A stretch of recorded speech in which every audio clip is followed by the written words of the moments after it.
Hello, everybody, and welcome to the 4th edition of the Halloween Mystery Banter Blitz. I am Mr. Dodgy, and I'm joined today by my co-host, Master Swiddler, Peter. Hello, everyone. I'm okay. I'm more cheerful by the second.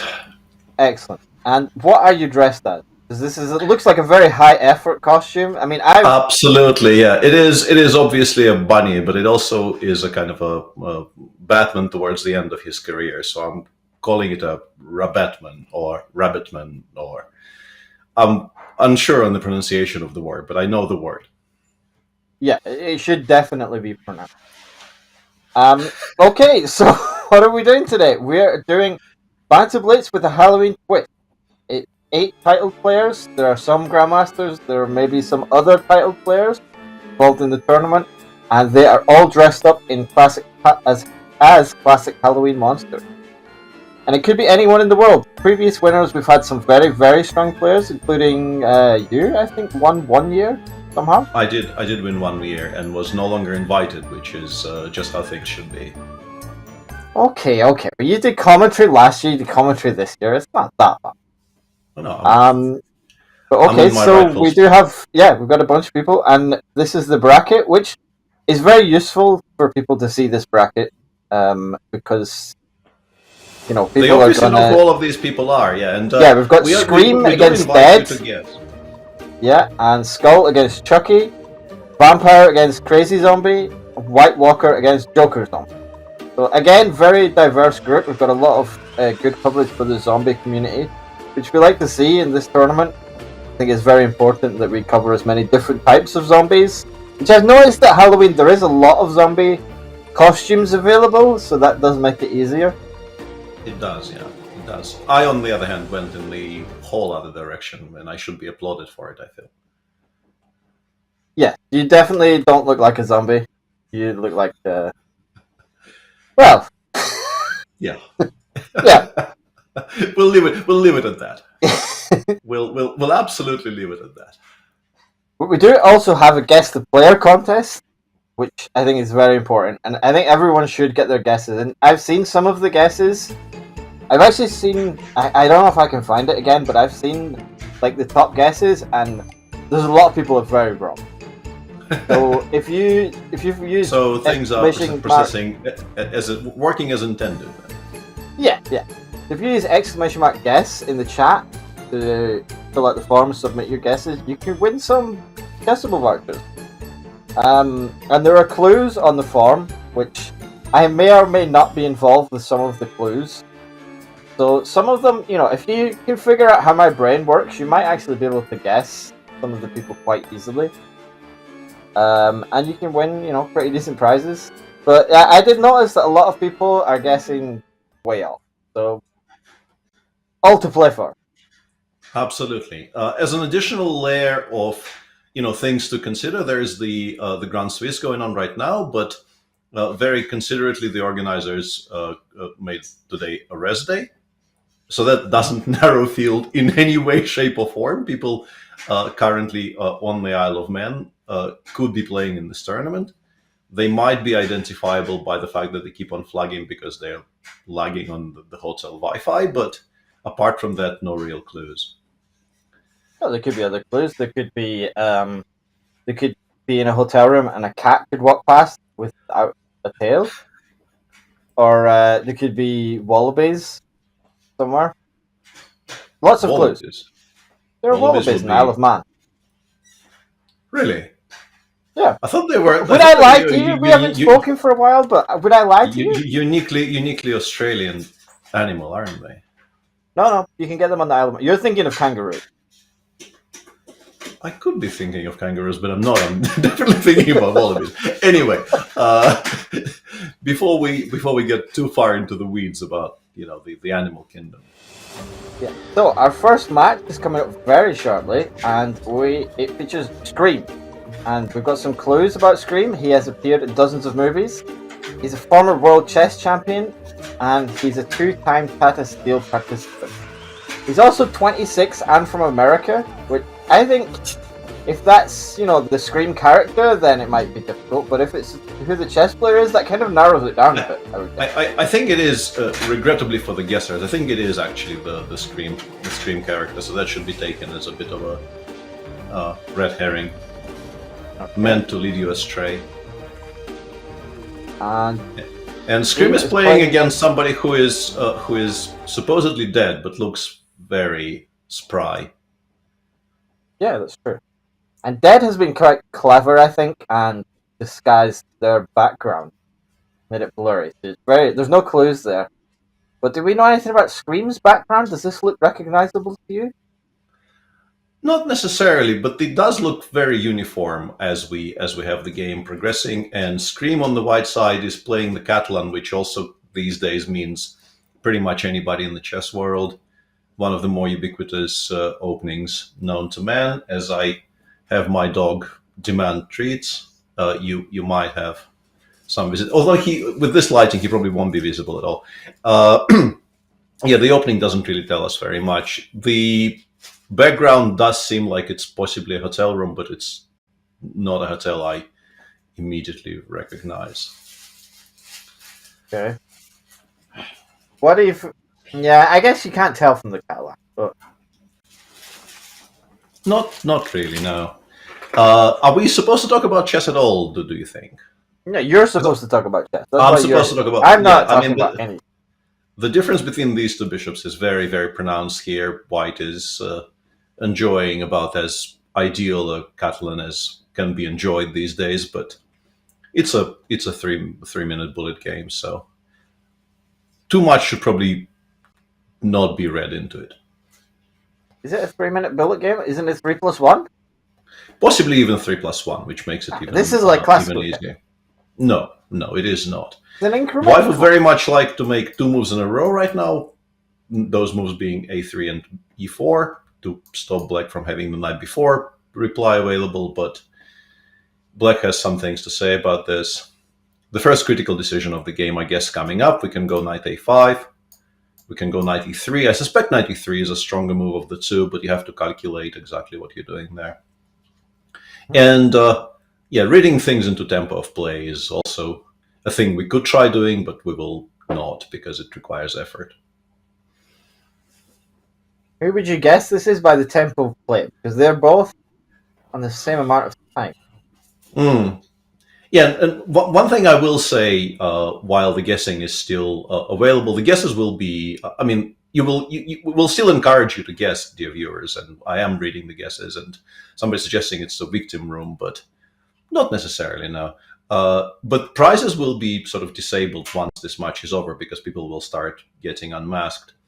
But while we can still discuss this, last year's edition of this tournament was won very, very convincingly by one Daniel Dubov, who played the entire tournament very quickly and also in such a disturbing manner in terms of what he was doing on webcam that by the time the final started, we were actively suggesting, well, his opponents probably couldn't hear us, but we were suggesting that their opponents would be very incentivized to never look at the webcam because that was so intimidating and so frankly disturbing that I don't think you could play against that. That's true. There was a lot of dancing, and there was a lot of kind of zooming right into the camera, which I think was quite. And the reason I'm bringing this up is I think that one of the hints about Scream was twice Tata Steel participant and also chess world champion, and I think those things could be Dubov, but he's behaving a little bit too sanely for this to be him. So I'm sort of discounting. There's not been a lot of movement. There's not been a lot of dancing. So I'm discounting Dubov as an opportunity here to guess the white player because I think he would be a lot more deranged by this point. But who knows? Who knows? Maybe he is double bluffing us all and is behaving like a human being for no particular reason. Yeah, it's tricky because I think he takes this very seriously. He seemed to enjoy this event last year more than anyone has any real right to. He seemed to have a lot of fun. He took it very seriously. He tried out multiple masks before the tournament and even wore them to different parties to make sure that they were That is suitable. true. Yeah, that is true. So it's possible that he is doing an elaborate double bluff here. Kind of, last year he was a lot of movement, a lot of jumping around. This year he's all business.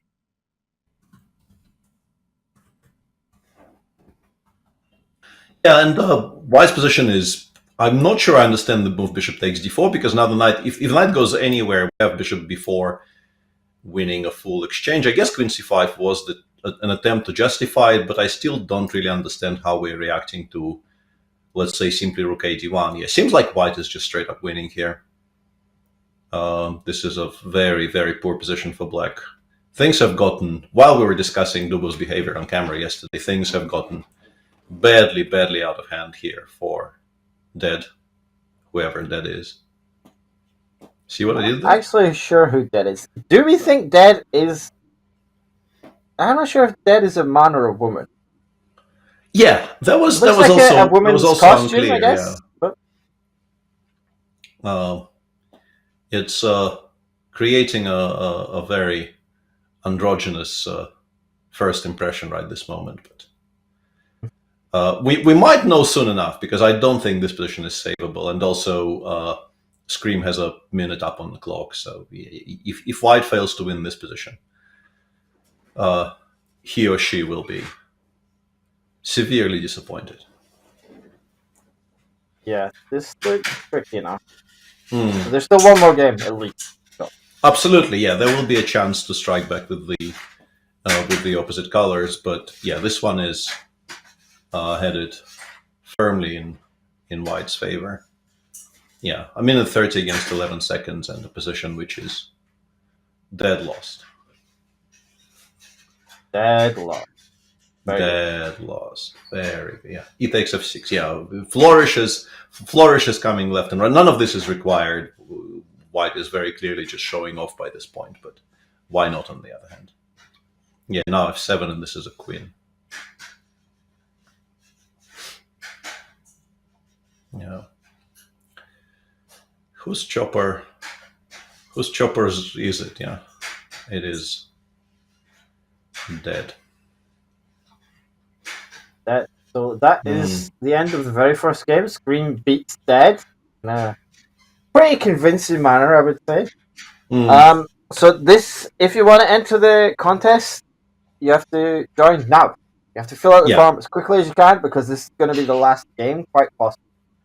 Very possibly this will conclude the first match, and once the first match is done, prizes will no longer be available for guessing. And yeah, and this is a very topical line, but not a line I have seen being played in a must-win game by White very often, because I think, generally speaking, there is a bunch of ways for Black to make a forced draw here, but Black declines. Rook b8 is an attempt to continue the game and just to play a normal game of chess, which we, of course, salute in a must-draw position. In a must-draw situation, many people, I think, would have been tempted to just blitz out some theory and make a draw, but no, whoever is playing the black pieces here is clearly out for blood, although blood will not be available, the opponent being dead already. Yeah, that's true. Dead blood, but he's never had blood. I mean, just facts, right? Yeah, I guess. So do we think White has some chances here? Well, it's a game. There's if I had to choose a side here, I think maybe I would even be choosing black. But it's a game. There's plenty of pieces on the board left, so I'm a bit surprised by bishop g8. I would have maybe gone bishop g5 here with White trying to put the queen on f4, not the bishop. This is a more standard way of developing, but I think it also asks fewer questions. Queen d7 with maybe eventually some ideas of bishop f5 is logical. I would have been tempted to unpin the c7 pawn and play c5. A move like rook b6 on the previous move, I think, made plenty of sense as well. But it's a that explains the previous move as well. The knight on c3 doesn't really have very many good squares.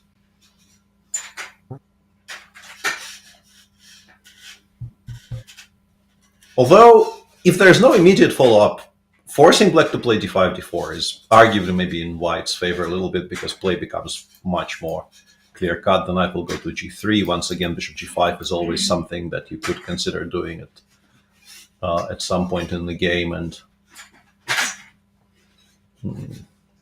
black has also restricted some of their own options. Yeah, this looks tricky now. Do we think, Yeah, this is useful. Go on. Black is a former world champion. Do you think this could be Magnus? Yes, but no, actually no, because we're being told it's a two-time Tata Steel participant, and Magnus has, I think, won it like eight and a half times. So yeah, he's been there more than twice. Yeah, he's definitely been to Wijk more than twice. Although it says 2 times, it doesn't say only 2. Yeah, it could be 2 or more. Yeah, that would be a bit unfair to the participants in the quiz, because that would be like purposefully misleading, and I don't think even a person such as yourself would like mislead people on purpose. Oh no, I definitely would, but I didn't. Yeah, that's exactly what I was alluding to. Of course, yeah, you definitely would. Yeah, taking on e1 and playing maybe c5, c4 with some bishop b4 ideas is maybe a fancy but potentially playable way of doing things. But yeah, black goes for a more conservative option.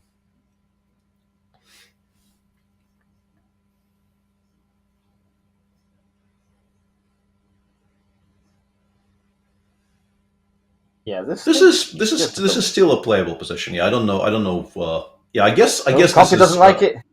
Yeah, I think actually asking black to find c4 bishop b4 is probably ill-advised, because I assume it was playable even earlier. But now that c4 is coming with the tempo attacking the bishop on d3, yeah, it instantly becomes way more findable. I guess we take with the pawn and we play bishop queen c1 and we pretend that the game isn't over, but the game is sort of over. In particular because white needs to win it to stay in the match.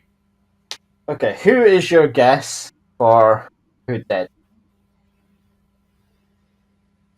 I really don't know. There were some very interesting guesses in chat. I think somebody suggested it might be Irene Sukandar,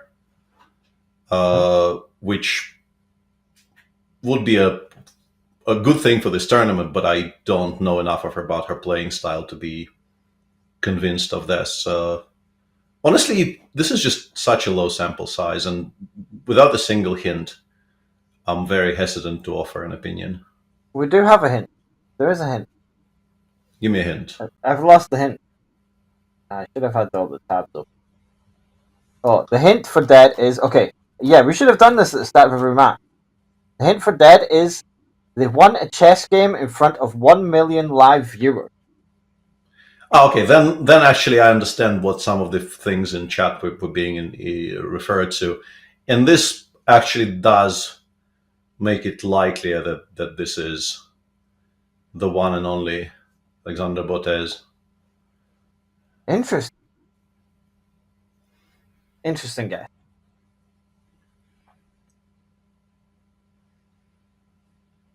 As we watch the denouement of this game with white losing more and more there material. hasn't been a Botez gambit either game. Yeah. This is I think this needs to be denounced. Or maybe we'll end on one. We'll see. I've also, people are calling really strange things about Botez gambit these days. I saw a tweet today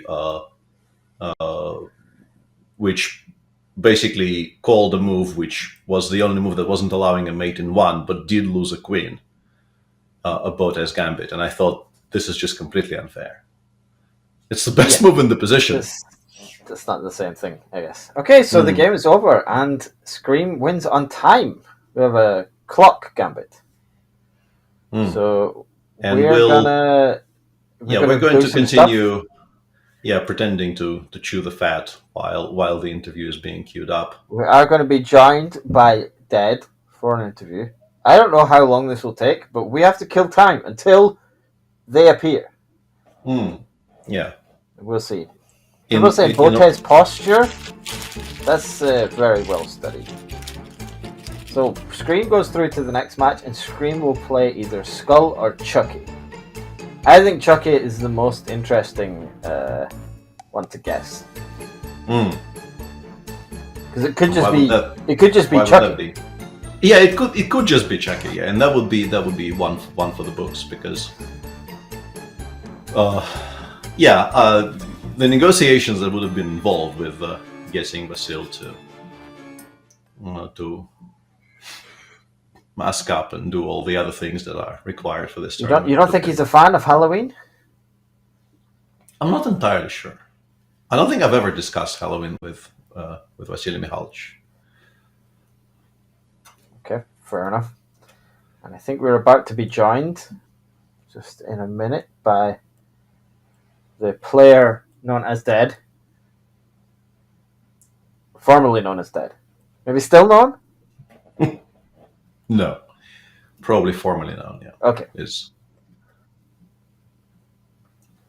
Wait up.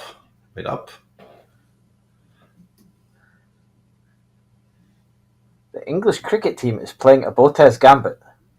Yeah, they certainly are, yeah. It definitely applies to the English cricket team right this moment.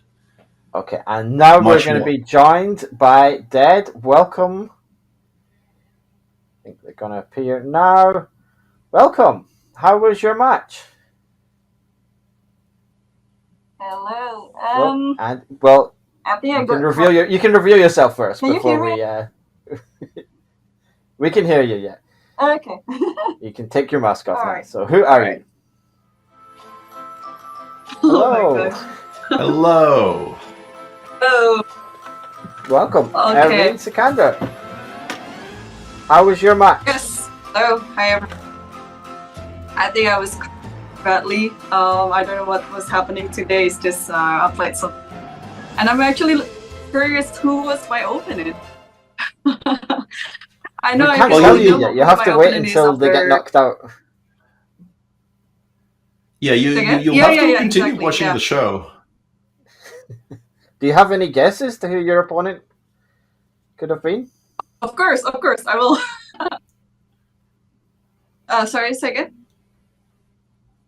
Do you have any guesses to who your opponent could have been? Oof.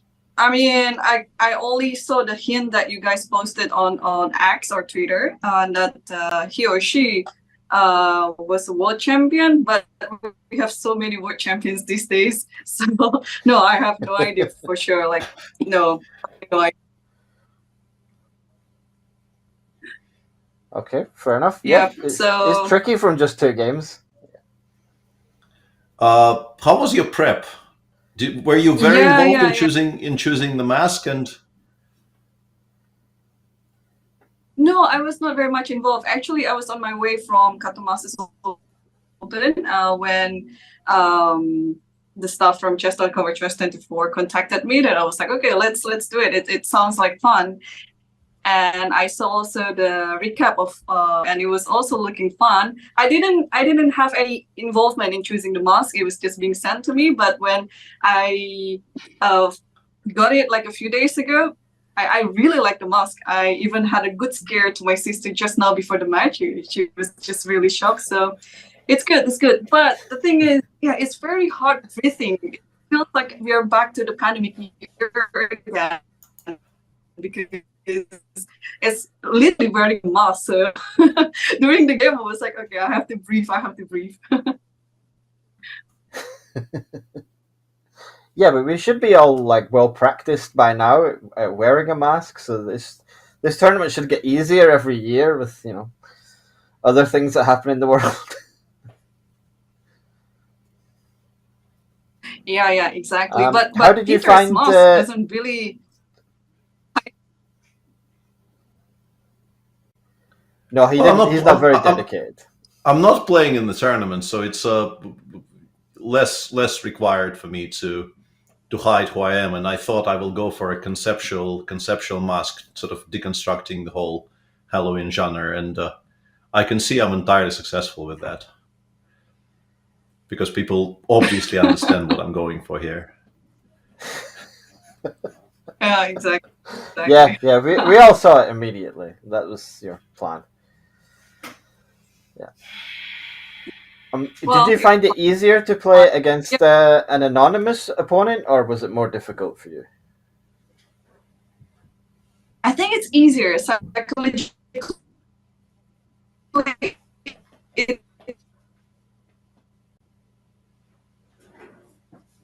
easier because I think it was all good. Yeah. Sorry, my connection is all very bad. So yeah, it was totally. Yeah. Okay, that's great. Well, thank you very much for playing in the tournament, and I hope you find out who it was that you played soon. Thank you very much for joining us. Cheers. Thank you, Erin. Bye. Okay, so that's the first match out of the way. Next up, we have Skull against Chucky, and I think they're going to be starting the next couple of minutes, maybe, hopefully. Oh, we have. Oh wow, we're about to see the Skull for the first time. This is a pretty good costume. I'm impressed with this one. Yeah, that is very, very spectacular. And there's also some very interesting hints on this. It says friend of the show. Top that 100. really narrows it down, because I don't know about you, but I don't have a lot of friends. Yeah, that is like one of the potentially like 3 or 4 people. So very few in the top 100. Yeah, and I want to say I actually messaged him this morning to ask about like mask technology, but I'm not 100% sure of my guess here. But okay, and how about to conclude the reading out of the hints, top 100 in classical chess and more charming than your average set of bones, which also leans me in the same direction. But it might once again be just a very crafty distraction from the truth. Yep, and Chucky is wearing a nice shirt. That's what I've noticed. Is this a clue? I think I've seen this shirt before somewhere. Does this shirt look familiar to you? Possibly, yeah. I can't place it though. Like it's you would think you would remember a shirt like this, but it's. Yeah, I feel like I do, but I don't know. This is tough. I should find the clues again, right? That's what we should. I don't know where the mouse has gone. I have many screens and very little visibility. Yeah, and shout out to Jesse February, who's done something good and is being feted. I can't not the word I said, but feted by chat. She is a wonderful person and a friend of the show, but her being in chat kind of probably means it's not her. You never playing know. The game right now. Okay, so the hint for Skull is that they've been beating grandmasters since 1999. Okay. That rules out like most of today's elite, right? Because those people weren't even born then. Yes. Yeah, people saying Levon are also like way off, because Levon, that number would have been like in the low 90s, I would think. How old were you when you beat your first grandmaster? 15-ish, maybe 16-ish. Okay, so like maybe early. I don't know. Not very. 1980 or. Nicely done, sir. Nicely done. Yeah, and we also see this dynamic with the players on camera here, but the game not starting yet. And this is something that experienced players of this tournament would perhaps actually do some research on, because Skull looks incredibly impressive, but he also looks, and I'm using he here as a, I should just be using they. It's just much easier to use they.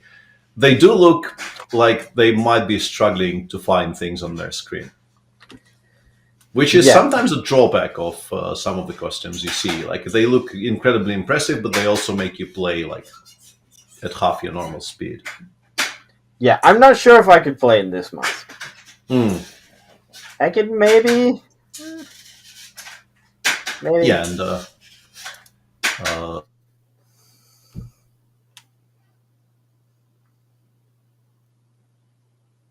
I've seen some guesses. Some good guesses. Some bad guesses. Some good guesses and some bad guesses. Oh, hang on. Skull is dancing. Is this a clue? How many dancing grandmasters are there?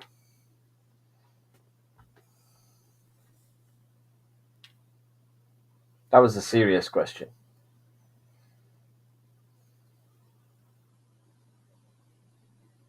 Did we lose Peter? Or did we lose me? I don't know what's happening. Excellent. Okay. Peter will be back. His dog has chewed through the Wi-Fi cable, no doubt.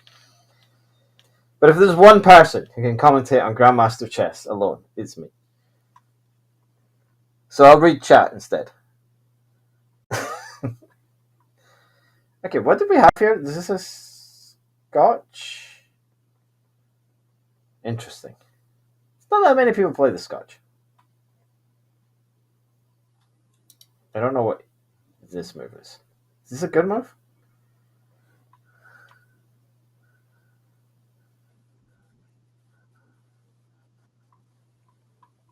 Okay. Peter is struggling to return, but he'll be back. Don't worry. Guess Skull is a niche Geary. Actually, his posture kind of looks like a niche. That's not bad. Jake is guessing Joe Bavat. The dancing maybe is too obvious. I don't know. Oh, welcome back. Back. Yeah, apologies for the disappearing act. I don't really know what happened there. The Squatch is maybe a bit of a guess, but once again, not a conclusive one. And okay, so the clue for Chucky, we didn't actually discuss, was they have a thrilling chessable course. I don't know what this means. Aren't all chessable courses thrilling? Except for yours. Some offense. Say that again? Nothing. I said, aren't all chessable courses thrilling? I think Pierre is frozen again. The very idea of a thrilling chessable course.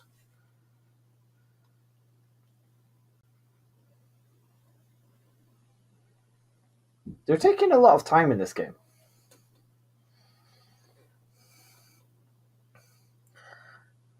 Jesse asked Dodgy, were you in Squid Games? Yes, and I won. And that's why I'm here today. I think I can change this mask to a Squid Games thing, but I don't want to do it while I'm live on air because I might mess it up. I have an idea though. Maybe I can change it to fix things. Now that we're having Peter technical problems.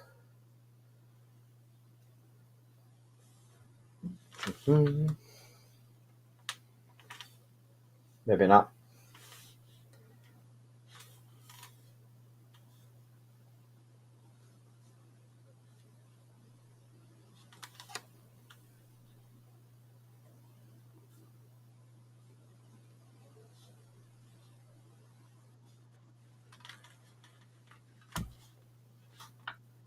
Okay, we should look at this game.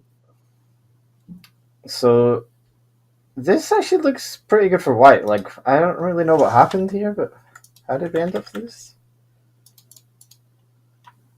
Ah, okay, so you just allowed this.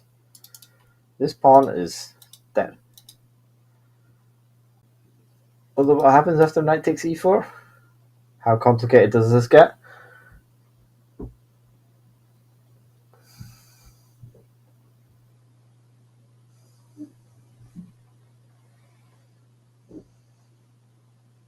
I'm confused. Hello, hello, welcome back. Yeah, and once again, a bit of an opening disaster here for Black, pretending as if nothing happened and I was here all along. The Scotch appears to be winning by force in this particular game. Black made one bad move in the opening and is now facing what looks like fairly insurmountable difficulties. While on the player's webcams, Chucky is very concentrated. Skull is exhibiting some of the behavior associated, I would say, with Dubov circa 2022, but once again, somewhat inconclusive. Do you think it could be a copycat? Or could this be the real Dubov? Yeah, if somebody actually went in on trying to repeat all of the most sort of deranged qualities of Dubov's behavior from last year, that would have been terrific. But Occam's razor suggests it's more likely to just be Dubov. Does seem like he's dancing away to something. I don't know if they're allowed to listen to music. If they are, then it could be a big advantage for Dubov. Yeah, just being Dubov is a big advantage for Dubov, though. I don't think he needs any more advantages. Sometimes. But sometimes he plays people who are not Dubov, but are Magnus. And beats them in the last round of a titled, and wins the titled. Did that happen today? Not today, though, no. Oh. It happened recently. Nice. Yeah. Who won Title Tuesday today? I have. Is it happening now? I don't even know. It might be actually happening as we speak, yeah. Ah, okay. So we've scheduled this very well. That could be a big spoiler. We should no one look at Title Tuesday. Yeah, absolutely. Yeah, we absolutely forbid chat to check the lineup for Title Tuesday. That would ruin the entire premise of this show. I was about to say the game became maybe a touch more unclear, but I think this Queen C2 Bishop takes C5 sequence reestablishes full control for whoever is playing the white pieces, and they should win from here.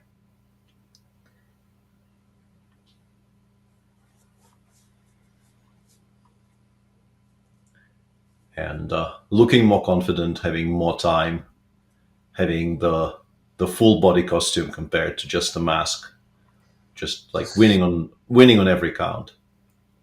So Skull is dancing. He played Scotch, which is not the most. Yeah, that doesn't give us enough. No, but he's also a friend of the show, according to the clues. It feels very. All roads lead to Dubov. Yeah. Maybe? Well, I mean... But it says that they've been beating GM since 1999. Was Dubov born then?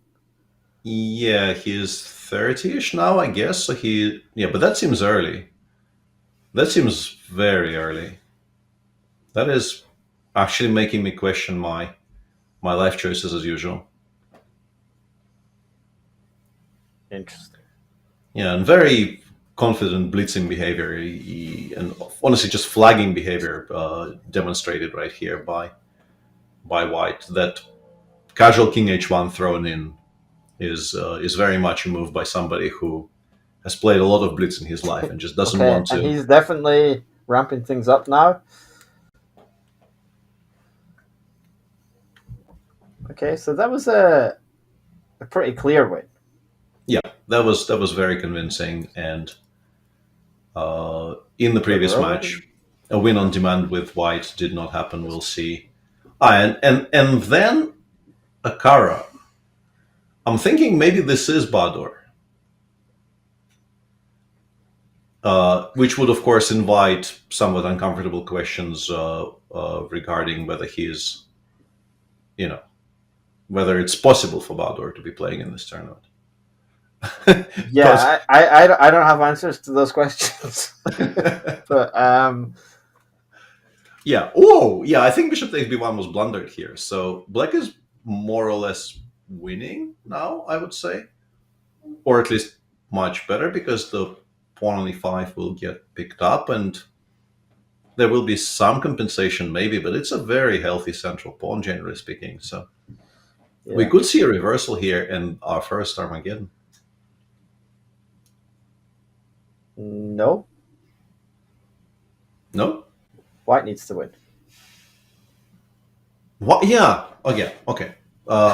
Losing my mind is early in the show, I think, is very much. But I'm confused about the clue, because the clue said this person's a friend of the show, and none of my friends play the Caro-Kann. Yeah. I can't be friends with someone who plays the Caro-Kann. So I don't know. You would go as far as to say that, yeah? Yeah. Also, I don't know if I'm the show.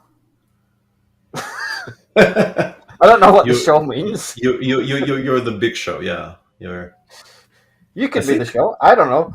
Yeah, but hasn't this tournament originally been your idea?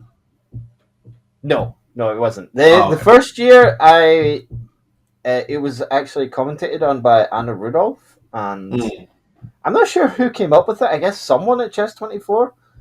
But it wasn't my idea. I did really enjoy the first year, and I thought it was just a really fun tournament, and it kind of, I was a big fan of it. And then for the second year, I stole the idea and did it with Simon. That's the best way of approaching other people's ideas. Yeah, for sure. And now this is the third year I've commentated on it, and now it's officially mine. I actually own the concept of chess on Halloween.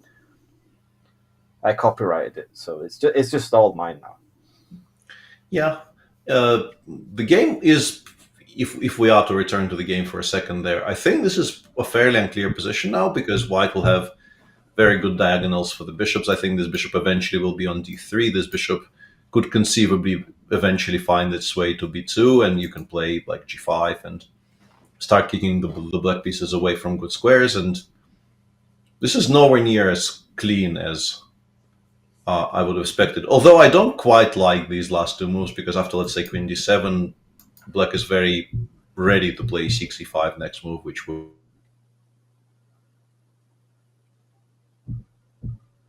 Does seem like Peter is frozen again. Yeah, what I was about to say to Peter is this doesn't feel like too much of a Dubov opening from black. I feel like white has played a suspicious opening, has ended up a pawn down, and then somehow has got back into the game. That feels much more Dubovian to me. But it's hard to say.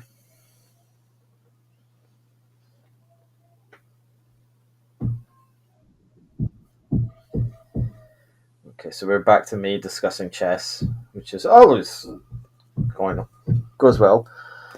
I feel like this is actually getting very dangerous for black now. Why has I can find the mouse. These bishops could actually come to life at some point. Or here. This could be very sketchy. There's some stuff. Stuff is in the air. There is still the problem of white's king, but I don't know. I feel like white has decent winning chances here. In a must-win game with, an extra minute on the clock, this looks like we could be heading to the first Armageddon game.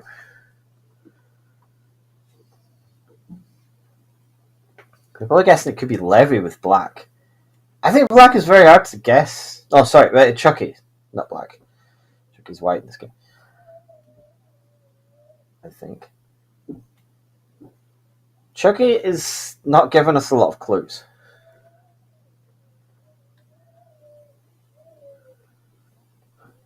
I don't think Dubov actually is in the Isle of Man. I believe he was scheduled to play, and then there was he didn't get there. Do you, in your expert opinion, think this is IM or GM level of play? Oof, that's tough. I feel like... No, I actually quite like this game. I think this game is... I mean, there's a lot of things the computer suggests are a mistake, but the general level I feel is very decent, and conceptually I think both players are making a lot of sense. And no, I think White's an IM. I think this is a typical Lawrence Trent game. Whoa, shots very much fired. Lawrence has abandoned us for the wonderful world of crypto influencing. He could return for this one event, though. It's a very fun event, but that would require... I think this would be the only event he'd come out of retirement for. That is fair, actually. Yeah, I could very much see him come back for this and this only.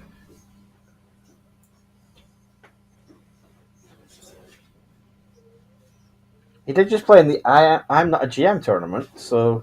And he did quite well in that this year, right? Yeah, I think I know you follow religiously when Lawrence plays chess, so... Yeah. He got to the semis, right, and lost to Polina Shuvalova. Yeah. Polina crushed everyone, right? Yeah. No, he was actually doing very well against her until the bullet. I don't think people like Polina should be allowed to play in I'm Not a GM. That's my controversial opinion for this tournament.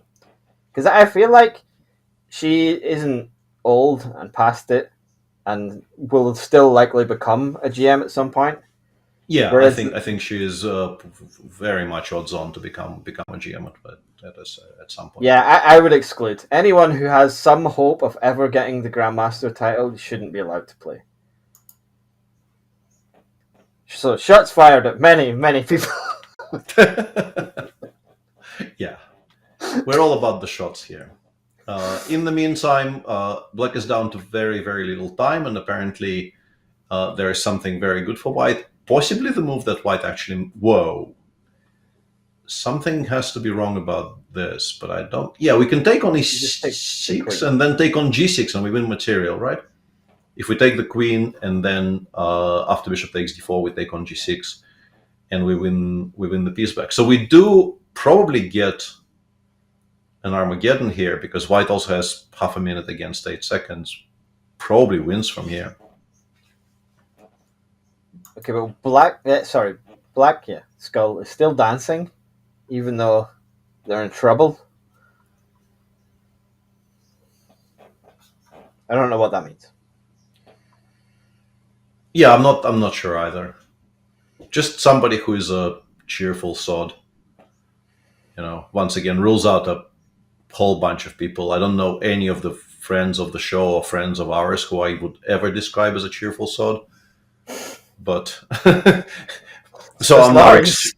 Yeah. Maybe once again, it's just Lawrence, right? It just has to be Lawrence. No, I thought Lawrence was White. Oh yeah. It's all very confusing. Okay, so and we do get an Armageddon. So we do get an Armageddon. In the Armageddon game, I'm not 100.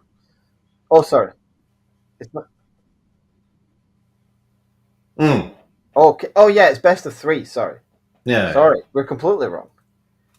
We are very wrong. Another 3+1 game, and if this one is a draw, then we get an Armageddon. Absolutely, and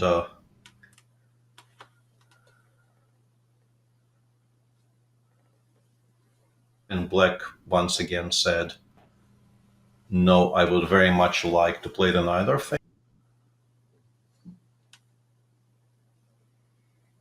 This does seem to be heading towards some kind of Najdorf. White is taking a long think. Peter has wandered off again. It's very spooky. It could be a ghost. Okay, this... Wait, what happened? I missed some moves here. Okay, so d4. We should get some kind of vaguely normal open Sicilian thing here. Ah, we're heading towards a dragon. He's not really a dragon like this, but it's a dragonish setup. People are asking, who is Mr. Dodgy? It's me. I'm Mr. Dodgy. I'll probably take the mask off at some point because it is getting difficult to breathe. But this mask, I would recommend it if anyone is looking for a overpriced mask. You can actually breathe in this one reasonably well. I think Peter will be rejoining us. I will be eventually rejoining us. Yeah, I've no idea what's going on here. I blame things I blame things outside my control. Even that is now happening. Yeah, and I'm barely visible. Will keep me appropriately in the dark, and I will try to fix the camera in the break, which is coming up after this match. I apologize, and yeah, I do feel like I could go on a tangent on exactly who to blame for this, but this will help. Wait, what has happened in this game? I don't. The king is on F8, which is probably not a great sign for Black. Chucky has once again done some fairly unspeakable things to his position early in the piece. This is obviously a much better position for White with the king on F8 having to now find its way to G7 eventually. I'm not sure how you do it comfortably. Maybe we take on D5 here and go knight E5 and hope that after all four knights are coming off the board, maybe the G7 square eventually becomes available. But this is very gnarly.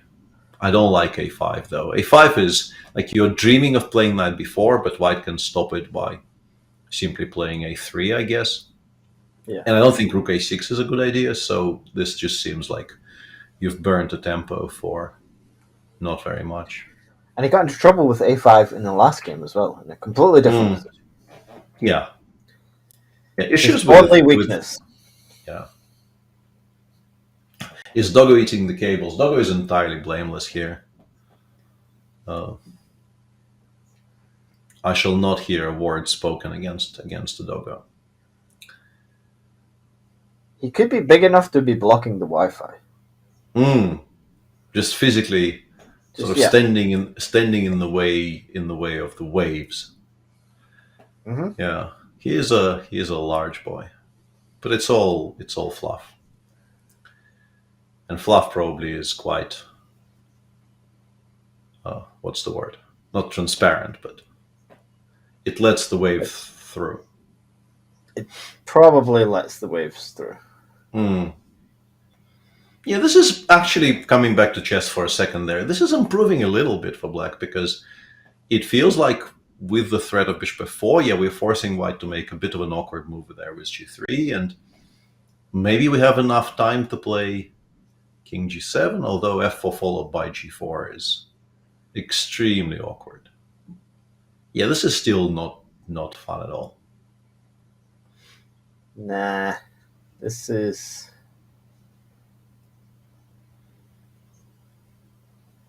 Yeah, so how do you stop f4 now? I guess you have to play g5 here. You just you physically have to stop f4 by playing g5, and if you give Black is bishop takes c3? No, bishop takes c3 does nothing. Bishop f5. Have we blundered f4? Looks like we blundered f4, right? I guess what Black is intending to do after f4 is to take on f4 and then to take on c3 and hope this generates enough mayhem, but I do not think it does, and looks like Skull is also disagreeing with that assessment. Seems like this best of three is going to be all White victories. Bishop takes f5 here, simply bishop takes b2, king b1, and White will end up being a... Apparently this is a mistake. What was stronger than this? I'm very confused by this being a mistake. Yeah, I don't... Oh, there was a queen takes c3? Not over the bishop. That would be a bit of an illegal move. Yeah. You would maybe would have liked to play that, but The server probably would have things to say about that.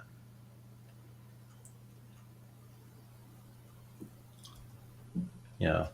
Bishop a1 is cute, hoping that white has no good way of stopping queen b2 check and mate, but white obviously has ways of stopping that, and now white is very, very much in control. As I need to reorganize some things on my screen. Okay, this doesn't look like Chucky is going to survive. So, last chance to have a guess. Who is Chucky? I shouldn't jinx. So, bishop c5 against the Scotch in the first game, Najdorf in the second game, and a classical Caro with white. Doesn't narrow it down one bit, and I don't think the on-screen behavior gives us very many hints either. So I'm very much at a loss. If you can help me out here, Dodgy, I'd be. I think it's Ivanchuk. You really do think? Nah. Nah. Vasil is just better than this. He would not have played those games. People are guessing Anish? Nah. That's just like the anti-Anish bias shining through there. Why would that ever be Anish? 3 exciting games. Yeah, but quality-wise. Yeah, I don't think he would be happy with. No. I think he would consider this absolutely libelous. Also slanderous. Not what we need in the chess world. More Absolutely not. No, not allowed. Yeah, game is definitely coming to a close here. Okay.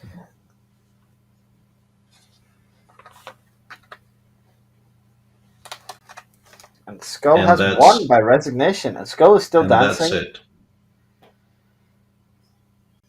So we're going to wait a minute, and we're going to be joined by Chucky to reveal his or her identity.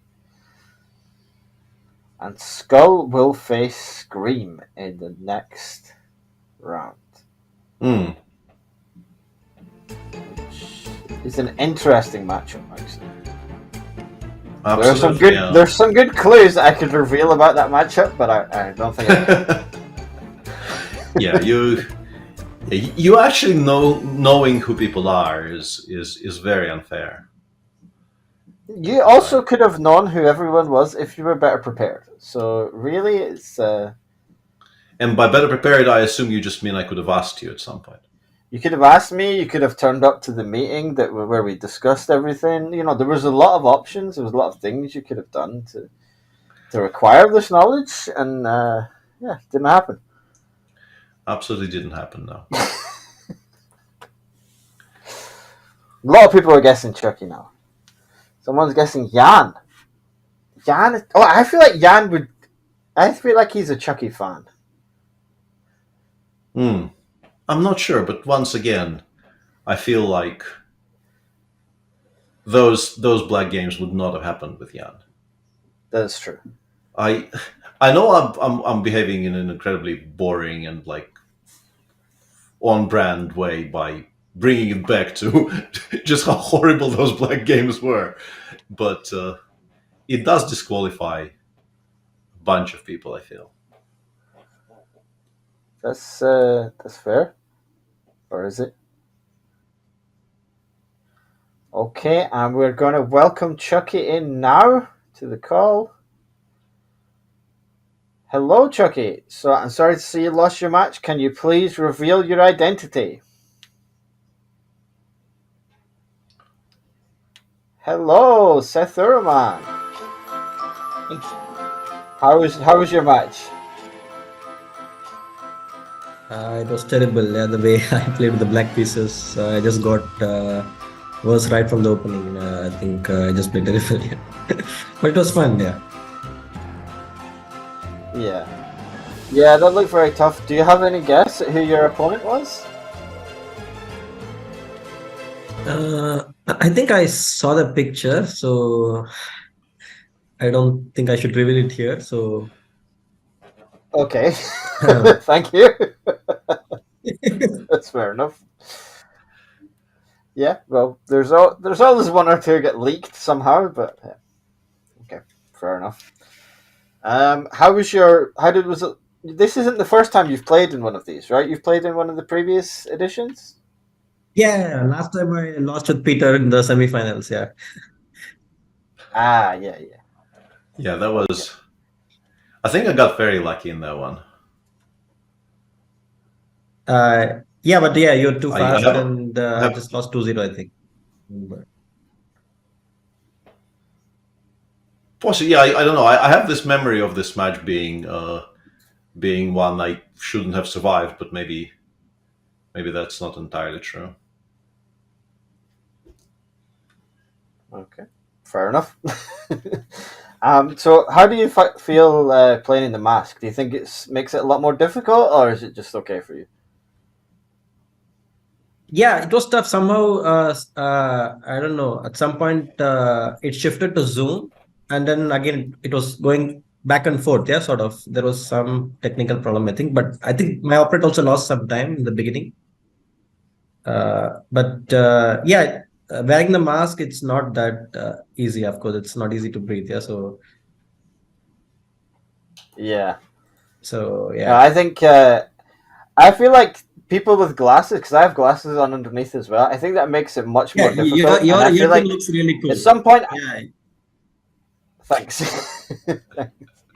But I think like I might have to get contact lenses just for the Halloween stuff. Like I don't want to mess around with them for the rest of the year. But like I feel like to give make it a bit more competitive. It's needs to balance things out a bit. But yeah, it's tough. Okay, so But I well, think it's thank you fun, very much almost fun, for because you joining never us. know Thanks who for your playing in the opponent is. tournament again. Sorry, what was that? Yeah. Thank you. Yeah. No, Thank you it's very fun much. also. Yeah. And So because you don't know who. Yeah. sorry, there's a little I bit think of a there's some lag. lag. So yeah, it's fine. It's fine. Yeah. Yeah. Okay. Well, thanks very much for joining us and for playing in Yeah. the tournament. And Thank you. we'll see you Thanks. soon. Thanks a lot. Take care. Yeah. Yeah. And that was the end of the second match. So now we're going to take a quick break, I believe. Before the. Oh, yeah, sorry. As always, I am extremely professional. Yes, you are. Shall I do that? No, I'll do it. I'll do it for you. You can't take things away from me. Hello, everyone. You can now join the fray in the brand new Variants Community Series. We're now in Cycle 2 of the series, which is 3-check chess. Enter weekly arenas each Thursday to develop your 3-check skills and prove your chess variants prowess. Arena winners book a ticket to the 3-check championship. I think it should be 3-check chess championship, just to make it a little bit harder at the end of the cycle, so don't miss your chance to stake a claim. For more information on the arenas and how to join, use !VCS in chat. We'll be right back with the semi-finals of the Halloween Mystery Banter Blitz in a few minutes, and we'll see you soon!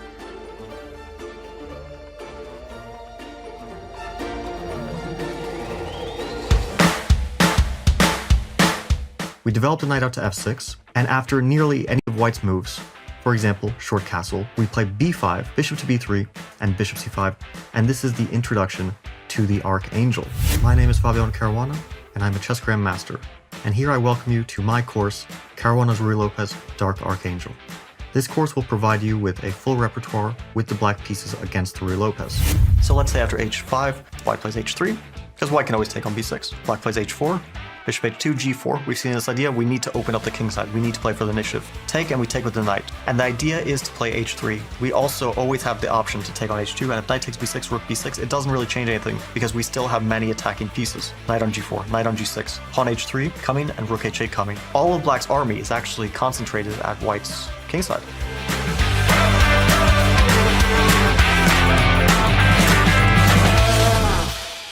The way I understand it, there are 2 spells. You can freeze a 3x3 area of the board, and then you can mark a piece that you can use to jump. So we're going to start with the Sicilian here. Now I'm threatening to take his pawn, because I could freeze his knight and then potentially take the pawn, but I'm out of the freeze, so I guess... Oh, and he froze my pawn. That's very smart. Okay. I think that's how it works. Okay, so that means I lost a piece here. So can I jump through this piece? I don't understand. That jump I still need to figure out. Maybe it's on the other piece. Can this piece jump? No. That is the tricky one. It's the jumping thing. So I'm down a minor piece. Wait, why did... No. Oh, James wants to jump over and attack g7, so I'm going to castle. Can I jump through this? No. He was attacking my pawn on g7 because the queen could have jumped over to That's take my what I can pawn. do with this jump piece. Oh, of course, he probably will play bishop h6, and then I'll have to play g6. Okay, but now he can set a jump on g6 and play queen g7 checkmate, I'm pretty sure. And I don't have my freeze, so I think if James figures it out, he mates me. Yeah, this is why I'm not good at variance. I'm good at chess. Okay, he missed it. I think he... Oh, and he froze me, so that's annoying. Can I jump? What if I put it on his piece? I'm just curious to know. Do I bounce off of it or something? Like, what does this thing do? Oh, wait. Okay, he gave up his queen for some reason. Yeah. What is he preparing to do? Yeah. No. He's going to take my queen. I guess we're done? Like, there's no more freezes? We're just playing chess? Okay, if we're playing chess, then I lose. GG. Nicely done, James.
Welcome back. We're here with the third match of the Mystery Banter Blitz Halloween special, and we have Vampire against Crazy Zombie, I think.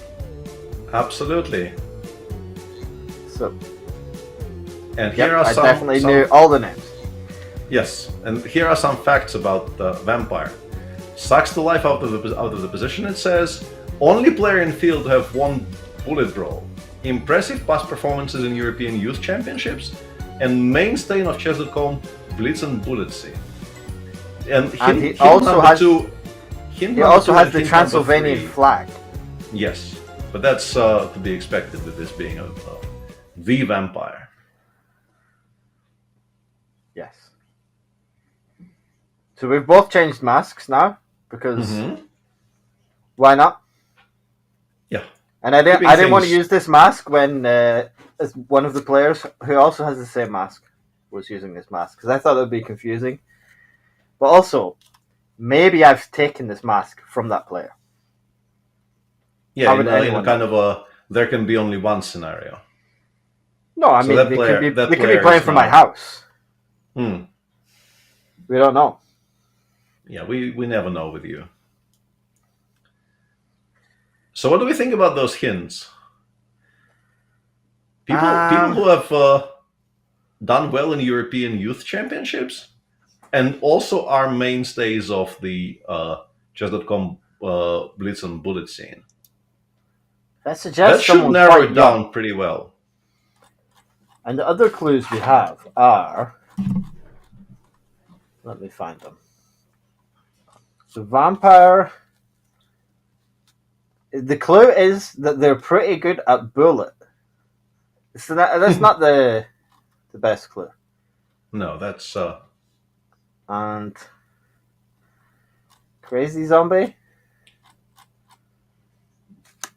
The hint yeah, is... a lot of isn't people a in chat. GM.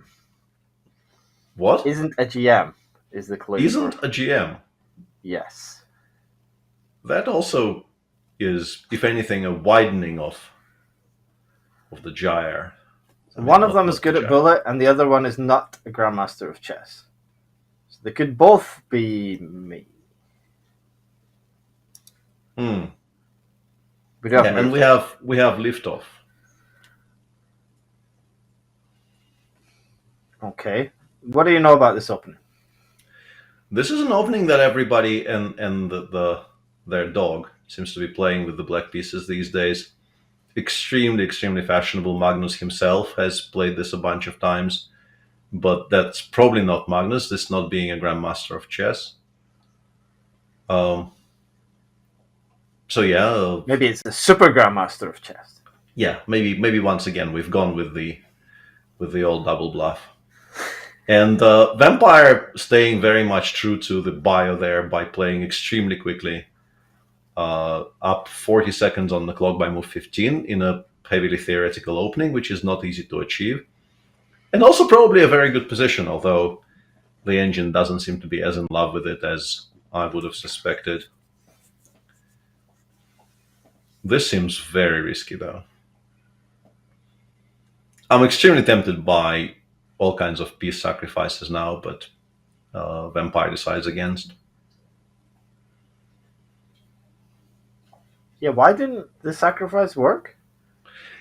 I guess you know the old. I think it's a Bent Larsen quote, right? That if there is a knight on a faith, you never get mated. So I guess White decided that with that knight on the faith, there is not even any point in trying to achieve a mating attack on the king's side. I would have still attempted one, but I'm an optimist, as everybody who's ever met me well knows.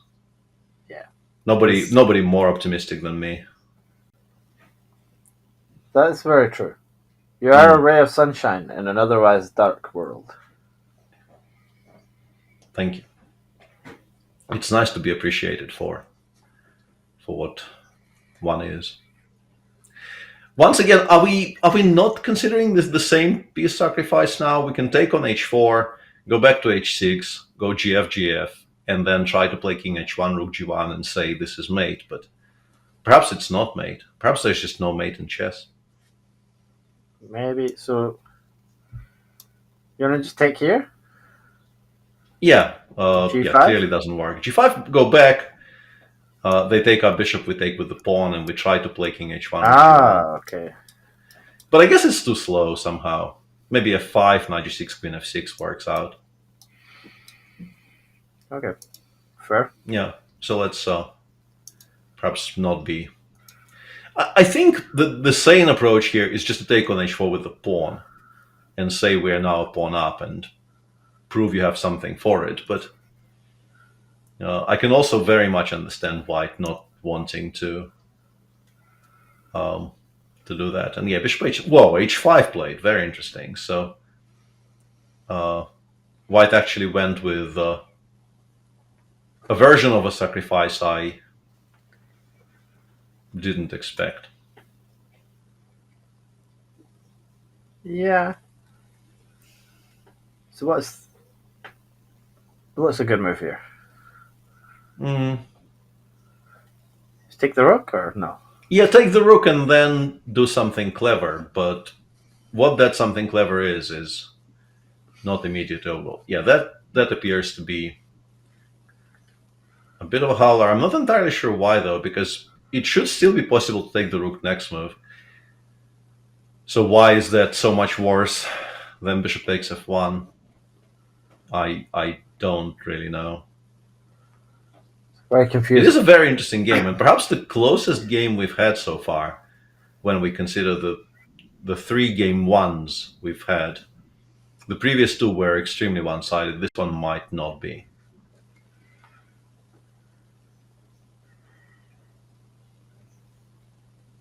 Yeah, I think maybe I can give another clue. Go on then. Let me just check, because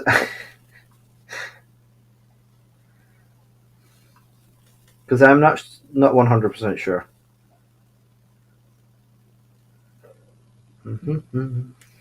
Yeah, and while you're checking, there's this weird interaction going on where white is leaving the bishop on f4 and pre is just trying to get the rook to the g file, and it spooked black enough that they tried to actually trade away the bishop on d3 and ran into this very beautiful shot, bishop takes g5, which appears to more or less end the game on the spot, because you cannot allow bishop takes f6. That would be mate.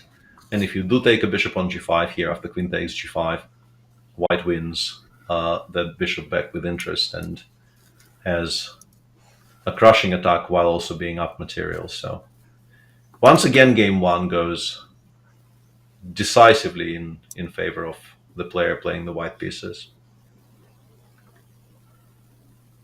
Yeah, there's still some things to think about, I guess.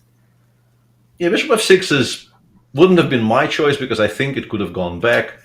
Because now we will have to win this endgame, which is still completely winning, but I would have preferred not to deal with any endgames, and Okay, I've got my clue now. It's going to be quite vague. Okay. One of these players is in the Isle of Man. One of these players is in the Isle of Man. Yeah, it is pretty vague. Yeah, and and is playing chess there, I should add. Mm. It's not an arbiter.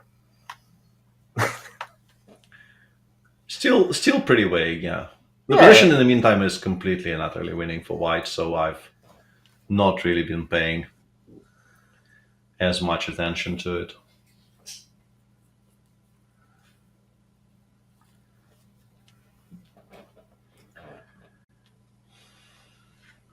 I think the white player is currently being extremely annoyed that the position isn't winning simpler, but it will be. I think bishop b3 probably ends the game on the spot. Exactly, bishop b3, and now there is no defense against just playing rook h4, g4, and winning that knight on g7. So we're probably going to see a resignation soon enough. Somebody says, damn, Bortnik is so good, he's posting YouTube shorts during this event. So we will have settled on this idea that Vampire is Bortnik, which was definitely one of the possibilities, considering the 3 clues we were given on screen. Yeah, good at blitz and bullet. I don't know. Like, lots of people have done well in European Championship events. It's difficult. Mm. Yeah, I mean, it's not conclusive, but I think he also played last year, and He did. at least none of the clues rule him out, which is an important part. Last year we actually had 2 qualifying events, and the qualifying events were won by Bortnik and Dubov, who were 2 players who you would generally invite to stuff like this, because they're they're pretty good at chess. But yeah, I guess last year we didn't really expect Daniel to want to play something like this. Yeah, but now we know better. Yeah, now we know that he actually. We learn every day. We're learning new stuff. Yeah. In the meantime, I like White's position here a great deal, because I think Black tried being a little bit too fancy out of the opening, and this is, I think, a very clear advantage for White with the rook coming to e1. Even like a plan of g3 bishop f4 is going to be extremely annoying for Black to deal with. e6 kind of invites us to even maybe start calculating d7, d4, d5, but we don't have to. Yeah, I like g3 bishop f4 here. I think putting it there. Although, yeah, queen d4 I did miss. Maybe it's not as good as all that. But we're still quite happy here with White. I think we need to even the endgame of the queen b3, I think, is better for white. But that's in a must-win game. That's a decision you don't take particularly happily, because obviously you're just going to have less fun. It's all about the fun. It's always all about the fun, absolutely, yeah. And it's also pretty easy to play with black because you have this fairly sturdy structure, and I think it's easier to shuffle, and very understandable that white more or less immediately goes for the d5 break, because that would be, the one way of trying to open the position up, trying to create weaknesses. But takes knight c5, for instance, I think is a logical reaction. Many other possibilities as well. People are guessing that Crazy Zombie is Gotham. Hmm. I think he would have the book in the background.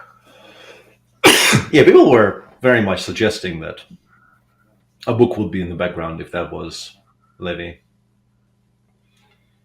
Also, I'm trying to sort of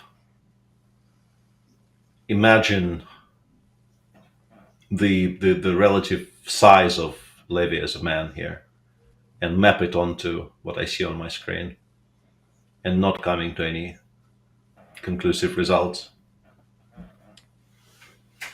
I don't know. Levy's Is been he- training. He looks in good shape at the moment. Have you seen his training videos? Nope. Where he's fighting against, a bag, but still. Although he looks like he's in good shape. But what I'll say is, I also thought Lawrence was looking in really good shape with his training Yeah. videos, and I was wildly mistaken. Like, I was way off. I don't think that was about shape, though, to be honest. I think he just, No, he was definitely the wrong shape. I don't know what the right shape is, but he wasn't it. Because honestly, I thought if we're talking about that fight, I think it wasn't really about the shape or the level of preparedness. It's just that it turned out, despite him actually being very serious about boxing for a number of years, he was not prepared to be, hit in the face in a live setting. You have to play King H3 here, I think, and just brave the elements. It looks like you're playing for self-mate, but if black goes for it, if you play like knight g5 check and then h6, I can continue running forward. And I think if anybody gives mate in that line, it's probably white. So I would very much encourage this in a must-win game here. And honestly, I would maybe even suggest knight g5 check as a mistake here. Yeah, and Vampire comes to the same conclusion. Rook d6 now? Maybe. Try to collect everything along the 6th rank. So you don't want Rook a7 and then King h4, King g5? I do, but I think with the knight on f6 it works less well because it covers the h5 square. So h6 would actually stop that king from going much further. And yeah, this should not be a problem for black to hold, but the difference in king safety and just sort of the general fact that knights are a very tricky piece still makes this a pretty live game, I feel. f4, king h4. We need this king active. We have to move it away from h3. White is definitely not winning this game with the king on h3 still stuck. Okay.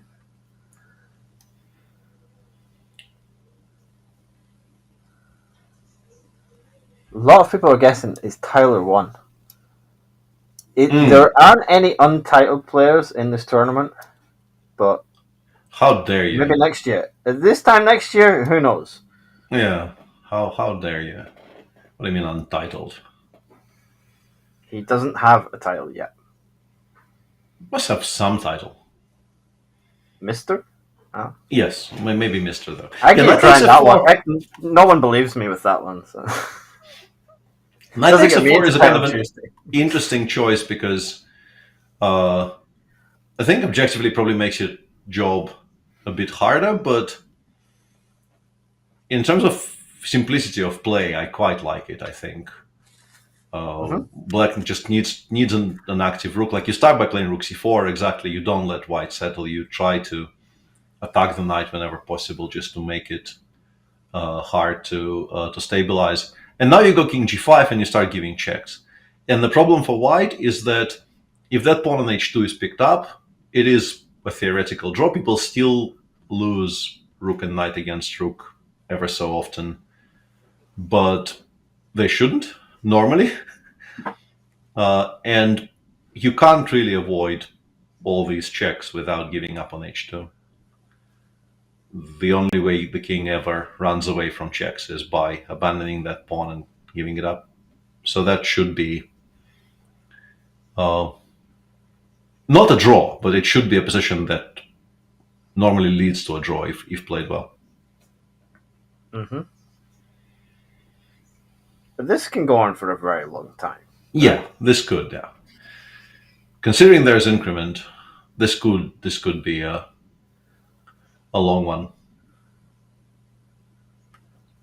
And this being game 2 out of potentially 2, there's every incentive for white to make it as long as possible. Unless they want to go to sleep. But do they? Maybe. People have been known to want to go to sleep. Yeah, I will say that. I can relate.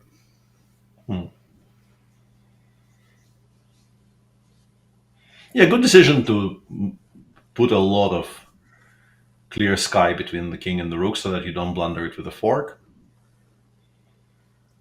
Very sensible play there by Vampire.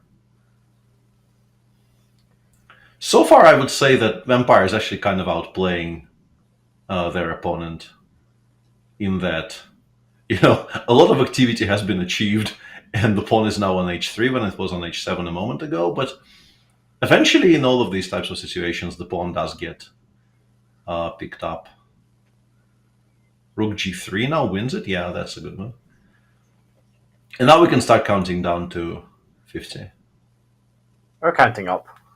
Or up, yeah. For want of better things to do with our lives.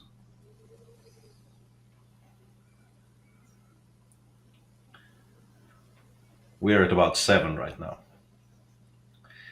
So what else can we say about what else can we say about these players? In particular, what else can I say about these players? Because as we've established, I have no idea who they are, while you do, which puts me at a distinct disadvantage.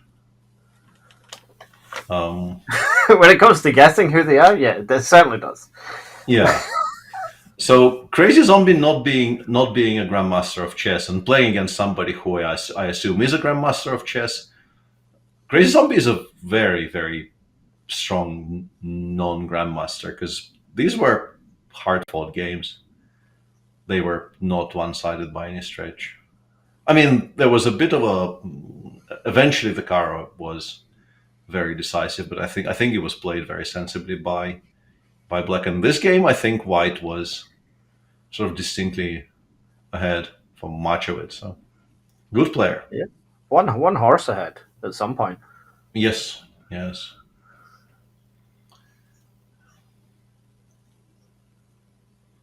And we can see the accuracy scores as well, and they're both playing very accurately. But that doesn't mean they were cheating.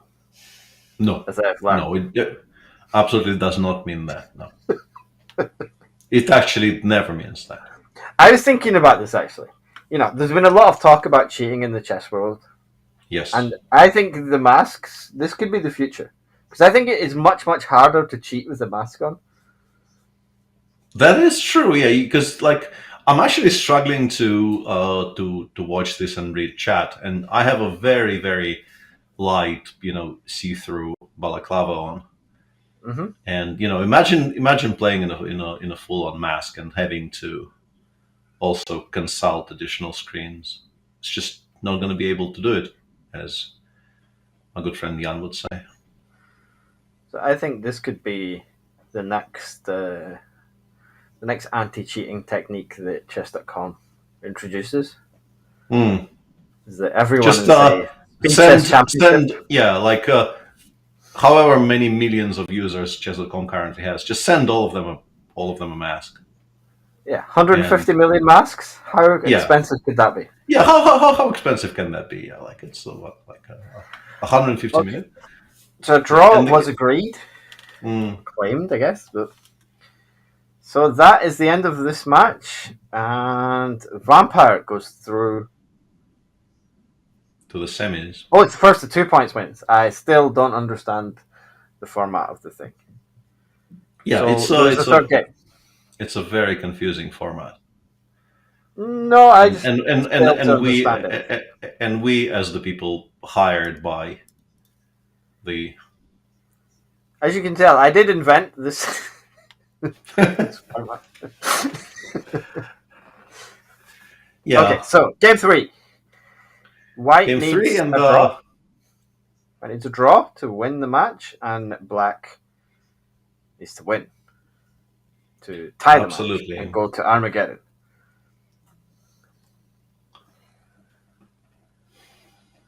Still the same Caro, and White actually employs a slightly different approach, having played, I think, Knight f4 in game 1, but now there's a Bishop on f4 instead.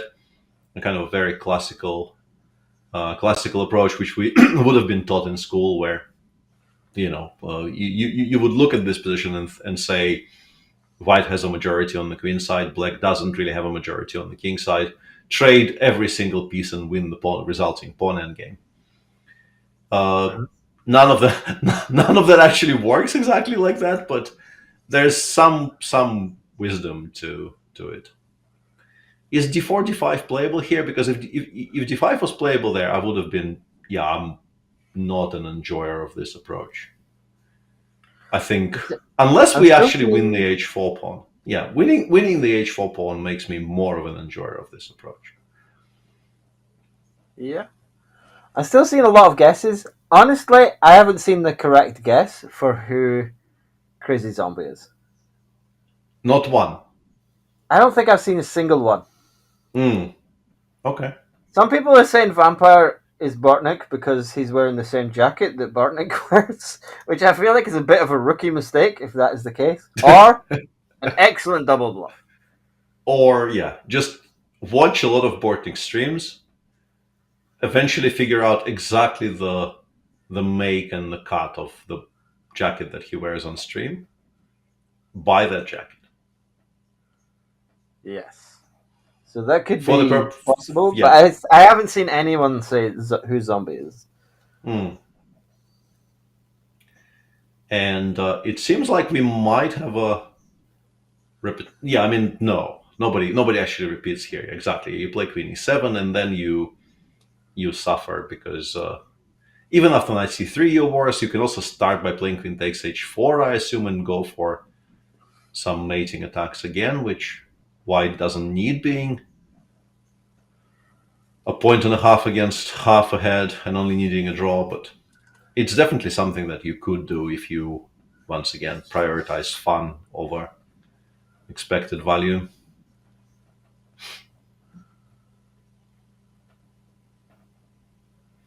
Let's see how Vampire feels about things.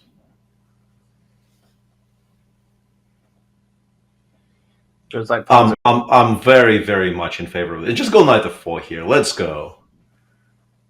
Knight f4. Knight f4? Yeah, just go Knight f4, give up this bishop on f5, take on f6 in some way, and just claim that we will have at least a perpetual. Yeah, there we go. There, that's a person after my own heart. Okay. That must give you a clue to who it is then. Absolutely. It's Lawrence. It's Lawrence. It definitely is Lawrence, though. Yeah, it has to be. Yeah, the person after my own heart has to be Lawrence. Yeah. And after g takes f5, maybe just no. Queen h6 is a bit too clever for its own good. It might not be that great, to be honest, because after gf, which has to be played, if you don't play gf here, you're dead in the water. You need to win this game. You can't not take full pieces offered to you by your opponent. So gf is a must, regardless. It's actually, And I'm kind of ruining the mood here by going on this tangent, but it's a mistake to think here. You're burning time you don't have. Okay. When it's a must-win game, you're not winning if you're not a piece up here. So just go G takes F5 and trust that you will be able to pilot it somehow.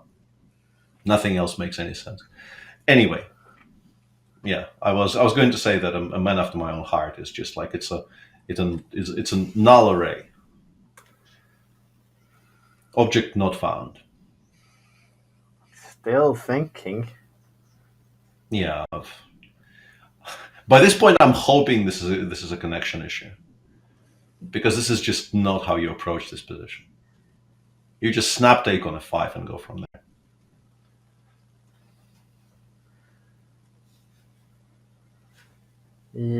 Okay, we played. There we are. There we are, but it could have been done like a minute faster. And now I think knight e6. And white still needs to... I'm not sure I like this move. I think this probably makes white's choices simpler, because I suspect now queen g5, queen h6 is a perpetual, because you, with a bishop on d5, you can't run in the other direction. There will be problems. So if white wants a draw, I suspect just starting to give checks here is good enough.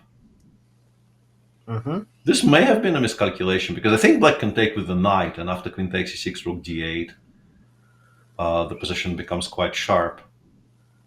White will collect a lot of pawns, but black will have more pieces on the board and a potential attack against the white king in the corner. There's no time. Yeah. Yeah, and this is exactly the position I was referencing. Now we go queen h6 check, and there's I don't think there is a good way to avoid perpetuals, because yeah, if you run in this direction, queen c6, queen d6, and c6 is very strong. Yep, exactly that. Although rook e8 still avoids perpetuals. This is playable. Hang on a second.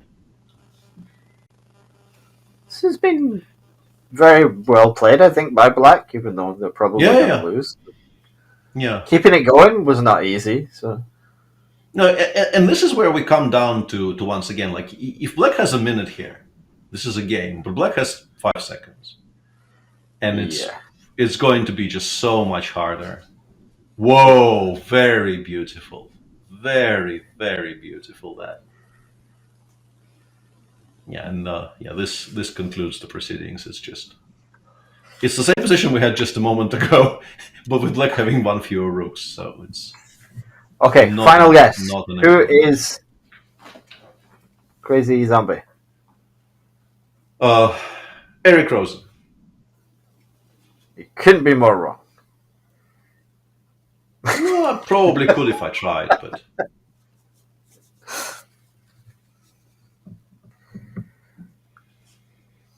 Okay, so that was the end of the match. Vampire wins 2.5 points to 0.5. Vampire goes through to play, I don't know who, some kind of zombie, a different zombie. Yeah, because the final quarterfinal is the last quarterfinal. Is actually still one zombie on zombie violence. Yeah. White Walker versus Joker zombie. I don't think White Walkers are zombies. I've thought about this. Yeah, give me your no, the dead are zombies. best. How are they not zombies? Because they're just dudes. Just dudes walking around. We're just normal men. The dead are the zombies. That's fine, but the White Walkers are the like the dudes. Okay. This is what people come here for. Everyone's guessing. Yeah. Okay, and we're going to be joined by Crazy Zombie. So welcome, Crazy Zombie. Can you please reveal your identity?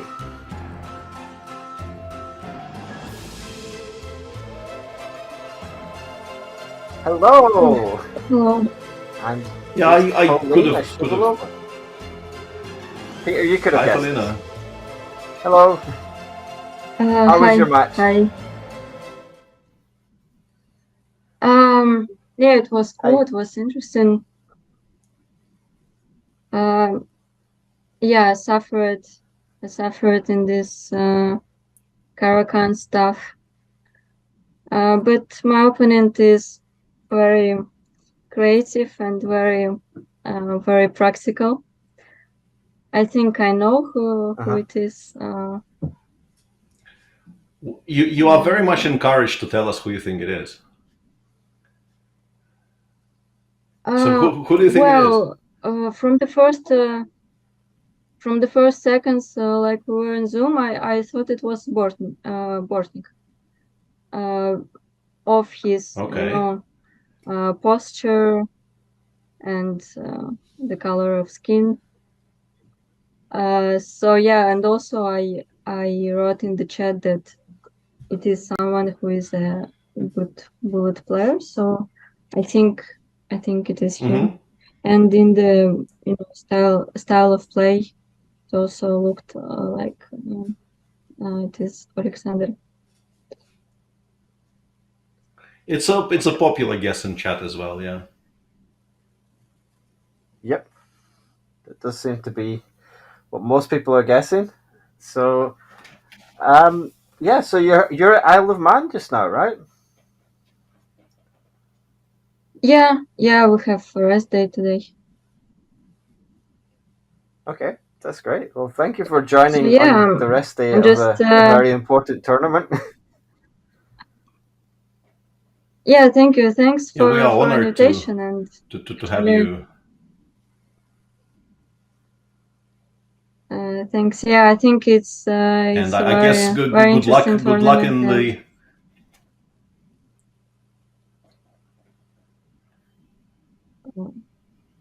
Okay. Yeah, Do you have thank any you. final thoughts on your match today? Like you mean in terms of who I was playing or like, Yeah. Or like how the match went? well, in the first game, I also think I had a good position there. After he played Queen h6 and h5, g5, I don't know. Somehow it looked strange for me, or maybe I just don't understand chess and it was just a mating attack. I'm not sure, but it looked strange for me. Yeah, then I blundered and lost. In the second game, I had an initiative and I was pushing. Maybe I should not allow him to sack on a4, and I felt like I could be pushing in the same game. But yeah, overall, he's a good opponent, so he will, I think, fight for like the last stage of this competition. Yep. Okay, that's great. Well, thank you very much for playing Well played, the tournament. and Thanks for joining us. And good luck in the rest of your Grand Swiss tournament. Thank you.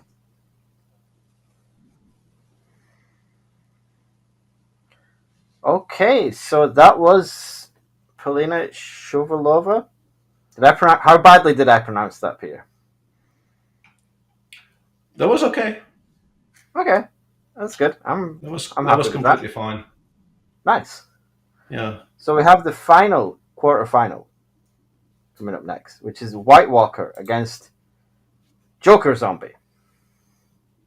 I like both of these masks. I've seen the masks for these two, and they look pretty good. Mm-hmm. I was impressed with both of them. I don't know how good they're going to be to actually play chess in, but I think they look good anyway. Okay, That's the we're important about thing. We're going to see both of them shortly. Whoa. Yeah, whoa. Whoa. Okay, this is yeah. I don't know what to say about the Christmas jumper as well. This is Yeah, I think it adds a nice seasonal touch. It's somewhat wrong season, and but it's perfect. I don't think I would want to play Joker Zombie. I think of all the masks so far, I think this is the most disturbing. It doesn't have a yeah, that's I feel like that's very specifically a mask inspired by that game Gusti was the best in the world of at some point, Plants which vs is Zombies. the original Plants vs Zombies. Yeah. Okay, maybe. I feel like sort of the very very early mobs you encounter in that game, they look a bit like that. Whoa, we have a Dutch. And the Dutch immediately met by knight c3. Okay, so these are the Not sure if last any of players we this. haven't seen. And let me see what clues we have. Do tell. Wait a minute. How is he a White Walker? This feels like a different mask. Okay. Yeah, that's It seems like there was a last second mask change. Okay, so Joker Zombie. The clue is they got an MBA degree before they became a grandmaster. okay. And the clue for White Walker. Oof. It's everyone's favorite chess chicken. So it's obviously Peter Leko. Whoa. that you went very dark there. Yeah. So who's your favorite chess chicken? God, that was a better question anyway, wasn't it? I could just pass it on to you. Yeah. Yeah, it's you can't make me choose between, like, it's very much like a kind of a who you love more, mom or dad type question, and it's always a trap. Mm-hmm. I will plead the fifth on this, but of course it's Jan. You think this is Jan? I think Jan would use a green screen. Yeah. I mean, this is why I feel like maybe we're being led down It's a trick. a strange path there with that clue, because It's too obvious. Well, it's not that obvious. yeah, it looks like a hotel and not a basement. There's no green screen, and also, why would Jan be playing chess? There are so many things wrong with that guess. But also, there are other chickens. It can't be Laurent because we can't see the Eiffel Tower behind him. Yeah, and also, like, it's just, I think the clue is just wrong. I refuse to accept that clue. It's not Jan for reasons already outlined above. It's not Fres for Eiffel Tower reason. Towel, yeah, Eiffel Tower as well. But The Eiffel also, Tower. Yes, that's what they use. yeah, Clean it. and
Mask that year.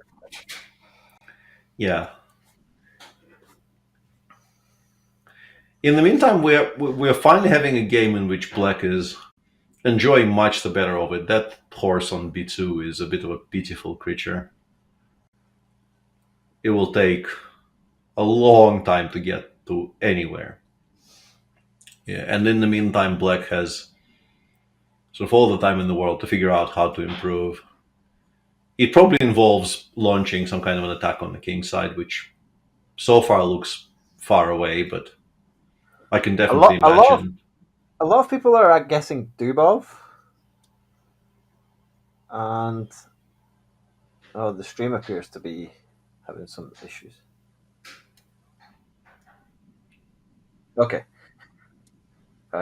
So a lot of people are guessing that it might be Dubov because of the head movements, which makes me think at least one person in this tournament is pretending to be Dubov. Because there's two people that have been, bobbing along, as he's been known to do. And they can't both be Daniel. What if everyone's Daniel? What if he's playing on... that would be... Yeah, that would be if he just decided he's had so much fun last year that this year he wants to play as more than one person somehow. That would be a very Dubovian thing to do, I think. He could get into trouble at some point when he has to face himself. Yeah. I remember, and an exciting conclusion to a chess game is, of course, exactly the time to start telling completely pointless childhood stories. But my first coach, apart from being a candidate master at chess, was also a candidate master at 5 other disciplines, including table tennis. And during summer camps, we would have table tennis tournaments in which he would enter as 2 instances of himself, playing with his right hand and giving everybody a 10-point handicap, and playing left-handed and on level terms. And he would normally play himself in the final. Okay, nice. So you think that So maybe would Dubov happen is here with aiming Dubov? for some kind of a... Yeah.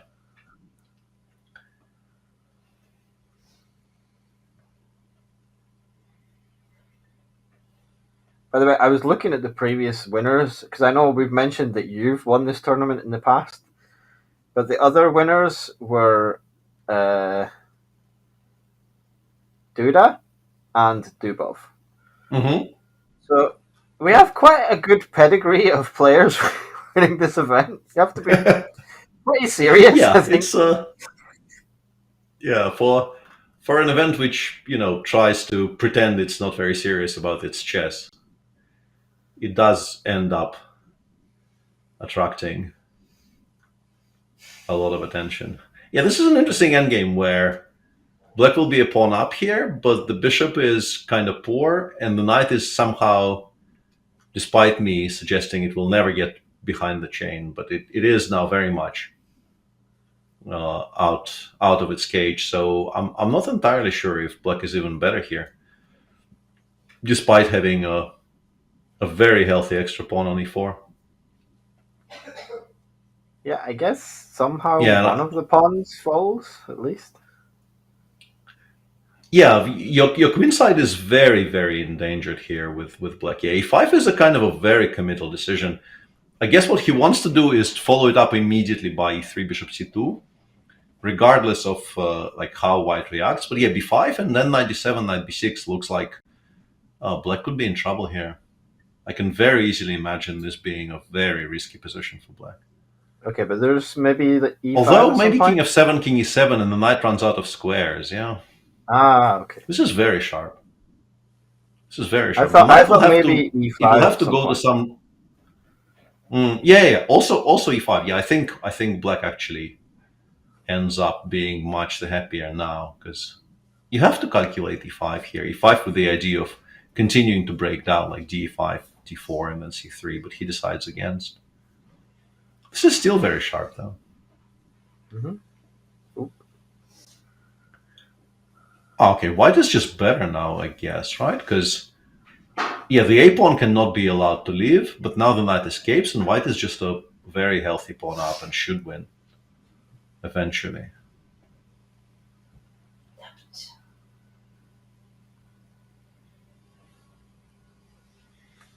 Is white on 100% in games 1? Not in the entire tournament, but I think white won every single game 1. I think so, yes. Although I do believe the higher rated player has white in the first game. I think. Hmm.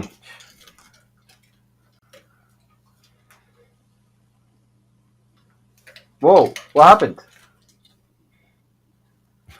I don't know. We don't know. We saw Doggo. We all got we had a, distracted. Ended in a draw. yeah. I think the appearance of the doggo just somehow broke the game, and the Can the game player was, see the Doggo? I don't think so. yeah. But I think the doggo, like the doggo's appearance on stream, sends such ripples across the time and space that it influences everything.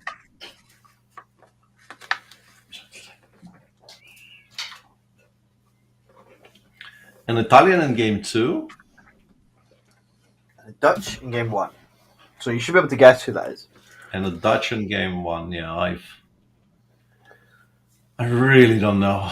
An Italian is being played by absolutely everybody. Rotten Drive says there's a this question is the in chat. other title Magnus has never won. I think that's a good point because Magnus is on a streak this year of winning tournaments he's never won before.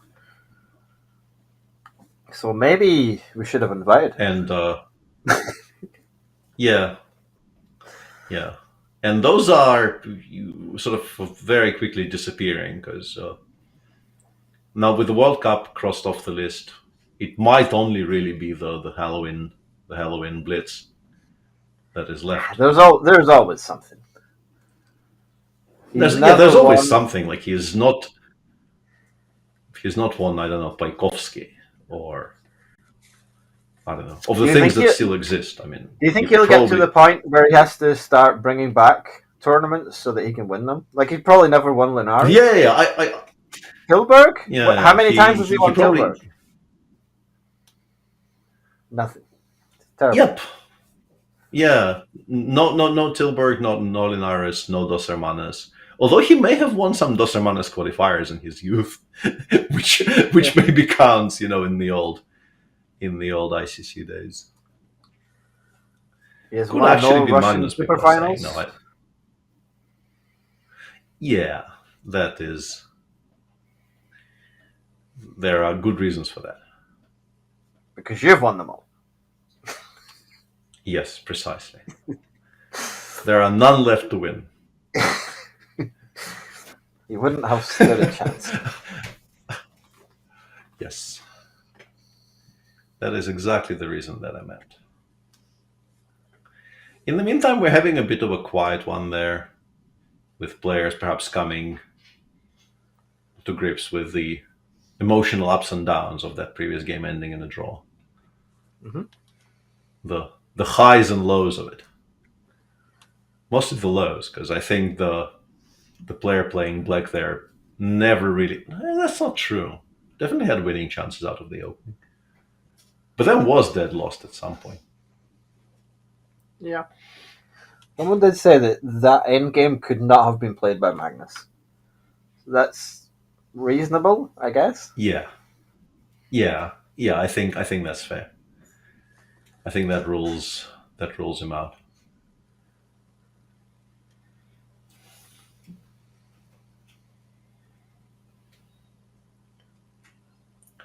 So, what were the hints again for these two? We need something to go Joker on. Zombie has some kind of MBA. Oh, yeah. Before he became a grandmaster, Yeah. I believe. He got an MBA degree before they became a grandmaster. And the other one is everyone's favorite chess chicken. And that's someone that's got mad all at you're me going in to give chat us. because I said it was Leko. But Leko is a self-identified member of the Chicken Chess Club. He talked about it the other day with Jan. It's a mindset. As am I, yeah, and yeah, absolutely. We were the early, what's the word? Trendsetters. People think it's an insult, but it's not. It's a mindset. Also, chickens tend to quite often play like quite sharp chess as well. Because sometimes you can force a draw that way. Absolutely, because that's That's the most efficient way to make a draw in many a case. As well established by the podcast. And if you're not listening to the podcast, what are you doing with your life? Probably waiting for the podcast. It's That been a is- while. That is actually very, very fair. Yeah, that is very fair.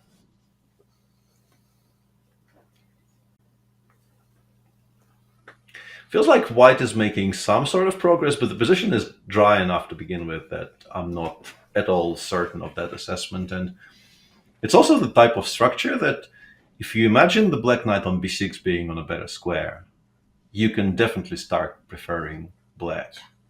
So yeah, I'm very surprised by Queen c2. I don't know why. White Walker would have... No, actually Crazy Zombie, yeah. Joker Zombie. Why he would have Walker Zombie, yeah. Why he would have voluntarily given up the pressure against the b7 pawn. But yeah, now it... Well, rook takes, interesting. Declining the opportunity to make the game very, very symmetrical and very, very level. It's still pretty level, but I guess White sometimes has a bit of a pressure against the pawn on e5 because it's awkward for Black to support it by pawns and not pieces. Not sure I like Queen e2. I thought the ideal setup would involve putting the bottom rook on e3, playing Queen b3, and kind of trying to annoy Black from at least two directions. This has been a very tense, cagey, non-Halloween game. Yeah, I think we need to tell them to get on with it. They're taking this very seriously. They're being altogether too professional about it. Yeah, it's just not on.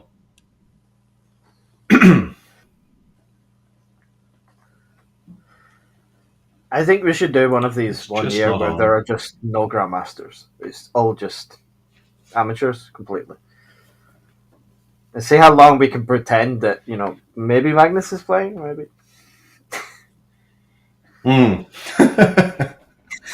Yeah.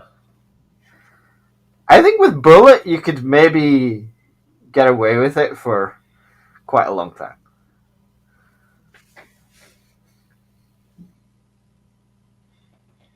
Yeah, it remains to be seen, but yeah, maybe. I don't think it'll ever be seen.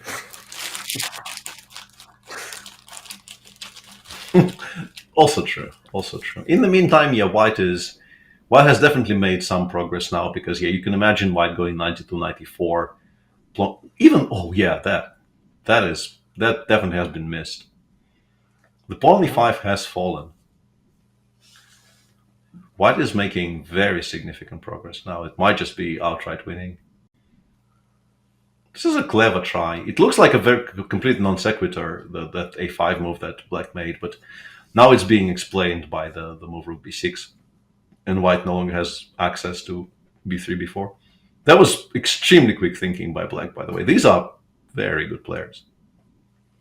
I don't know who they are, but these are some very serious players. They are both grandmasters of chess. The NBA thing is very confusing to me. I had a Because much NBA, better, like, unless you're... clue for him, but it got vetoed. And no one will ever know. NBA implies a certain age, right? So that's Yes. somebody who became a grandmaster reasonably late in life. And these days, that's just not a thing, right? He's not that old.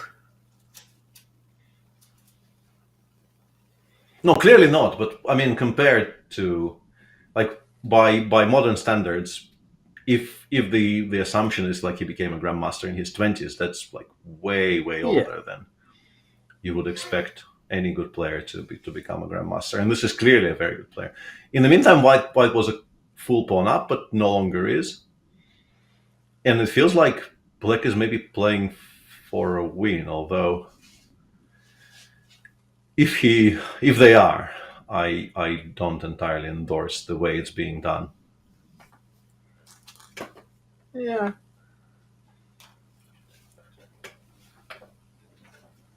We have 2 draws for the first time ever. It's possible, yeah. It's extremely rare, but it's very possible this also ends up being a draw.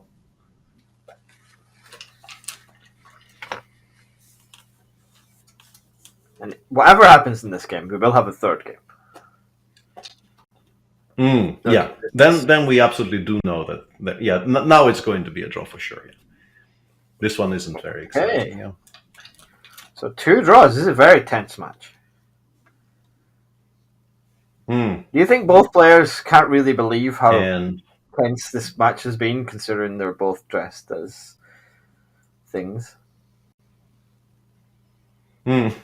It's not impossible.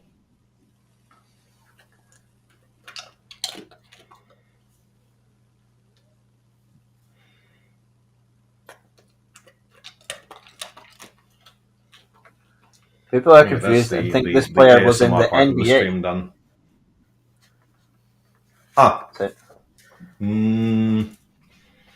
We would have known. I think if a chess Jan player would have known. Jan would have definitely clocked it. Yeah. If there was a chess player that tall. And not just him. Yeah, there's a lot of top chess players who pay a lot of attention to that particular sport. Oh no, I just meant the height thing. He's fascinated with the height of different grandmasters. He also likes basketball, I guess. But yes. Where is the game 3? Okay, they're about to start in a moment. The players are fixing some stuff with things. Two draws. Anish confirmed, says chat. But which one? Very unfair. Yeah, but yeah, also which one? Yeah, and Zombie is Anish, says Insane Mafia. I feel like... Yeah, and people are saying it's actually a cat dressed as a dog. No, that's definitely not a cat dressed as a dog. That would be a large cat. You would have to be careful. Yeah. Olga and I have become completely obsessed by these. There is I think a TikTok account that follows the fortunes of a family couple who, for reasons unexplained, adopted a baby leopard. Okay. Peach black baby leopard at the same time as they also have a Rottweiler. And they're best friends. I think I might have seen them. And it's unbelievably cute, but also you have to wonder how they're still alive. Because I don't think it's recommended to keep big cats No, as part of your household. It's fine. But she feels the life expectancy is not great, but you can still do it. Yeah, I mean, of course you can, but you have to assume there's a reasonably large likelihood of being mauled to death at some point. Yeah, you just have to manage your expectations. That is very important in all walks of life. So yeah, I do agree with that. And we have another Dutch in which white is, I'm guessing, attempting to improve on what wasn't a particularly great success in game 1. Okay, 2 Dutches though. Who's going to play the Dutch twice in the same tournament?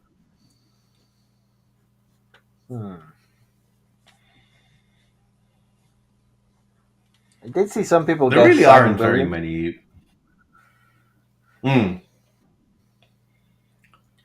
Simon is the right size for this, and also, I guess, roughly the right shape. Although, would a beard be completely hidden by that mask? Is the big question I have to consider here. That would be a big giveaway if there was a ginger beard coming out of the bottom of the mask. Yeah.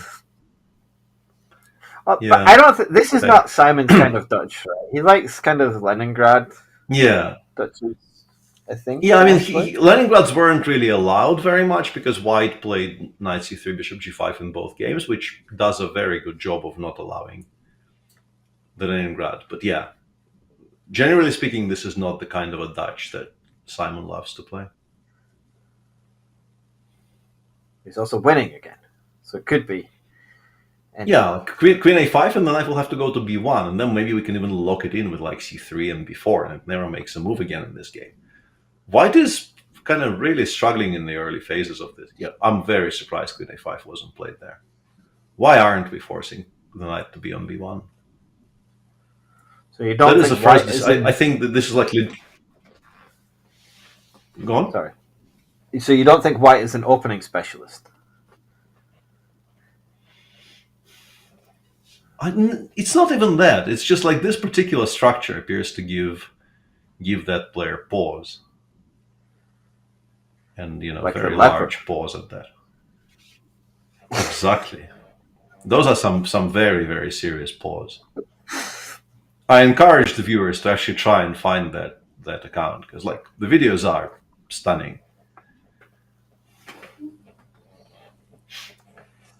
People are asking, are they both GMs? I think I can reveal now that they are both grandmasters of chess.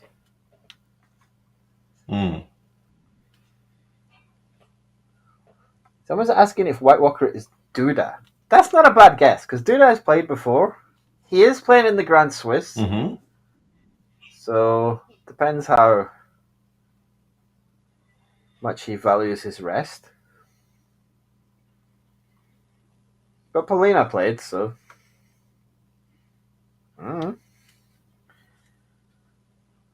Could be, yeah.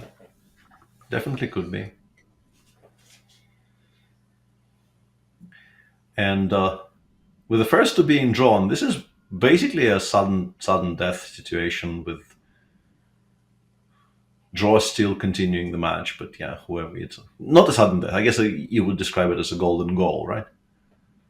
Whoever wins this progresses. Yes. So they are once again being a bit cagey, but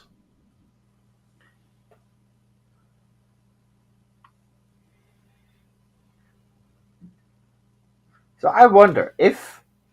Yeah. So a lot of people are guessing that Joker Zombie is Simon Williams, which is a decent guess because of the opening. But if it isn't Simon Williams, is it a good idea to pretend to be Simon Williams so that your opponent thinks, okay, I know who I'm up against. In the current climate? Well, maybe not. In the current climate, probably not, no. I meant on the chessboard. In general, I'm sure you did. I'm sure you did. Yes. My point still stands. Moving on.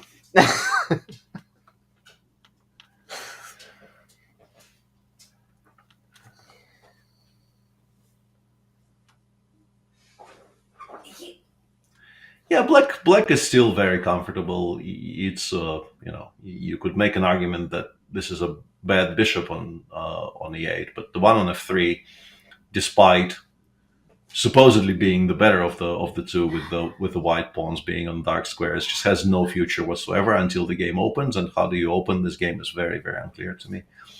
The fact that the b file is already open does invite mass trades alongside it. Using it, so that maybe lends a bit more weight to the idea that this ends up being a draw. But if you have to pick, you pick black here every time.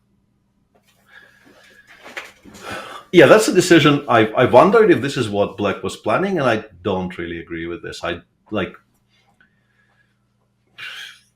that bishop. Black shouldn't have traded those. I think black had the superior one, and there was absolutely no call for black to spend 2 tempi to trade theirs for the one on f3. Now the position has to be very, very level.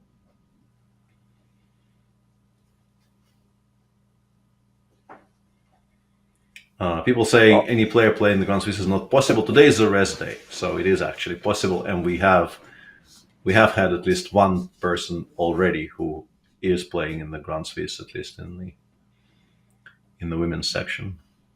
I'm not sure how many we have exactly, but it's more than one. Yeah, you have to assume that there's more than one here. Whoa, things have White somehow managed to lose the c2 pawn without really, like, White has one check, but the Black King will be extremely safe on g6. So yeah, this has gone sharply downhill. And White is also completely stalemated because you can't really leave the knight on c3 unpraised. With the king on g6, there is never any perpetuals.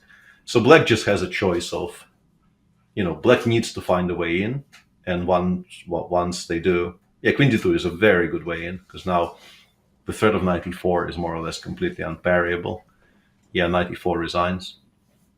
Yeah, there aren't any checks, and the pawn f2 just falls. Okay. Yeah.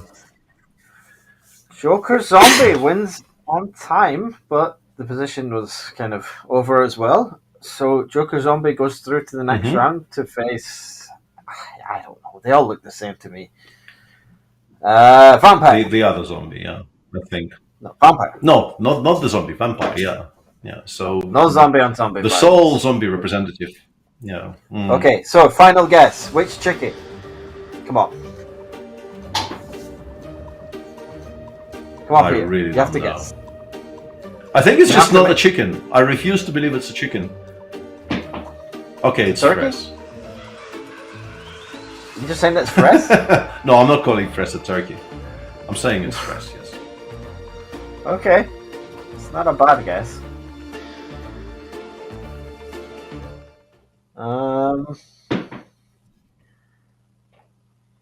Okay, so we will be joined by him very shortly. Okay, we are welcomed with White Walker, who doesn't look like a White Walker, but hello, White Walker. Hi. Can you please reveal your identity? Can you guess the chicken?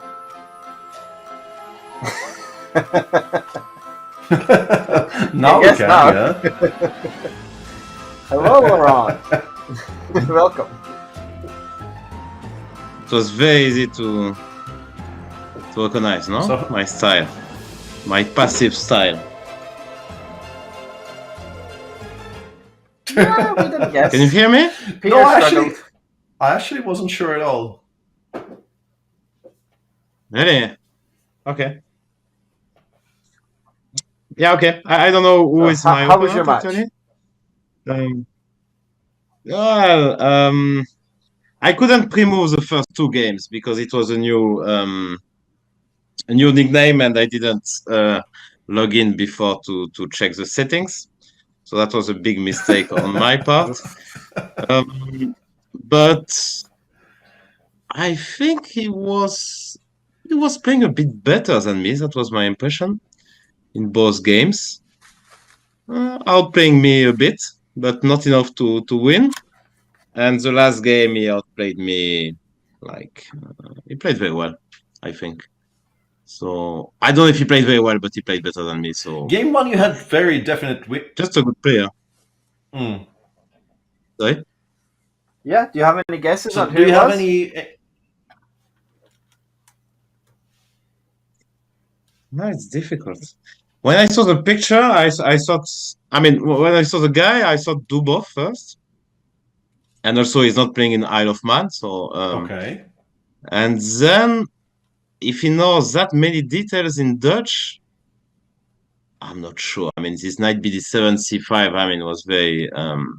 I know it's a good line for. I mean, it's probably the best line for black. So it's someone who knows the Dutch very well. Because I am playing a sideline and he cannot expect that line for sure. And he's playing, I think, the best line. And I was not sure how to handle it. Couldn't remember anything. So a Dutch specialist, but I don't know. I can't help with that one. What did you think, Okay, Peter? fair enough. I really What am did you not think? sure. Could you Yeah, guess? I was trying to go from the mask and yeah, I mean nobody plays the Dutch apart from Simon, but it probably isn't Simon, and and and then you're kind of out of ideas. And clearly a very strong player. I think we have to assume Dubov is in the tournament somewhere. So, but this is the last quarterfinal, so maybe we've already seen Dubov, we just don't know. But if we haven't, then yeah, this could be him. Yeah, and this Italian, playing Yeah. some. But yeah, my guess is that Dubov is a bit stronger than that, even. But yeah, I don't know. We'll see. So it's someone in between Simon Yeah, Williams and we'll Dubov. see at some point. So yeah. Yeah, that kind of range, yeah. That kind of range. Yeah. Okay, so do you have any final thoughts on your match before we let you escape? It was fun. Final thoughts on the As format, always, or you just thoughts. you sent me. No, I have a final thought on the mask, which is Dodgy Okay. is supposed to The send me a important mask, part. and it's has been previous year it came too late, and this year it was way too small. So so I have to find a mask by myself, basically. But this is a fun part. Okay, maybe next year we'll get you one Okay. properly. Yeah, thank you. Okay. Okay, fair enough. Well, Thank thank you you. very much for Bye-bye. joining us, and thanks for playing in the tournament. Thank you very much.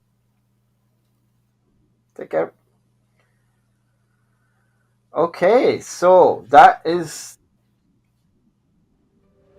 Okay, and that was the quarterfinals over. So we'll be back after this short break with the semi-finals of the Monster Mystery Banter Blitz. See you then.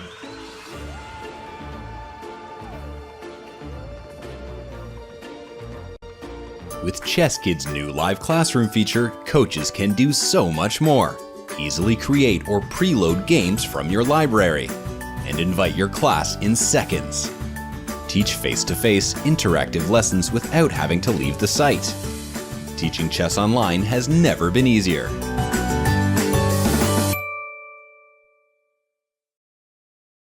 The Chess World Championship has been a prestigious title for well over 100 years, but oftentimes the prize money was lackluster. Chess in the 19th century developed without an international governing body.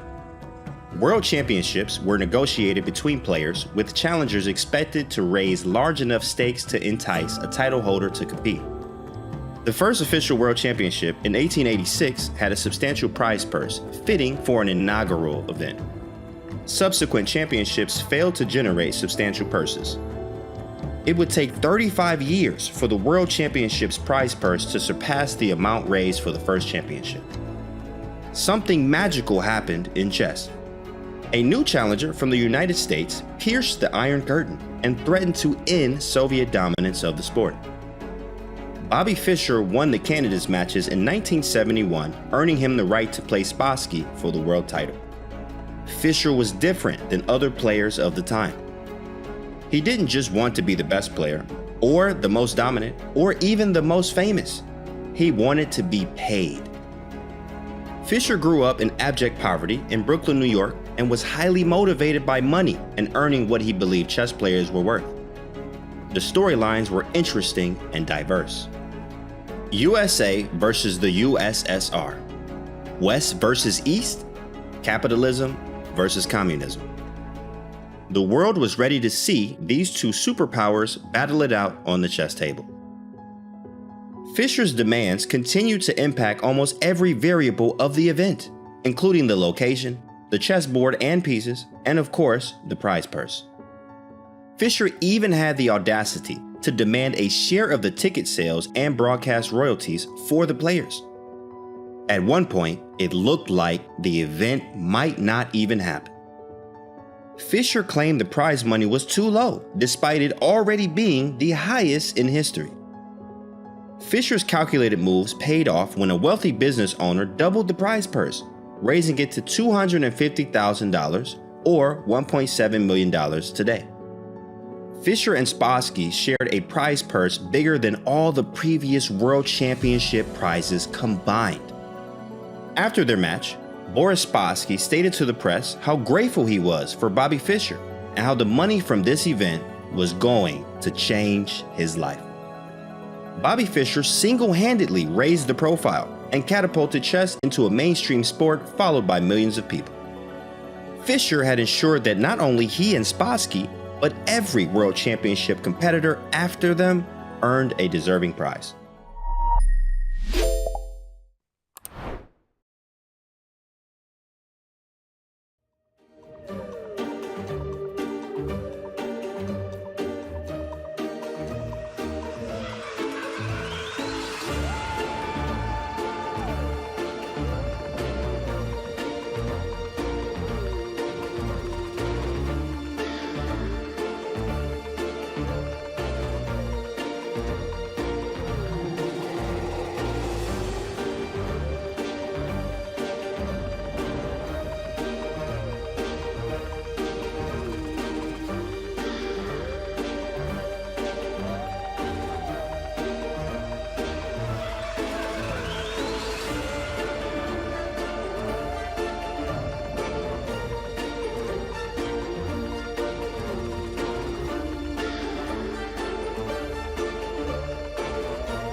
Okay, we're back now with the semi-finals of the Halloween Mystery Banter Blitz.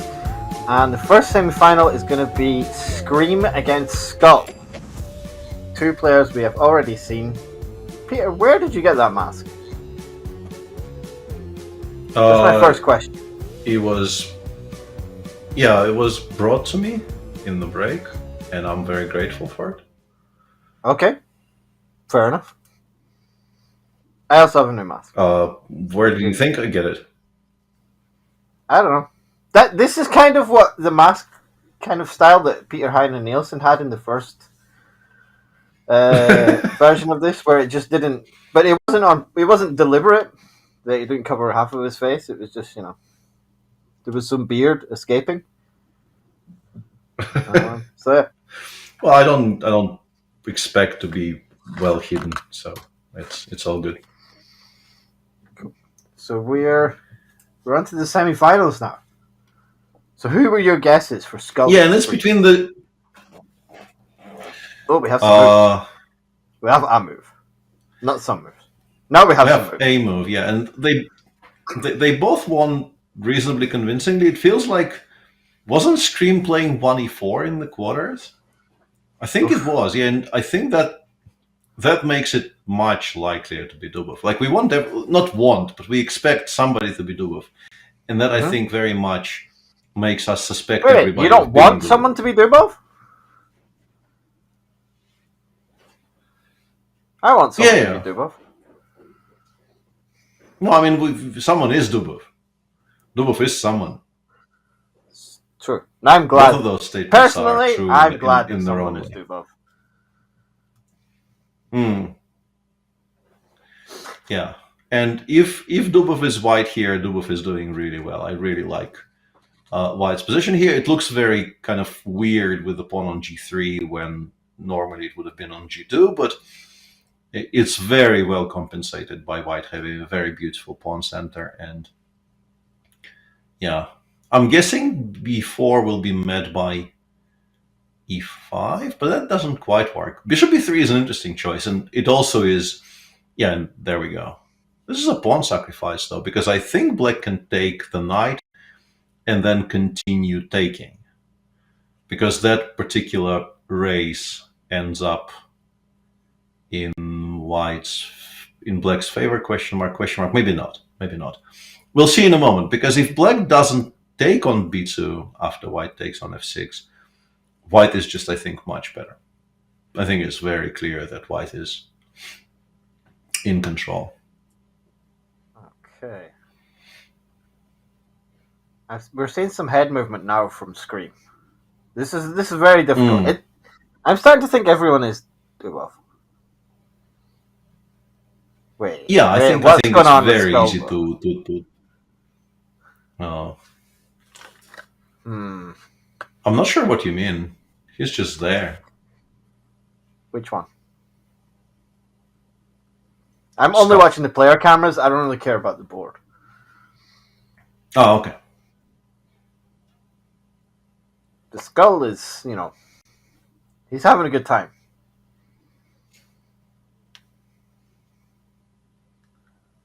Who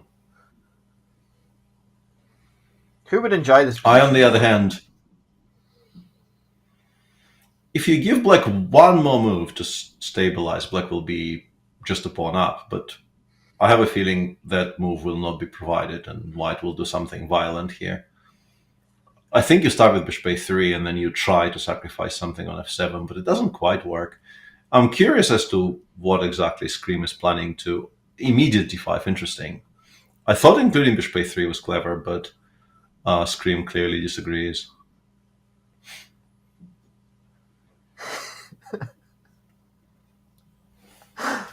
I'm just enjoying now. I'm just he's bringing me joy.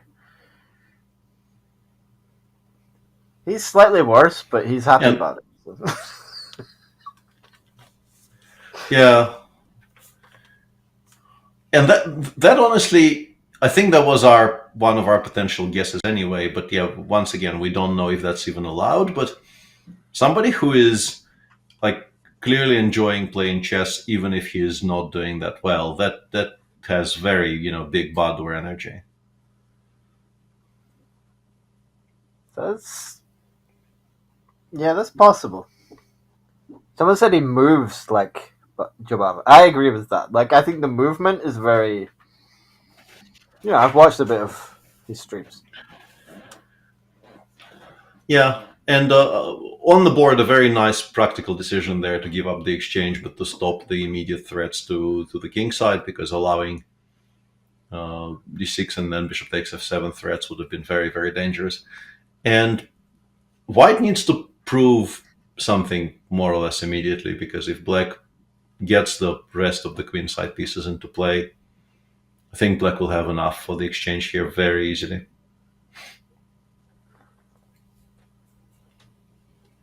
Any chance skull is Chat Jeffrey Zhang? No.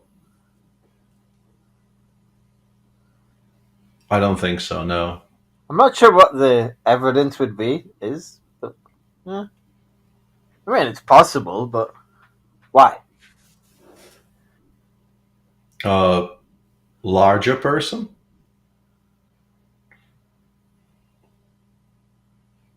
I think he is just somebody who is a big unit. Slumka says skull looks like Musard. I don't think that's true.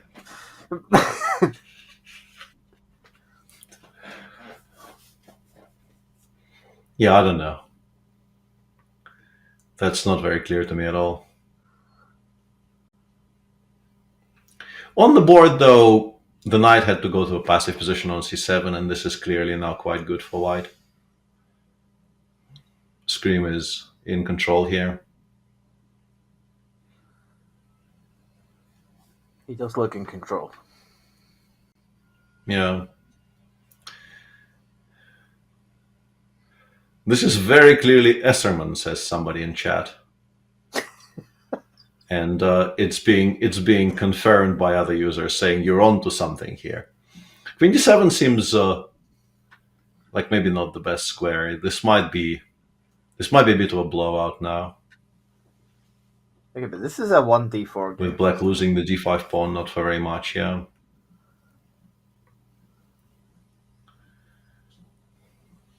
Do we think Esselman White has the takes option of e4? also...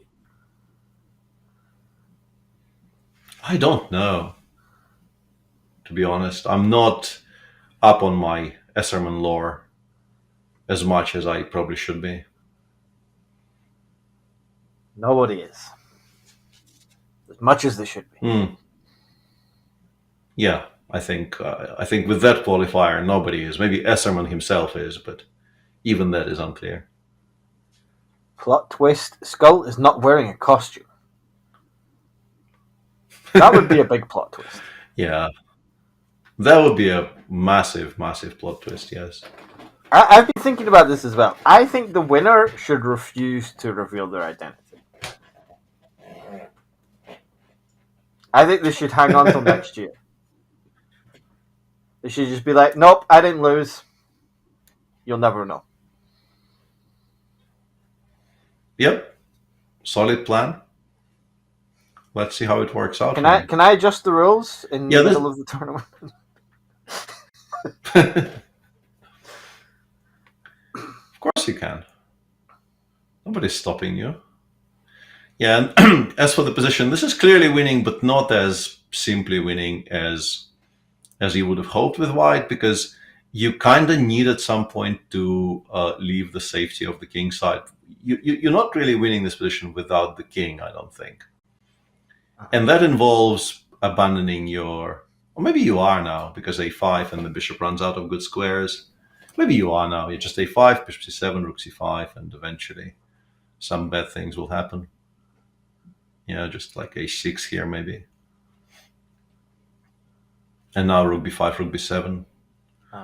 Yeah, maybe you do just win very straightforwardly. Because now bishop b6 is no good. Yeah. And that kind of a nervy decision to start giving up stuff on the king side will only hasten the demise.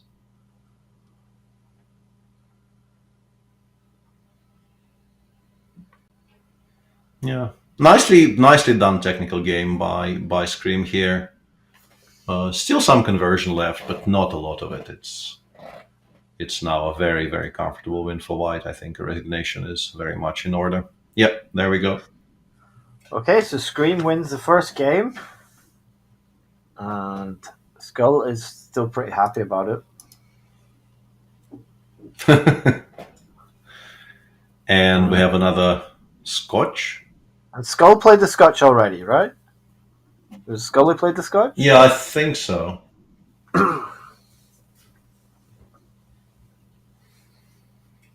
Somebody definitely played the Scotch anyway.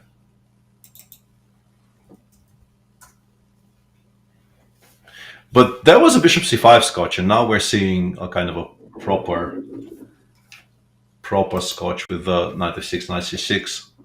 A true Scotch. And knight d2 is a move that I think is coming back into fashion. It was something I actually did quite a lot, like in the mid-90s, because it was very fresh then and nobody really knew what to do against it. But then it disappeared because it's not really very good. Or at least I didn't think it was very good, but it seems like with modern engines, people are making it work for white yet again, because I see more and more of it in recent years. Yep. We should remind people of the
You never really know.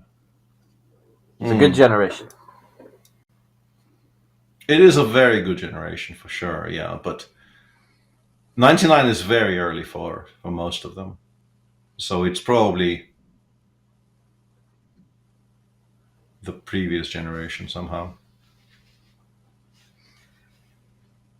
This is a very slow-paced game. They both seem to be on their own here, I guess. Yeah, they're taking a lot of time in the opening here for sure. Scotch is a complicated opening, and there's a lot of intricacies, but still, you would expect, the Blitz players of today to be blitzing this out a lot more confidently. Mm-hmm.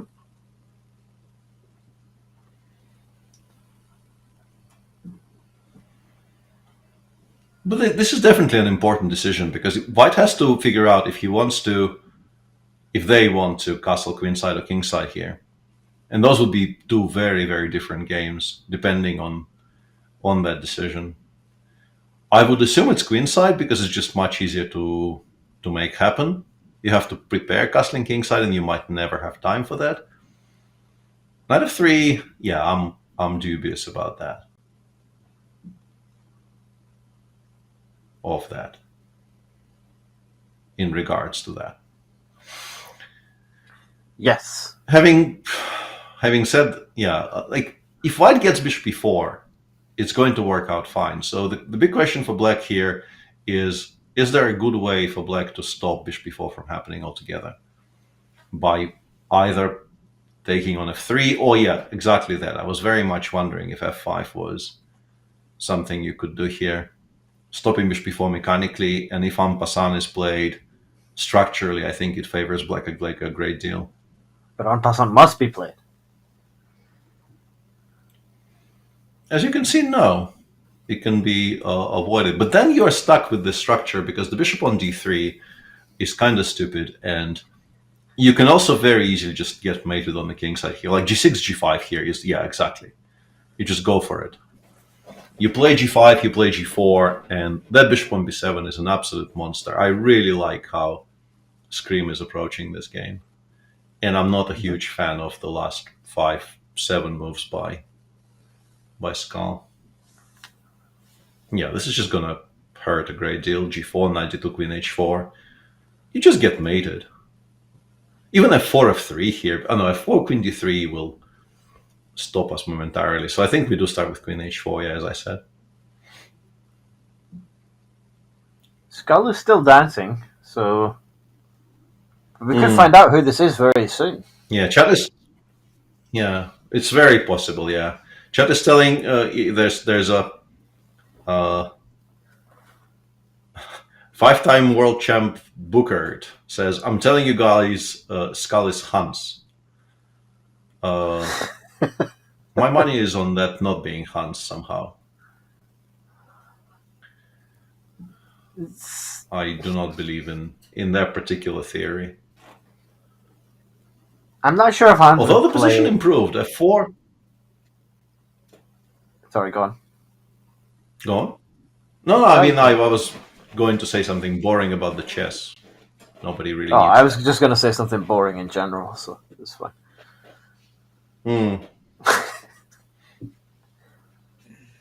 Yeah, now maybe we play rook d5 to... yeah, exactly, to make that bishop on c6 much less potent, and if that rook ever gets taken, we get a very nice pawn center. Yeah, this is now a very, very unclear position from a position I absolutely hated for White and thought might be just straight up lost. So a massive, massive turnaround. Although bishop c1 was a kind of a weird decision, yeah, allowing this is probably unnecessary and is a mistake. Yeah, and suddenly we're just completely... And Scream wins 2-0. Okay. Last minute guess. Who is Skull? Jabava. Don't know. Okay. Probably. I don't think that's possible, but...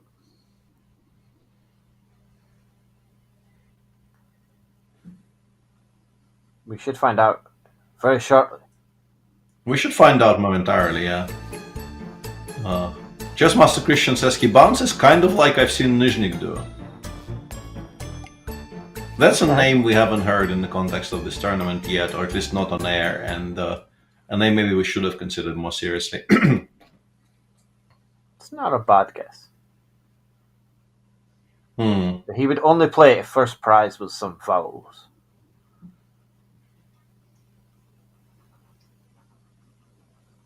Okay.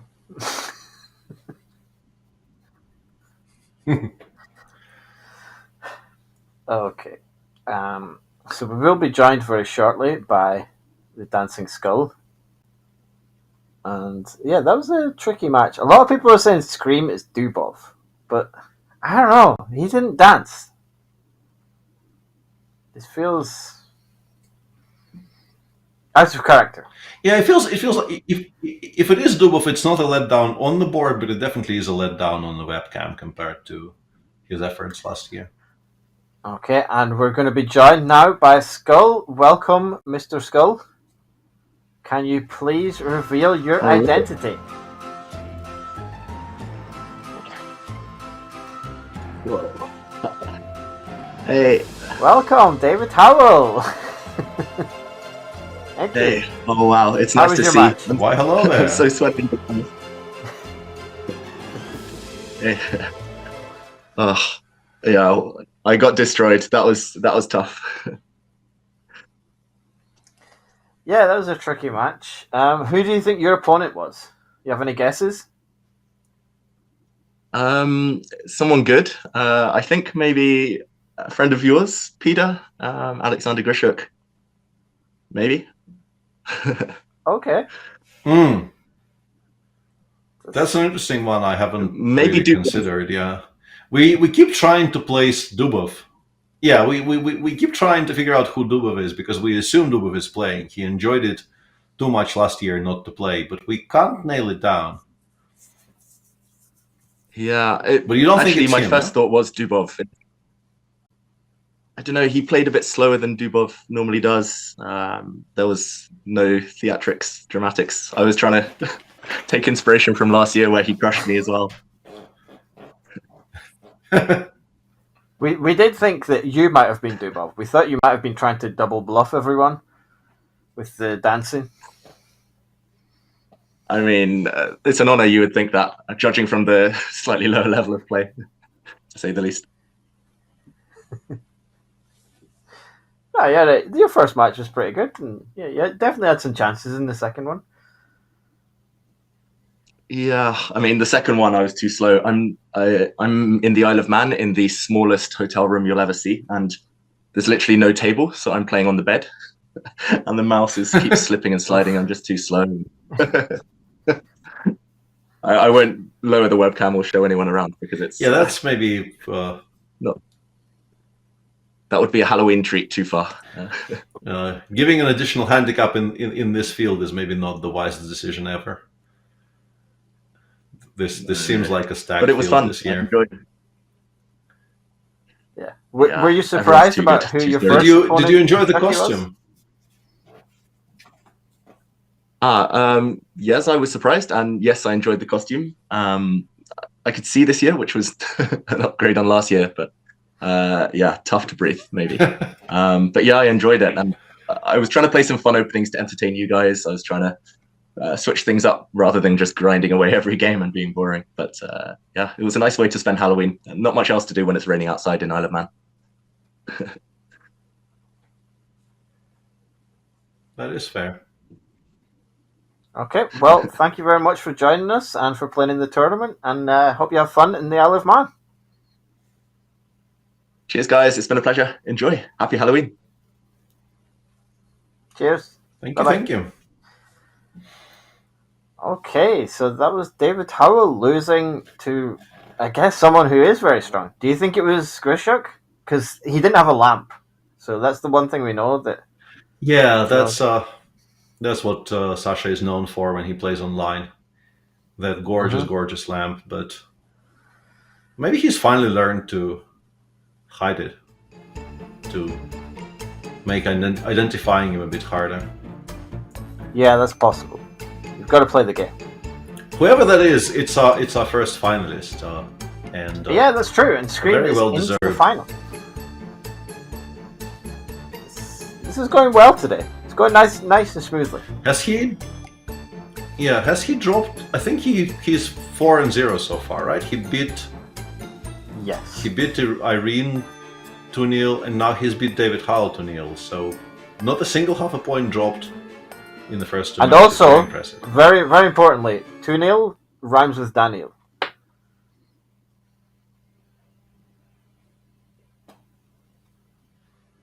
Yes. Thank you. Thank you. People who are in chat were complaining we haven't done any Halloween puns. So I thought I'd try one pun and get nothing. What do you mean nothing? I nodded sagely and agreed with you. Yeah. What do you mean nothing? What else did you I got nothing. Yeah. Okay, so the next There's now a match- significant faction in chat saying Scream is not your back, which is an interesting version. Interesting. But Notterbeck's not having a great time in Isle of Man, so maybe he's, you just want to play some chess but have some fun at the same time. It's very possible, yeah. And now we have the next semi-final, which is... Oh, let's see the name. Joker Zombie against Crazy Vampire. Zombie. Vampire against Joker Zombie. Yeah, Joker Zombie. Joker Zombie, yeah. Who's your favorite in this match? Joker Zombie. I like this costume better. I want to see more of it. I agree.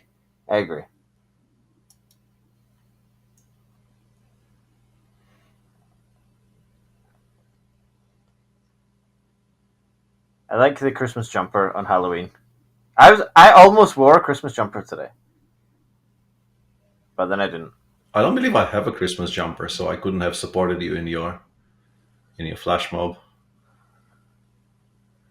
I have something with meese on it, if that counts. Probably think, not. Like anything with meese on it is a Christmas jumper. It has to be very specifically Christmassy in color scheme. Yeah, that's reasonable. We have some moves. What is this opening? I suspect it's an Alapin or of some sort, or something which should be forbidden. I'm not quite sure. You're correct. Yeah. Do you think it's time for It's the FIDE to forbidden start mode. banning certain openings? Yeah, absolutely. It's been long awaited change in the format. Just start offering people like best of 5 with 1 ban or something. Yeah. Why can't you ban moves? Yeah, I mean, semi-seriously, it's been floated years ago, and for an exhibition tournament, it wouldn't even be such a stupid idea just to try and see what that would result in. Not a thematic tournament as such, because that has been tried. Like, there have been famously tournaments in Argentina which were just people were required to play the Sicilian, and that was fun to watch and interesting. And with good players, you get interesting content regardless. But just to try this format specifically, give people an option of banning one specific move in the, I don't know, first 3, first 5. Where would you make the cutoff? Because it can't really be just the first move, right? It has to be a bit later than just move 1. Yeah, you have to. It takes some finessing, but Yeah, I mean, clearly it needs to be thought through, but I would definitely see how that would play out with good players, because it would force people to think. It would force people to make some decisions which they're very, very unused to. And I tend to welcome those changes.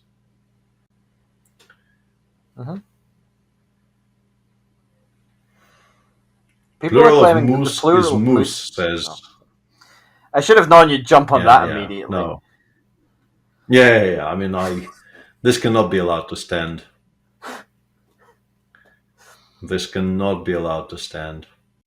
It's obviously Mies.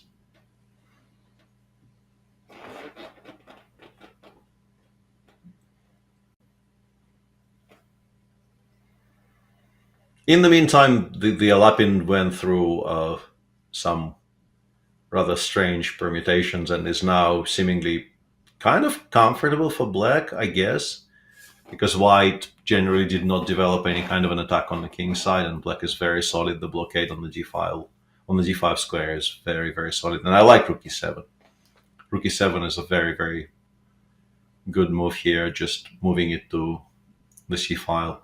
Yeah, that's kind of going downhill fast for white. This is just going to be a massively unpleasant position. Drop the bishop back, put the rook on the c file. Every endgame is bad for white. Middle games are also not much fun. Oof.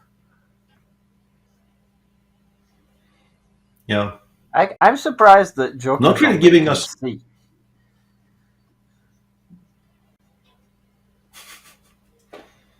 Yeah. Because he must have. Do you think these are the shape of his actual eyes? So that he can. Like, I'm not saying he looks exactly like this, but, you know, the eye holes are very specific. Yeah.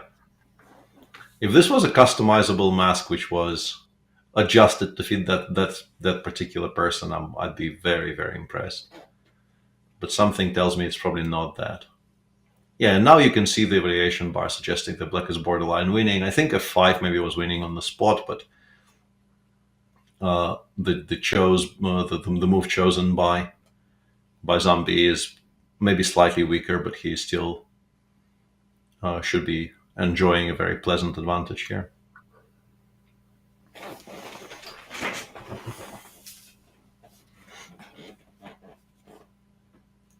And comfortably ahead on the clock.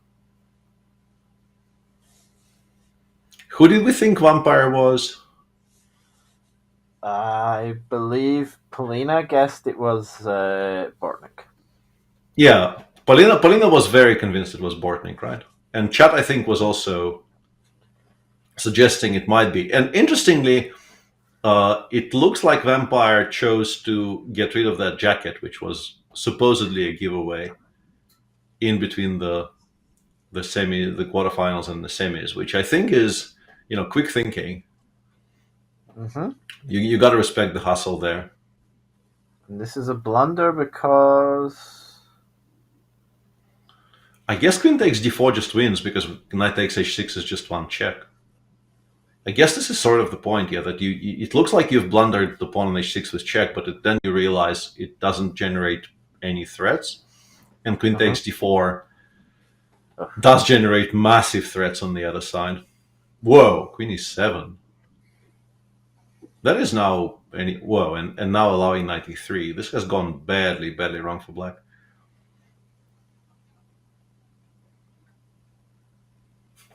Joker Zombie has a strong pre-coffee look, says Max Malinek.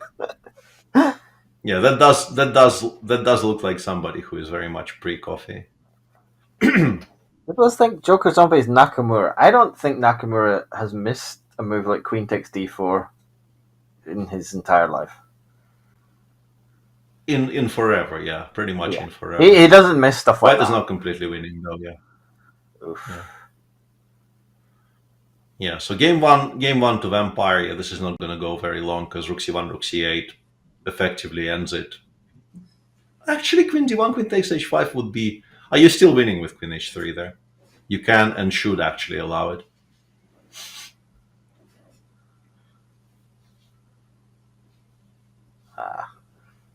The bishop falls. Yeah, and then the bishop on f8 gets lost. Yeah. So 1-0 to Okay. Vampire, who we suspect might be Bortnik, but we don't know for sure. We have still no idea who Joker Zombie is. No Dutch this time? Oh no, he was Yeah. black last time. Sorry, he's No white Dutch now. this. Yeah. Mm. So he played the Yeah. Italian first game? And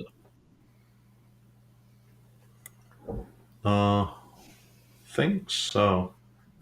No, hang on. Yeah, it was the Italian, yeah, of some sort.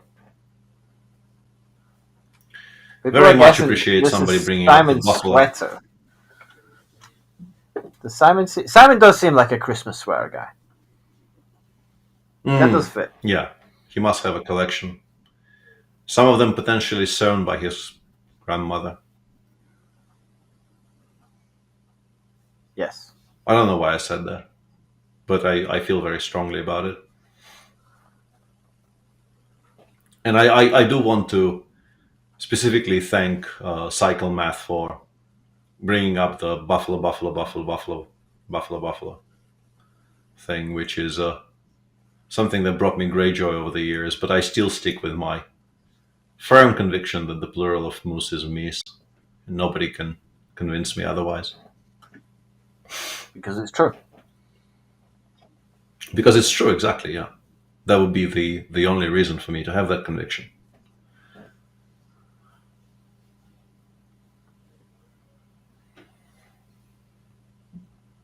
How many games per match? It's a best of 3, which in effect means that whoever gets to 2 points first wins. And if it's point and a half, I assume there's an Armageddon.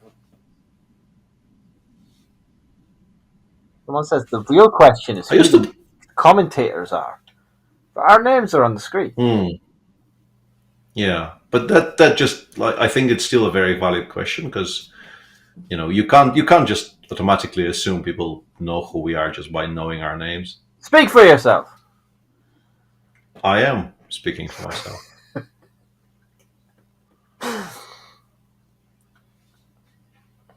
Joker Zombie, a man. Maybe. Couldn't be ruled out. E5 is a very kind of a weird choice there because normally you don't want to give black this d5 square for the knight. Yeah, and I had a feeling e6 was the idea, but now we can just take with the bishop and then run towards. I assume bishop d3 here is the point, but we can just go king d7 and keep the king in the center. It's not very unsafe on f7, but it often is actually safer in the center. Yeah, there we go. A man of culture. Apparently the machine hates it with a vengeance. But I was also leaning that way. g3 is clever though. Bishop h3, rook h1. This could become very sharp.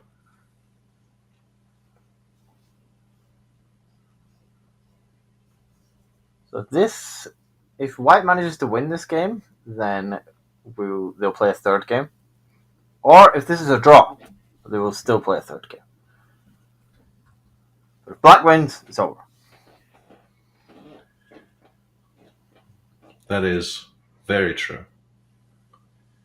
Now, this is now a very, very unclear position because g3 followed by queen e2 is extremely well played by Joker Zombie. Now the pawn on e6 pretty much has to be given up. Maybe black is planning to go into full defensive mode by playing queen f7, knight c7, trying to hold on for d alive, but that's extremely passive. And I would caution against it. But maybe it's the best. Maybe it's, I don't know. I think it's difficult to play like that. But it's also very difficult to allow bishop takes e6 and be happy about life. Is Joker Zombie the player with an MBA degree? Yes. This one still confuses me greatly.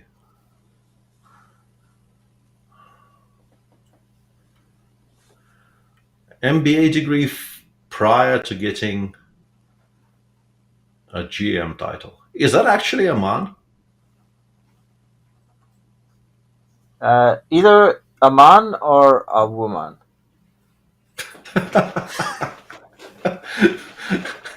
Nicely done, Batman. I'm sorry.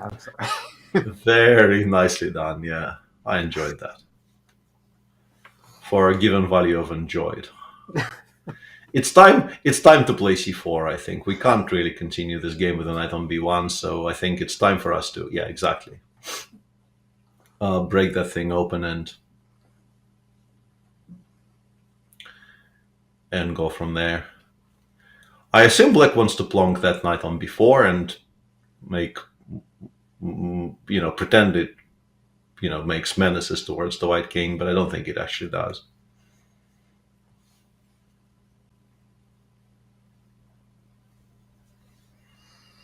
Yeah, this is... I guess if it's a must-win game, this is kind of what you want.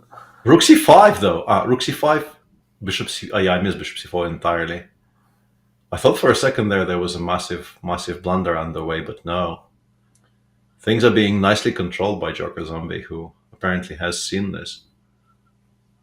And now the rook on c5, it looks very beautiful, but it's completely stuck. And white can just play something like rook e3, supporting the queen on c3, and then threaten to trade the bishops and just pick up that rook for free. Okay, there's an important question for you in chat. It's a very important question.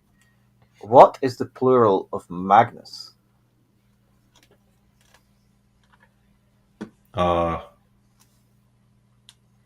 I saw the suggestion that it must be Magnus, but I think it's just like he's singular.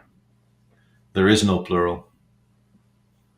It's not true. I played a different one last weekend. Tell me. You've met a different one. No, I played chess with a Magnus, and I was wearing the Magnus shoes. It was a good weekend for me.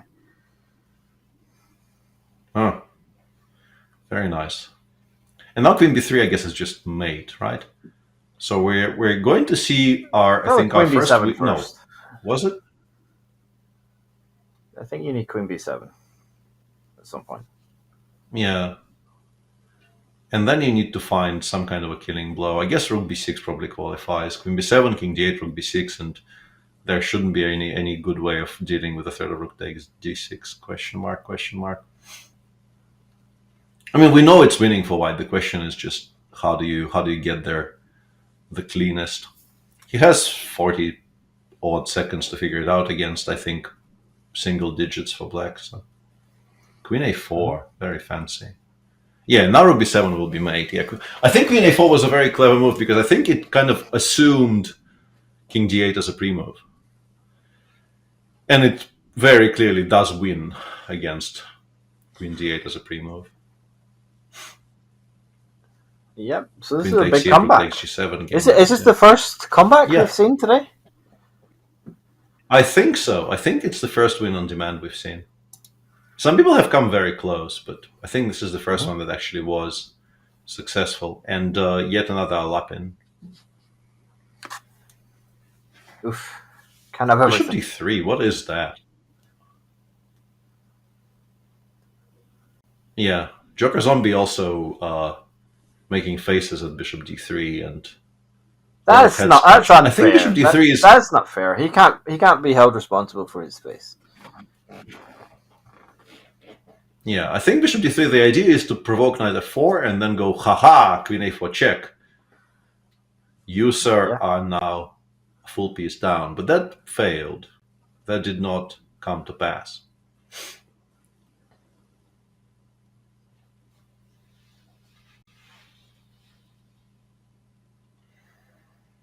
Yeah, I mean, as far as Alapins go, this is a sharp one, but it's still an Alapin, so I am reluctant to discuss it at any length.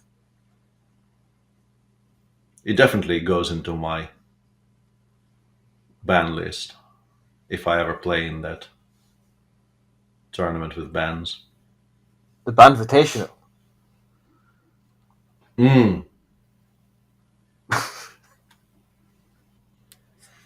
The first prize would be like a year of free meals at a Vietnamese restaurant, right? So that you can get a lot of banh mi. Yeah. Or the first prize would be you can ban a whole player. From the next edition, or? No, for a year. How many people do you think would play? If that was the first prize. in a tournament you could ban. So you someone could, don't like. so you could just ban a player for a year. Yeah. I think you'd have queues around. You'd have queues around the block, no? Yeah, could you? We could charge entry fees of like a lot of money, and then feed it. I know you're watching. This could be a big money spinner. Hit me up. Absolutely, yeah. We are endorsing this idea with open arms, both hands, whatever.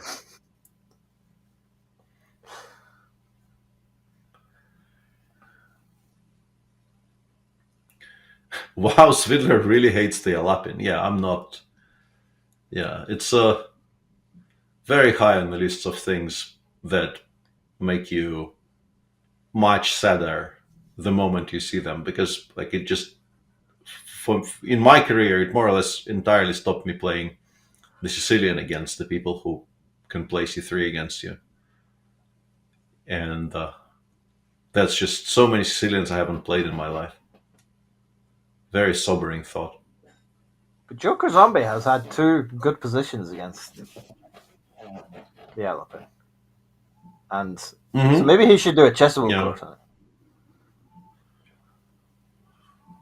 I feel like you're trying to tell me something.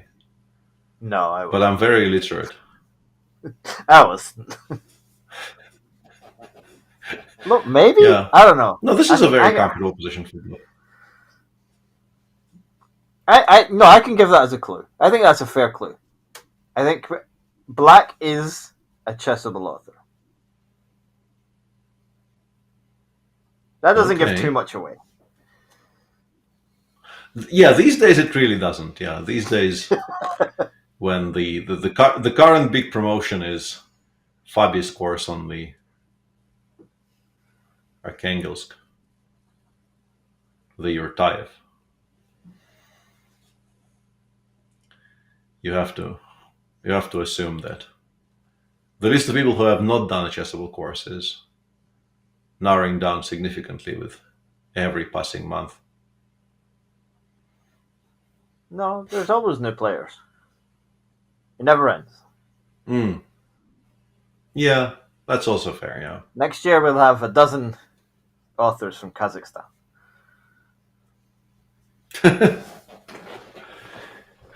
Does seem possible, yeah. In the meantime, White probably has improved his position somewhat, weirdly, without even attempting to involve the bishop on c1 in the game, which is not something you see very often. I think this is like move 35 now. And the bishop on c1 clearly hasn't been touched, and even the pawns on b2 and d2 haven't been touched. So it's like an extreme commitment to the bit here by the vampire. Mm-hmm.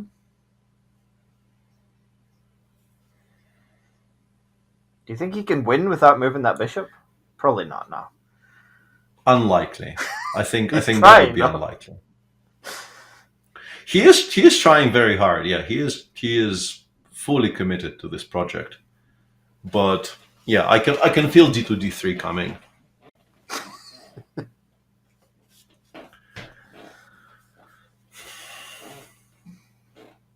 Yeah, I'm not sure I'm in love with all of this either, because I think that bishop on f6 was not really doing very much, and I think Black actually should be quite happy about giving it away for a knight.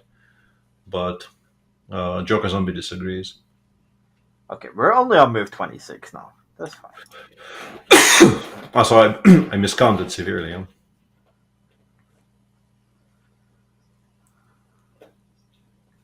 d3 has been played, which is bringing us ever closer to that bishop on c1 finally making a move, which would be a solemn occasion. Boo. An occasion to go Joker Zombie.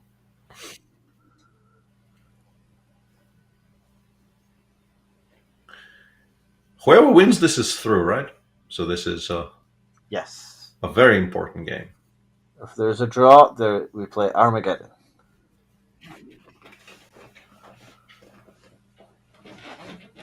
This being an extremely professionally organized broadcast such as it is, do we know what kind of Armageddon? Yes. Let's have it then. 5 minutes for white and 4 minutes for black. And black gets drawn. And on the all important question of seconds added after move 60, I assume the answer is just no. This is not for the faint of heart, this tournament. No, this is no increment for you. No increment. This is a classical Armageddon. Absolutely. Absolutely, very classical. Shuffling tend to favor white for a while, but I'm not quite sure why knight g4 was played there. The knight was doing very well on e5. Times are pretty level. Yeah, this one is coming down to the wire. Unless they find a threefold right now, which I think is somewhat possible. It's not even a completely illogical threefold here, because you don't have... Whoa, okay. That stops the threefold, but you still have to have a reply to knight d6.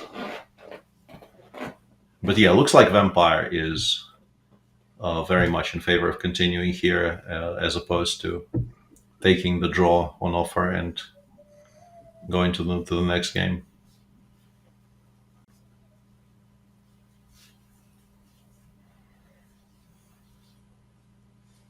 Yeah, that seems fair. Yeah, waiting for somebody to finally make a mistake. And yeah, I'm not sure I agree with actually forcing black for that trade. I think that trade has been quite good for black for quite some time. But apparently the engine massively disagrees and loves this for white. Yeah, this is clever. Just swinging the rook over, taking on g7. And now h6 is weak, and on very, very low time, this is not going to be an easy endgame for black to play. a7 is also weak. I guess we start by playing rook dg1 so that we don't blunder some kind of a check that picks up that rook. And we go from there. Yeah, I think in practical terms, it's very likely white wins this. It's just much easier to play with white. Very dangerous pass pawn on a6. Safe for king. Yeah. I'm calling this in favor of Vampire. I'm no longer calling this in favor of Vampire. Anything. Yeah, this is a mess. They're both this on is increment. an absolute... Yeah. Oof. Oh no. Vampire has one on time. Joker Zombie flagged. Oh dear. Yeah, he doesn't look too happy. Oh dear. That's a rough way to Absolutely lose that not. match. The position- It was a very good match. Unfortunate. That was a very hard fought battle, yeah, and losing on time after surviving that position for quite a long while is going to be heartbreaking. And we'll find out in a moment, heartbreaking for who exactly. Yeah, someone says, Simon Williams, the hands. I don't know if you should know Simon's hands that closely. I don't think that's okay. You shouldn't be so familiar with his hands. Well, normally I would agree final? with you, but I'm sure there are some exceptions. Okay. So we have the final is Scream against Vampire. versus Vampire in the final. I would say that's not an unexpected final. There may be the two Fair enough. higher rates Blitz players at least. And we will shortly be joined by Joker Zombie. Okay, welcome Joker Zombie. Can you please reveal who you are?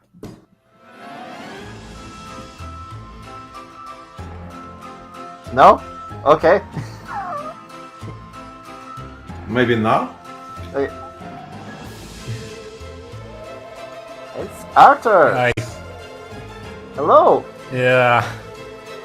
Hi, it's okay. It was a fantastic run, right? I mean, this final game, I think I was completely winning in the end, but yeah, I blundered this rook c7 check. The tenant on d3 is under attack. I thought I can play king d5, I'm winning, but then I blundered c4 fork, and I forgot about the time at all. But yeah. Yeah, that was a very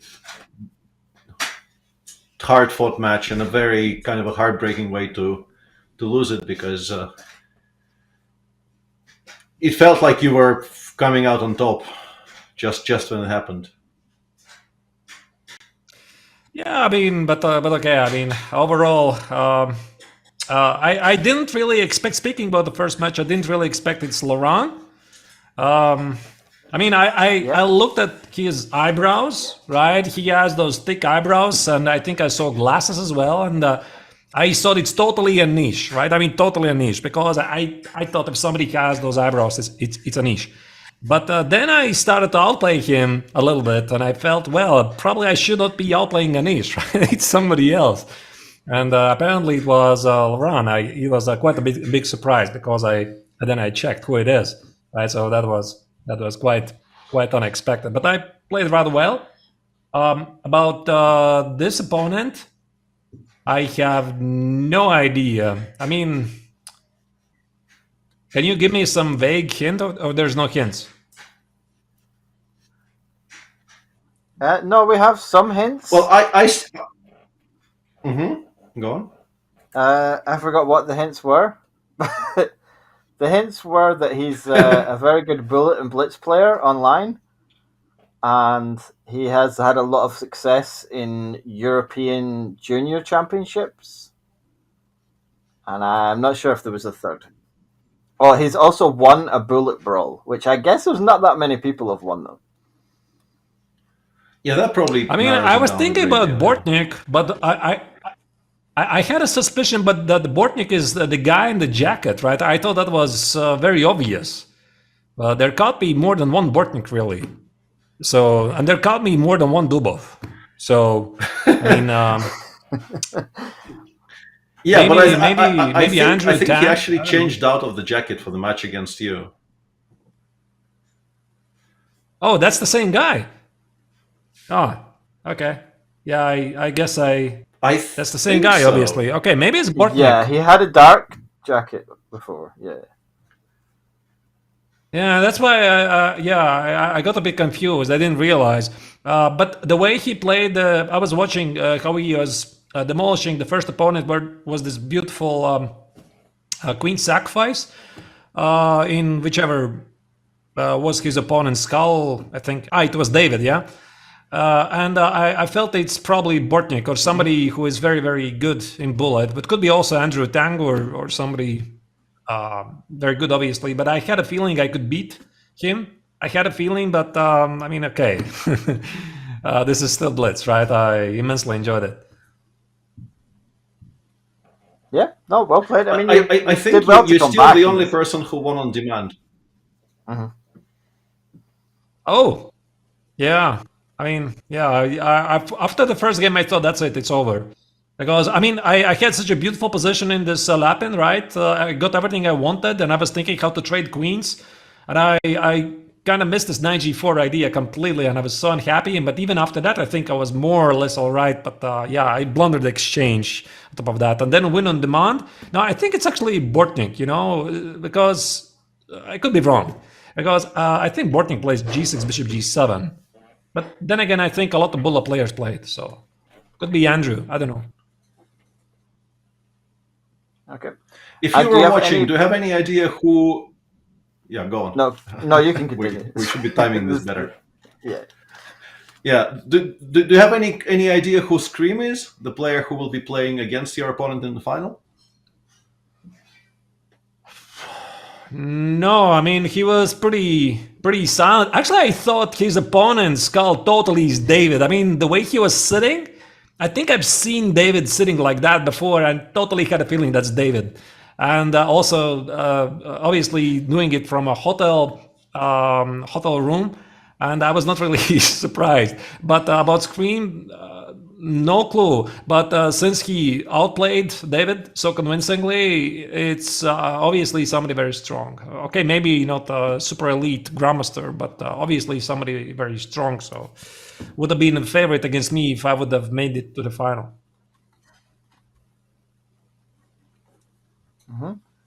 Okay, so do you have any final thoughts on the format? This is the first time you've played in one of these events, so what was it like playing in the mask and playing against anonymous opponents? How was that for you?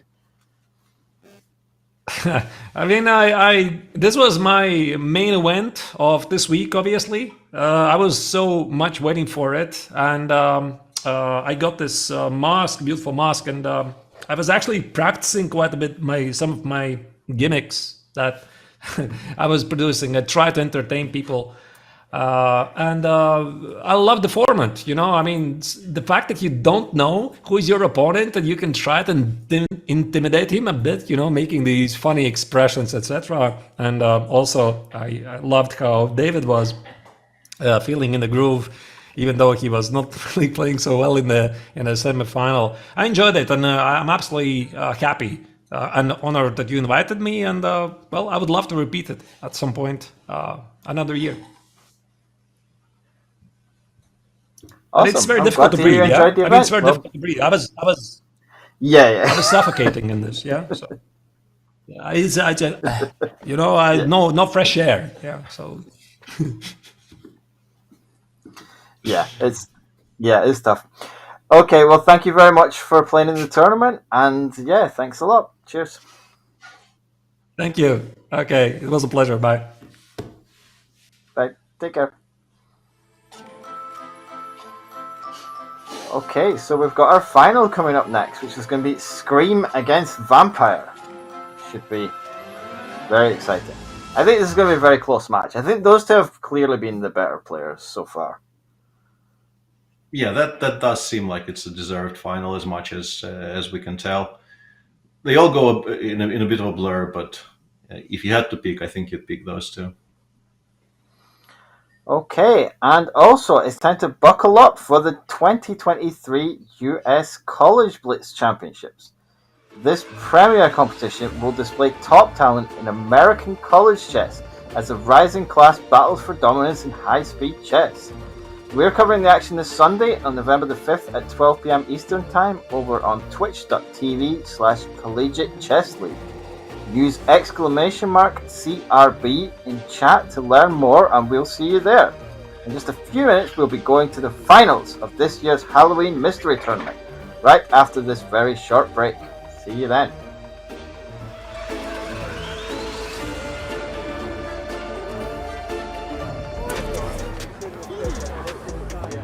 Look at that Chess Kid subtle branding sticker on the table.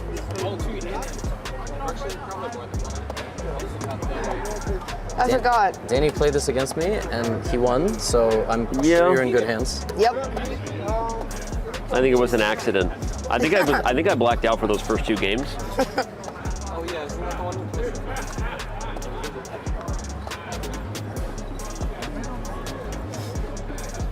Levy's prep. I don't know, are we in my prep? Yes, you're prep. If we're in my prep, I'm really scared because He's moving with such confidence. He doesn't seem concerned whatsoever. It's like really it's extremely concerning. I don't understand. This is secret prep. Your prep? My prep? Actually, I think this is actually prep. Or maybe I just figured it out. Or maybe it's a bluff. This is not my prep, actually, but so I have an option to take that pawn. I want to. Wait, Tony, is this legit prep? I have a suggestion, Tony. Why don't you take none of my pawns? I just take none of them? Just don't take any of my pawns. Okay, I won't take any of your pawns. Okay. Deal's a deal. First them to be taken. Wow, this is actually crazy. What, this position? No, actually, yes. Yeah, it is. Like, actually. Okay. I mean, this prep is paying off. Wait a second. Wait a minute. So yeah, this was what I was fearing when I actually. You guys are playing this a little too focused here for me. Are we supposed to be like more goofy? Supposed to. King to d7. Why did I think about that move? I mean, this is all prep. I mean, look at this. I watched a video of you today before I was coming here. I'm really sorry. And it was about a Magnus destroying everybody, Yes. right? Were you inspired? And I was inspired. And he hanged the pawn, or not hanged, he sacrificed the pawn in the opening, first game. And he sacrificed the pawn to have major counterplay. Okay. And I'm inspired by this. So I'm doing exactly what he did. But you're giving me way more than... Am I mated? Yes, you are. Am I really? Yes, you are. Oh. Wait a second. Wait. Oh my God. Yes, you I are. think I'm missing my wallet. It's not a good thing, everybody. Yay! Yay! Everything Wow. worked out. That was an epic game. What are we doing? We can't be awkward. We gotta do this one. There you go. We're gonna be one of those like epic like. Oh my gosh. That was so inspiring. casual. That was just like this whole time I was like, ah, my king is safe.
Welcome back, everyone, for the final of the Halloween Mystery Banter Blitz.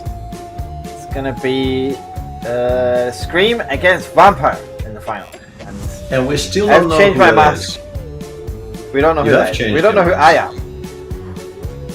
I have a sneaking suspicion I know who you are, but I'm not going to give anybody any help with deciphering this mystery I for think the everyone ages. knows who I am. I think it's a very famous profile picture on the website that is still called Twitter and will always be called Twitter. Yes, that point I definitely agree with. We should not give in and start calling it anything else. No. In particular, not that.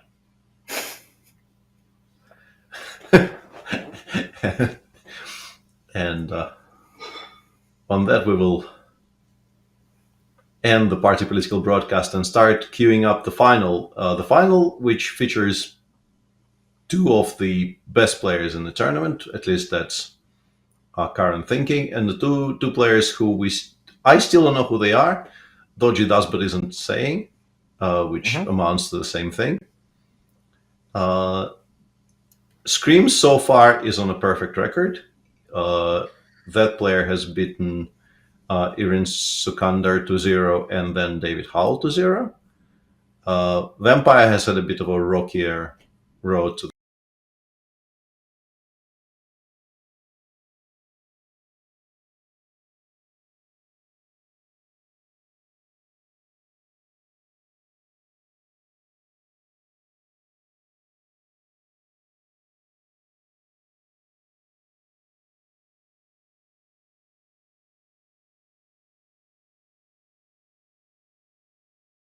well played again. Yeah, and, we need to update the Peter meter. yeah, it currently stands at oof, and just like that, I'm gone. Yeah. Now I'm chess.com. You are, and we have moves. That's taking over. Yeah, we have moves with Scream playing something which probably started as a tromp and is now some kind of a in-between thing, which could be any number of openings. Very solid stuff. Slightly better for white. Yeah, we should let people know that this match is best of 5. So the first one to get to 3 points wins. So this is going to be a bit longer than the other ones. Absolutely. I like this reaction. As long as it doesn't lose material, you have to calculate bishop takes e7 and then knight takes e5. But I assume Vampire has worked it out. This is an interesting reaction that I think some people might be surprised by, because normally you don't want to be giving up your bishops for knights when there's a bishop readily available to trade your bishop for. But the argument often goes in these positions that the dark square bishop for black is not such a great piece, and leaving them with it is a sensible thing to do. I'm not sure if I ascribe to that viewpoint in this particular position, but it's definitely possible. And players are being very studied and immobile on our screen, which is regrettable because it makes the identification problems much harder.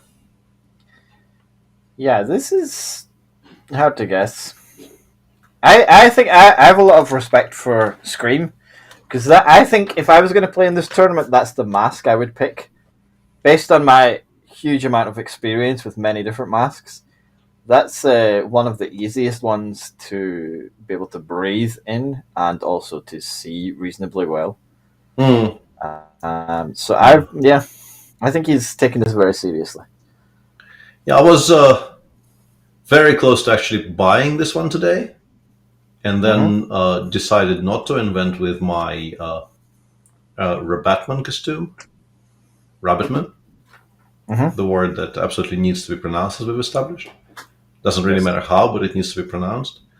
But yeah, it was very light, and you could actually see out of it, and it had that definitely going for it, that particular Scream mask that Scream is using. Yep. Game is heating up nicely because, yeah, I was expecting this pawn break. Machine says it's not a particularly good pawn break, but it's a very kind of an understandable human decision here. Your bishops aren't really doing very much, and by blowing the center apart, you provide both of them with jobs. And creating jobs is very important. Definitely. Drives the economy. That it does. Seems like a pretty balanced first game with... sadly, it looks like a very sharp position, but it also looks like a position which could feature everything disappearing off the board in the next 5 moves. Which we wouldn't particularly like to see, but I don't think we can necessarily avoid it. Bishop takes e4 looks like a very, very logical reply here, but it might just straight up lose to 95. Maybe we can show that because it's a beautiful little tactic. Yep. If black takes with a bishop on e4, seems like you're winning a tempo, you're attacking the queen on c2, you're doing a lot of good things. But yeah, I think white had a very good reply to it, which is, I guess, why Vampire doesn't fall for that trick and goes cd4 instead. I'm still expecting 95 in reply, though.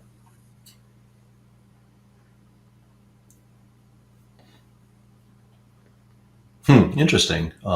Much more ambitious try there by Scream. You're allowing black to take on e3, and then potentially even on f2, because I'm not sure if white is paying any attention to that pawn at all, but you will be collecting material along the 7th rank in reply. Yeah, this is suddenly very, very sharp. Yeah, there's some potential cruelty against animals in chat, which we definitely do not endorse. Zelabagus says, if it isn't Dubov versus Bortnik, I'll eat my cat. Please Oof. don't. Not on Please Halloween. don't. Yeah, we definitely do not want you eating your pets.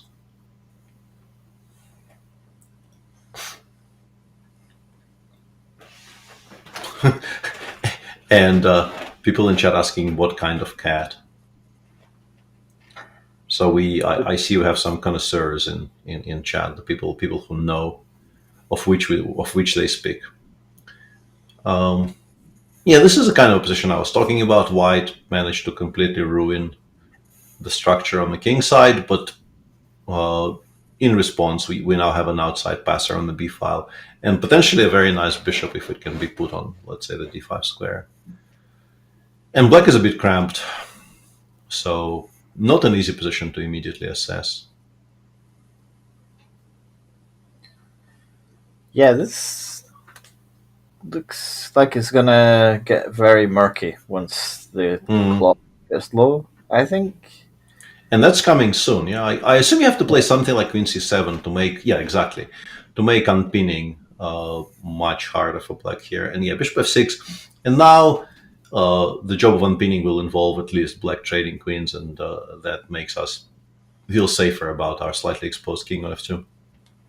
Rhinestone says that I look like Mr. X from Kalman's operetta. I could pretend this is the effect I was going for, but no, it's all accidental. This probably ends up being a draw now, in the meantime. Zilbaga says he might even eat it if this turns out to be Danny versus Botez. I think both of them would have had to have quite a remarkable run to get here. So, yeah, it could be.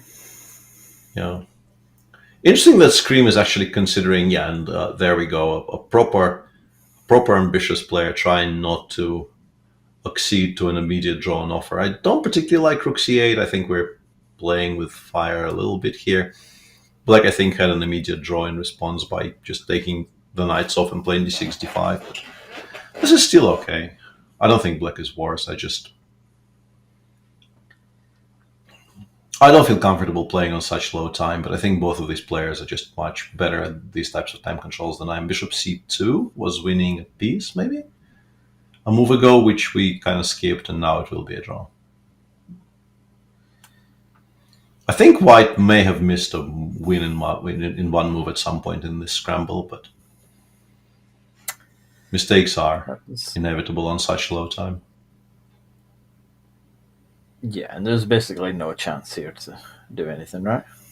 Yeah, I think even just play g5 here. This is just a very, very clean draw. You don't need to worry about anything. As long as you don't resign. I resigned a position very similar to this once, famously, but I was down a couple of pawns, and black isn't really down any material here, so it's much harder to find the desire to resign here, I think.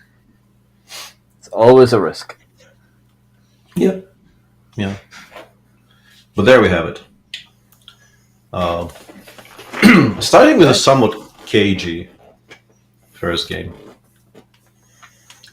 And the first appearance of a Rui Lopez in the tournament, I think.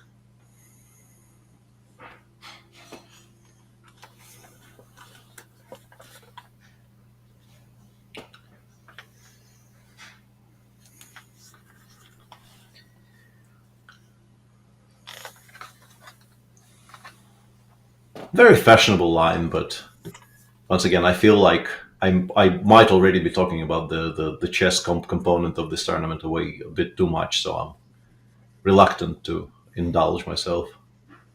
And Dodgy No, it's isn't. fine. You're allegedly a professional chess player, so I guess that's why you're here. Former. Wow. Allegedly and former. I'm not sure about this pawn sacrifice, but these people seem to know what they're doing, so I will assume this is somehow still theory. The point probably being that if the pawn sacrifice is accepted, which it will be because black doesn't really have much of a choice, we get to pin the knight on f6 with bishop g5 and create a lot of threats that way. But I don't quite... I guess if we play c6 here, takes, queen f3 was strong. Bishop b6. Computer suggests is a mistake. Not really immediately obvious at all why that would be a mistake. Seems like a logical move.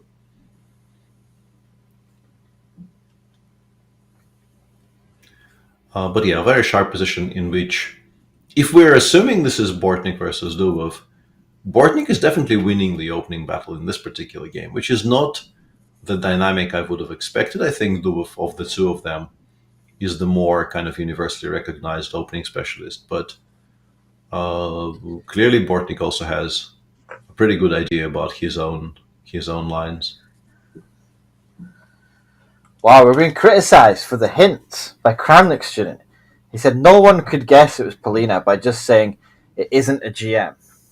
Well, she won that it's not a GM tournament, so that was the clue, Kramnik student. So please, follow the events more closely. Absolutely, yeah. And just as I was saying that I like how Bortnik is treating this, I think now black is entirely fine. Probably not better, because I don't think it's possible to keep your queen side entirely safe, but the black king will now come out, and if you had to choose which of the two bishops is more promising long term, it's probably the black one.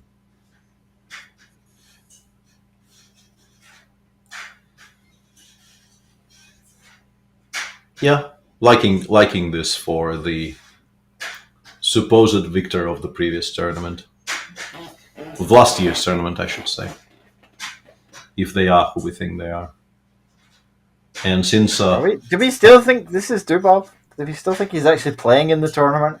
He hasn't moved, he hasn't danced, he doesn't seem to be enjoying himself. his some nodding is finally beginning on our screen there, so maybe even that is now no longer as obviously true as it used to be. And I just don't see how he passes up on this tournament. That would like shake the foundations of my beliefs in humanity if he was invited, and I assume he would be invited, and said no. I would have to reassess many a thing. Rook a3. Is this becoming kind of worrying for white or not yet? Rook a3, I guess queen b2. Yeah. Mr. Dodgy is doing a great job at being a lamp, says Carnicero. Yeah, Dodgy is clearly feeling in the urgent need to have a lamp on screen. That could be my costume for next year. I could be Grishuk's lamp. Has anyone seen my cat, says Zilabagas. She was here a minute ago reading chat, and now she's not here. Smart cat. Suspicious. Smart cat. This chat is moving fast enough for me to be very impressed by reading abilities of such magnitude. This is an interesting move, by the way, by Vampire, because I think it implies that he wants to play f4 somewhere or that. And I don't think it's great, but it also, I think, betrays a very ambitious mind. Whoa, nice tactic there by Scream. Forcing the bishop to the c file, and then rook takes c3 will come with a tempo, and then the f3 pawn will fall. And suddenly, from a position which was probably just straight up equal, we are finding ourselves in a position which must be just completely winning for black. Huge turnaround. Is this... Yeah. I was just thinking that... Okay, you can take... You have to take with the pawn, right? Yeah, but that's good enough then- because it gets to f2. The bishop on b6 supports it getting to f2, and on f2, it's just incredibly strong. And now we can even pick up the b pawn at our leisure. Yeah, I thought trying to put the pawn on b5 and then... Yeah, that was probably a better shout, you know. But yeah, okay, this is just going to be difficult. Yeah, it might still take some time to win because the blockade is rather sturdy, but should be won eventually.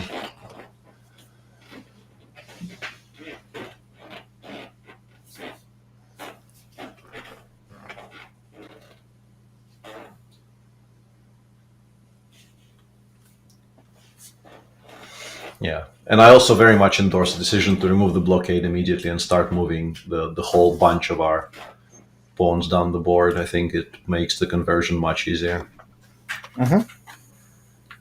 From the moment White made that one fateful mistake, I think this has been a very nice game by Black. And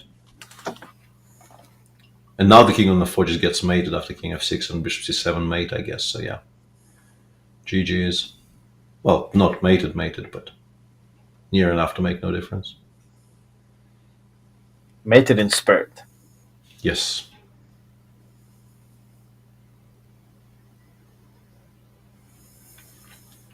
Yeah, still looking for the cleanest way to break through, but yeah, Black always gets there. d4 and then d3 and then the game ends. Yeah, this looks like a nice game from Mr. Screen. Or Miss Screen. Or Miss Or Mrs. Screen. Very true. And Chad also reminds us that we are talking about somebody who is, according to the hints provided, a former world champion of chess. Did it say of chess? Did it say of chess? Maybe it didn't. That would be a turnout for the books if it didn't actually say of chess.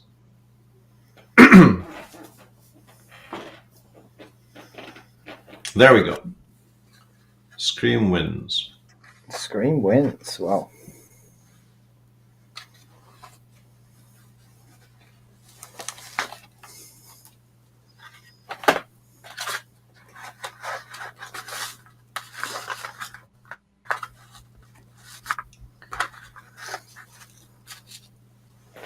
Yeah, okay, so for those of you who are following closely and are interested for future tournaments, this is the best and this is the most comfortable mask. So you guys know. This is by far the most impressive mask, I think. Objectively. But it's also, with glasses on, very uncomfortable. And yeah, I do have glasses, so it's not great. Next year, I'll have contact lenses, and then I'll have more masks. I think that's my plan. Yeah, and as for mine, this one apparently can do the ear wriggle, which is very impressive. And I am becoming more and more in love with my choice here with every moment. The other ones are also fine, but yeah, the Bat Rabbit is definitely my choice, and it's also reasonably comfy. Yeah, I mean, it doesn't hide your identity in any way, so it's not that useful. Yeah. Well, very much depends on what you're trying to achieve there. And if we're going for, you know, some sort of self-promotion, this is a perfect mask. This is how you want to promote yourself. Yes, absolutely. Okay. Also, it seems like maybe White was winning there just now by maybe playing a5 and capturing that queen, but that moment has been and gone, and we don't really have to talk about it anymore. But this is still very uncomfortable for black because a5 is definitely a threat now. If it wasn't a threat before, it definitely is a threat now, and black needs to decide what to do. And yeah, if you have just played queen a5 before and now you have to play queen before a5 back, you are probably not entirely happy with how the opening has come out.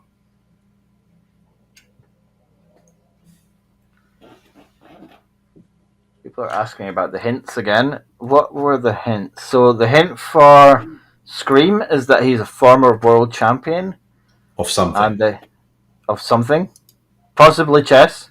We don't know.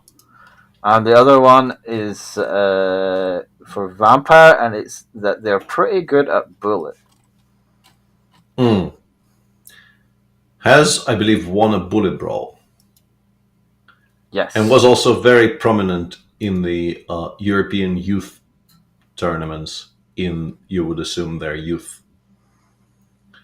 Because if they were very prominent in the European youth tournaments when they were not a youth themselves, that would be sus. Am I right in saying that? They would still be, could be very well known, but maybe for different reasons. Exactly.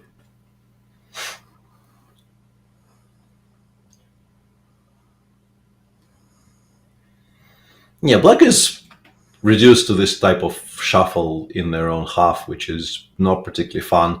b5 is never happening. If you push e6, you probably destroy your own position. So you kind of move back and forth. You can't really move away the queen from a5 because allowing a4, a5 is going to hurt.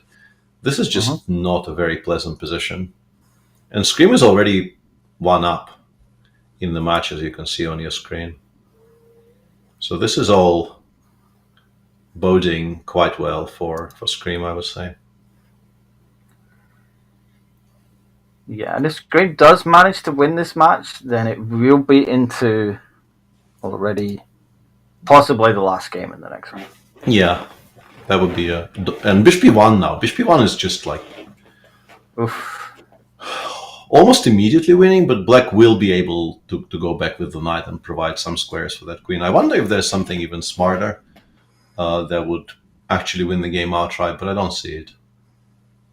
Interesting that Dubov continue. I think he wants to provoke bishop d7. I think that's his point. He wants to provoke bishop d7 so that bishop b1 would land. You're just calling him Dubov now? Yes. Okay. I am, calling my shot. Dying on that hill. Planting my flag. I don't know. Whatever. This is just Ding versus Bortnik. Is Ding a former world champion in anything? He must be. Why? Team championship? They won the team championship 1 year. No one respects that. Well, some people respect that. Anyone can do that. You just, get a bunch of good players. You weaken all the other teams. No, never mind.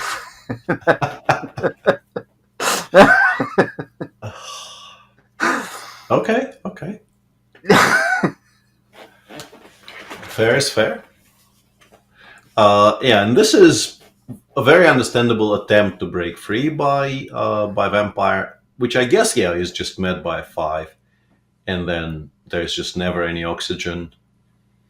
And the question becomes, can white actually break through? Like sooner or later, you will have to do something on the king side. And black can attempt to dig in, but normally these things don't work out. Yeah, the bishop gets put on h5. It denies a lot of squares. It also denies black any kind of a good reply to h3, h4.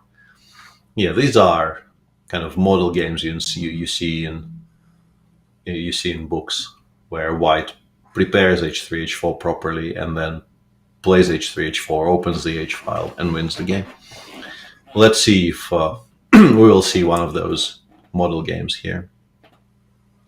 But do we know if he's read the books? A5.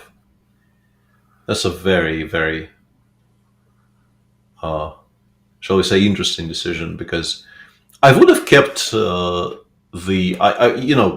it's impossible to call b6, b5 a threat. It was never going to be a threat as such, but I would have kept it as at least something that white needed to pay like some attention to, whereas now there's just never going to be any counterplay. But frankly speaking, it doesn't change anything in the assessment. The position was lost, it remains lost.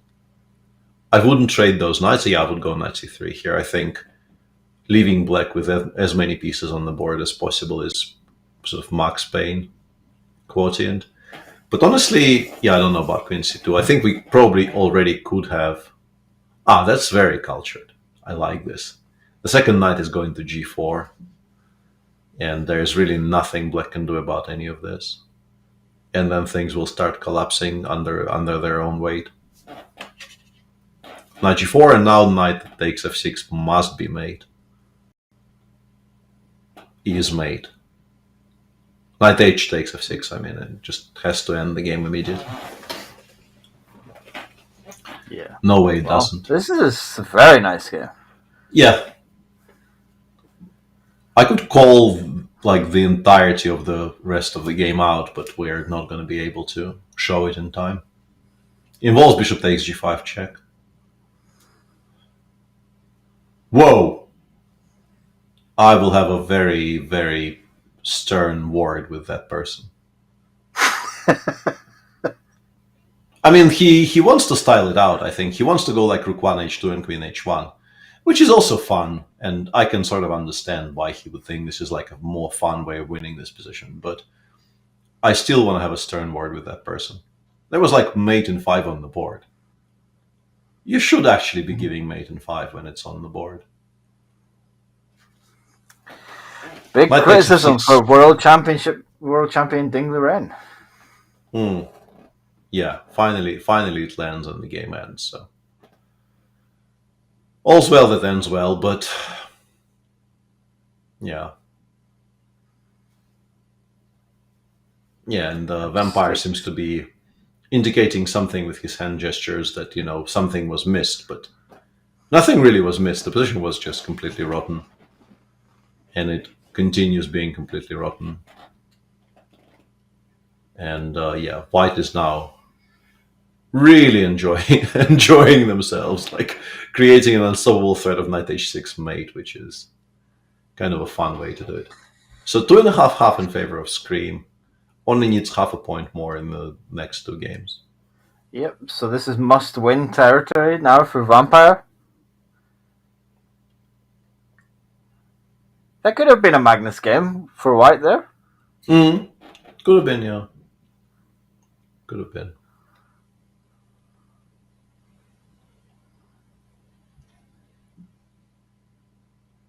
Yeah, and Chad also says that only Magnus could demolish like this, but I don't think it's that strict. This is a bit of a weird choice, by the way, in a must-win game, because I assume black can just play like bishop d4 and get a very symmetrical, very level position. And now you can even maybe play for a win with like bishop g4. Bishop g4 and rook e8, and maybe white doesn't really... Yeah, and you can see Vampire being very unhappy about things, because this is clearly not going the way it was planned. White is struggling to equalize now with the pieces where they are. Even maybe knight takes e4 followed by f5. It's not required, but I think it could have been played there.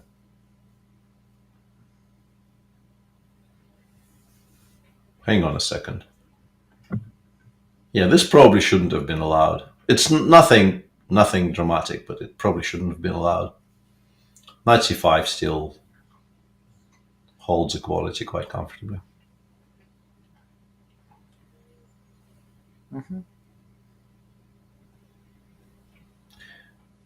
You have to say that, you know, at least Scream has dropped half a point in this match, which hasn't been true about any of the earlier ones.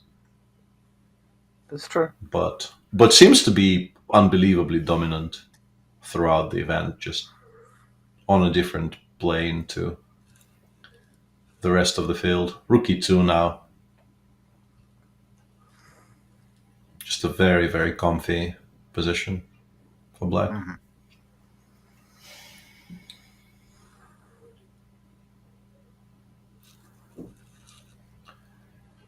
Chad is saying, white is 1,000,000% Bortnik. I know that hand gesture. There are some proper connoisseurs of that stream, as there should be, I'm sure. Some big fans? Yeah.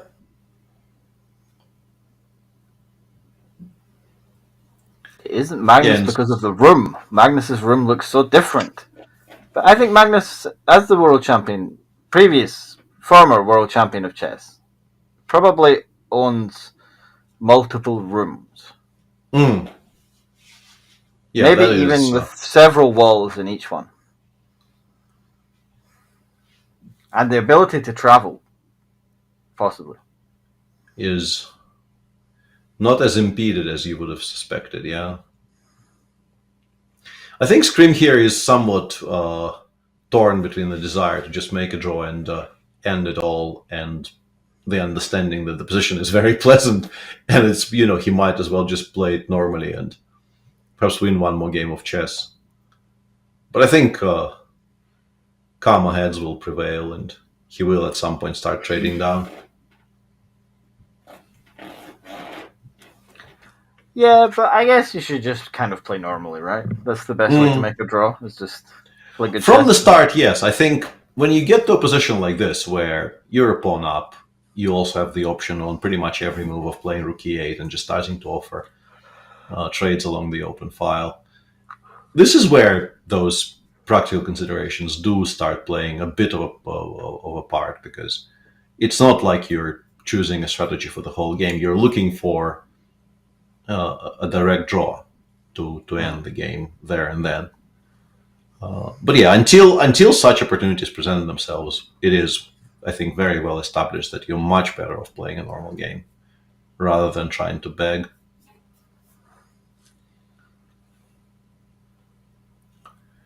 And Vampire struggling to find something going, because Bishop g6 was a very careful move, trying to stop h5 and preparing rook e8 here. And once pieces come off, and in particular if black gets one pair of rooks off and comfortably plays h7, h5 without blundering anything, it's just going to be so difficult to even generate a threat. Mm-hmm. There is also, I was going to say, there's also this very cute move, rook b1, right this moment, which takes all four rooks off the board comfortably. And with that, probably any chance white ever had in this game of playing for. So you're saying there's not a chance? There's always a chance, but yeah, I think this probably effectively ends the challenge.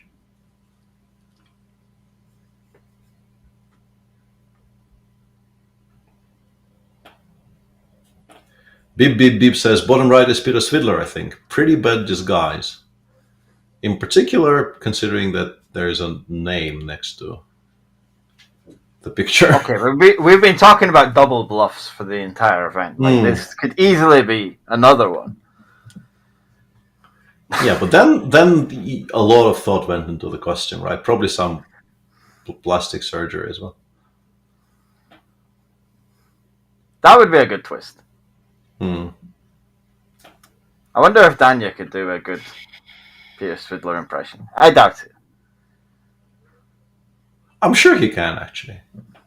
Knowing Danya. Some accents are really you have this you don't have a Russian accent. That's the problem. Yeah, but actually, I was told by one of my children that I do have a Russian accent recently, and I potentially will never forgive him for it. This is very clever, by the way, by Vampire, because bishop takes h5, queen g5, I think wins a piece because of the back rank issues. So just as we were kind of saying this game is effectively over, it's anything but. You're saying there's a chance? I am very much saying there's a chance. Yeah,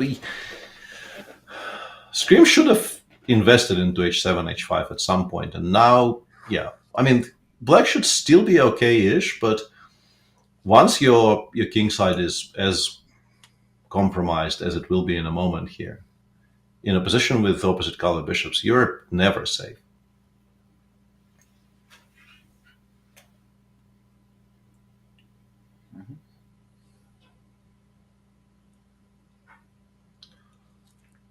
Yeah, this is a weird one, though. I would have probably tried to keep the rooks on, even at the cost of a pawn. I understand he wanted to win the pawn back, but now you have 6 king f7, and it's just not going to be possible to create very much in the way of threats once again. Yeah, this is now very, very comfortably okay for black. I mean, probably winning objectively even. I mean, winning is strong, but better.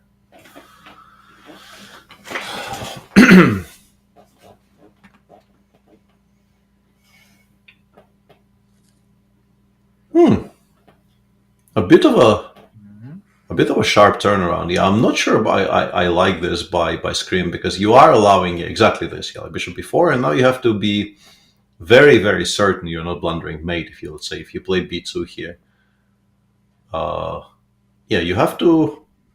What? Whoa! It runs away via g5. Amazing. If he had seen it from before, and he probably has, this is very, very remarkable stuff by the eventual winner of the tournament. This is just a queen on b1. Very, very nicely done by Scream. Very, very nice. Yeah. Okay, so Scream wins the whole tournament. 3.5 to 1/2 in the last round in the final. And Scream is the champion. Absolutely. Congratulations to whoever that is. And we will have both of them with us to talk about their road to the final and the final, but we'll have the reveals in order, starting from the losing finalist. Yeah. I still think we shouldn't find out who the winner is, because then everyone will have to come back next year, including all the viewers. That is They'll be forced to return.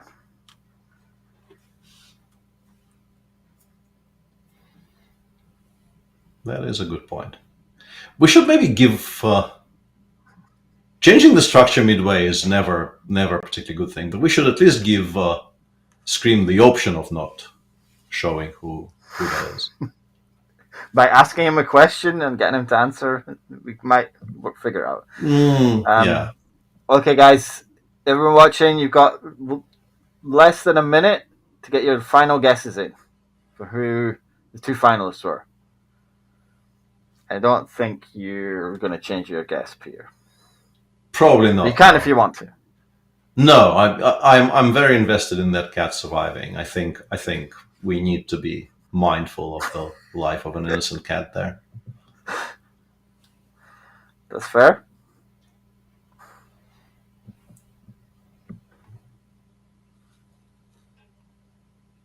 Equilidroma There we says go. 100% Magnus. Congratulations, Magnus.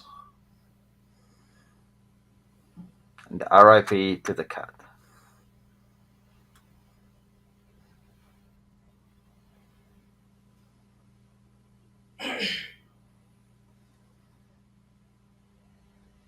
Nobody knows.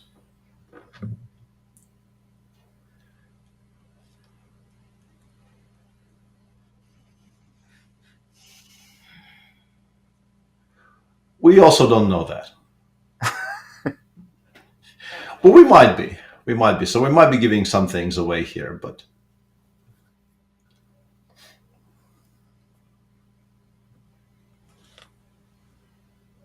People are still guessing. Okay, that's fine. So while we're still waiting for our players' interviews, let's recap the action. We have the win by the player with the most comfortable mask. I think that's the biggest takeaway, right? That was Dodgy's conclusion that the mask chosen by the player who eventually scored 7.5 out of the 8 games that player played is the mask that allows you to actually see and breathe, and that's really the only reason that he won, and we will be telling him that in a moment once we have him on air. That, Okay. you know. Yep. So we have Vampire ready. So welcome, Vampire. Can you please reveal your identity?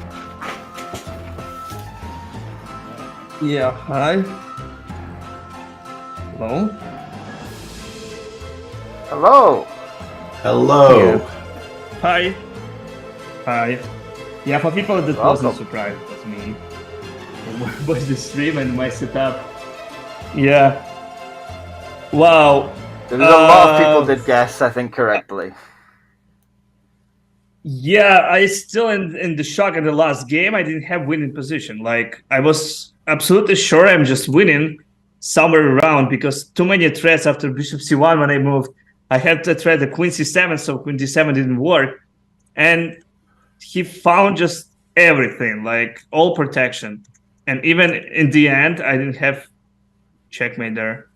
Yeah. Of course, I lost the second game like an idiot. Yeah, we're also shocked by when King F5 turned out to be working. I was absolutely in a state of shock. That doesn't look like it should be working, but it is. Yep. Okay, so we're gonna get the final reveal from Scream. So welcome to Scream, and can you also reveal your identity? And now he's doing the head nod. Yeah. Hello. Welcome, Daniel. No, but come on, and the cat leaves. This time it was much harder, actually. In what way? No, the mask was basically killing me. Like I had so many issues. One of them was actually funny. Like first of all, I couldn't like really breathe. I had a feeling I can only play like 3 games in a row, so finding out this final is best of 5 was sort of tough. But secondly, what's even funnier, like I could barely see a thing, and yeah, I mean it's boardonchess.com, like you can see it, sort of, especially with the light on. But in one of the matches, like my problem was literally I couldn't play move because I couldn't find the mouse like on the screen. Like I wasn't sure where I left it, and then I somehow like couldn't, you know, point out where the mouse is. It was exactly as a game against David actually, where like we had this e5 before, like I take on f6, he takes on b2, like bishop takes b2 is the only move available, but I simply couldn't find his mouse on the screen, and it took me like 30 seconds. So yeah, no dancing this time because it was like much harder to focus. In last year's mask, I could basically spend like weeks without like feeling really limited, but this time it was much harder. Okay, fair enough. How did you feel about your bracket? Well, like I don't trust my intuition anymore. As like in the second match, I thought it's probably Badur. Like I looked at the first match, I thought it's probably Badur. Then I was like, all right, I'll probably have white in game 1. So whenever I go 1d4 against him, it's always a Slav, and it's always knight f3, knight c3, d takes c4. And I was like, all right, so what exactly am I going to play there? I'm not sure, but like whatever, let's play it. If he plays it, then it's certainly Badur. So he played it, I was like, all right, I'm definitely playing Jobava now. And yeah, then it turned out it was David. So in the final, like again, all the like logic and intuition both were screaming it has to be Sasha, like given the jacket, the Lapin, like many things, but I simply decided not to think about it anymore. The King's Indian game, actually, I enjoyed a lot. I like felt so well playing it. That's fair. Alex, were there any surprises for you in the reveals? Did you guess anything correctly, or were there some things that really shocked you? I was shocked I played against Nations. I didn't recognize that was Arthur. Yeah, of course. even I looked at translation, so I understand it's Danya and played against me in the final match.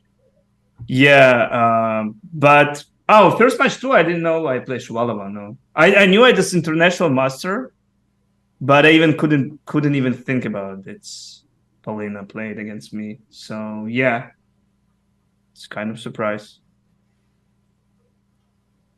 Yeah, the fun part is that also both we played a lot in chess.com events with Zoom on. And I'm clearly the only player who was like stupid enough not to set this like random wallpaper.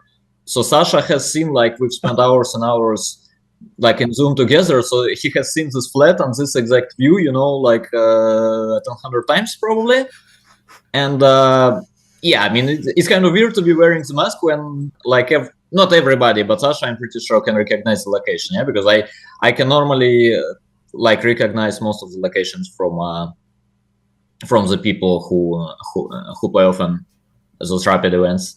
And I was like, all right, I need to wear this mask, like I'm basically exposed anyway.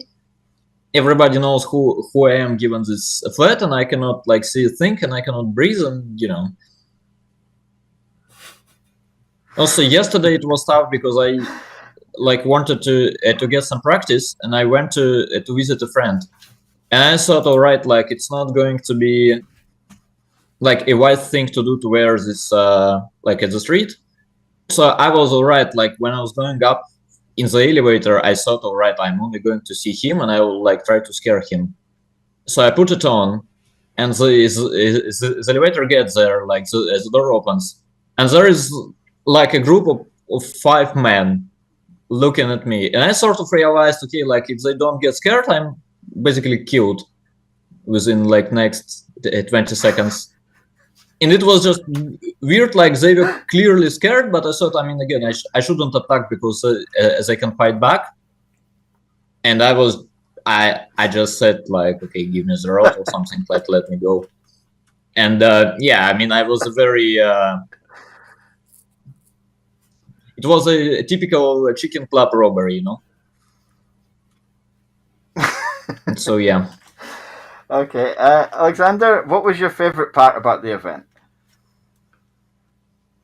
Oh, in the previous year, actually, I used my Joker mask, and I couldn't even see anything too. I was completely blind. So I bought 2 masks in this year, and one of them was same. I couldn't even see anything, so I used this one, and finally I could see it in peace. That's already good things.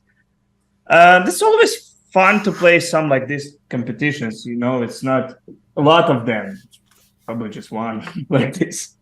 So that's interesting match. Yeah, I'm still, you know, in shock. In the last game, I wasn't winning, so I still in the last game, my mind over there. But thank you, organizer, to invite me. So this year I played better than previous one when I actually lost in the first match.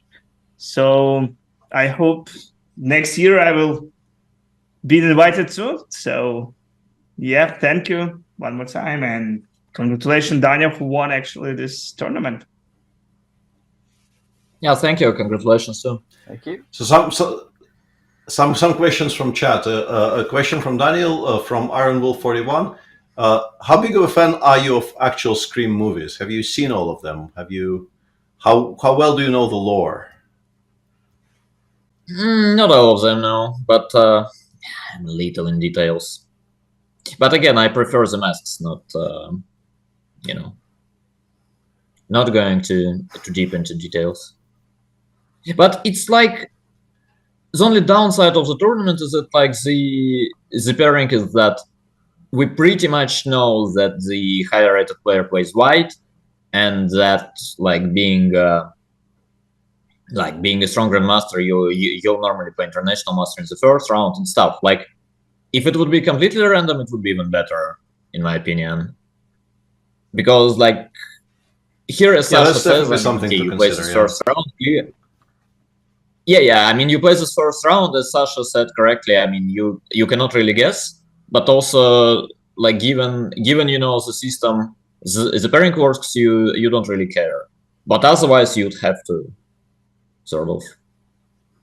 And yeah, still, I mean, it's still my favorite tournament of the year, to be honest. I mean, you basically get this excuse for wearing this Excellent for like 3 or 4 days. I mean, scaring your girlfriend, and stuff. You are chilling. Like, and now I'm going to spoil the mood by asking a serious question. A question from Spain Aleph, starting with you, Daniel. Who are you taking to win the Grand Swiss?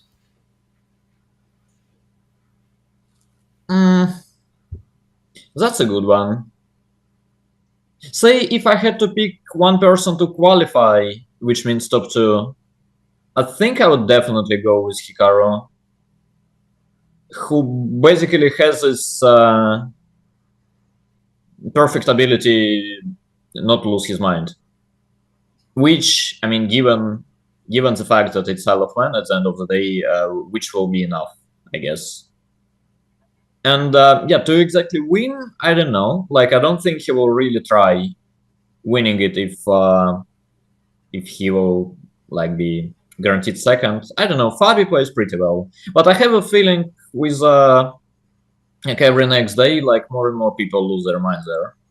And even at the top boards, this last round didn't look exactly brilliant to me. All right, I'll go with Hikaru. Okay, Alex? Yeah, it's hard to say right now. I can say like Caruana and Hikaru now seems like they in good form, and they both didn't lose already more than 20 games in the classic tournament. So, okay, I will pick up the Fabiano. He has great chances, I guess.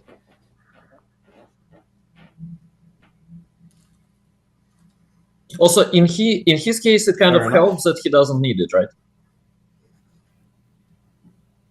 Yeah, he already qualified. Yeah, I was going to say, does this work in his favor or against?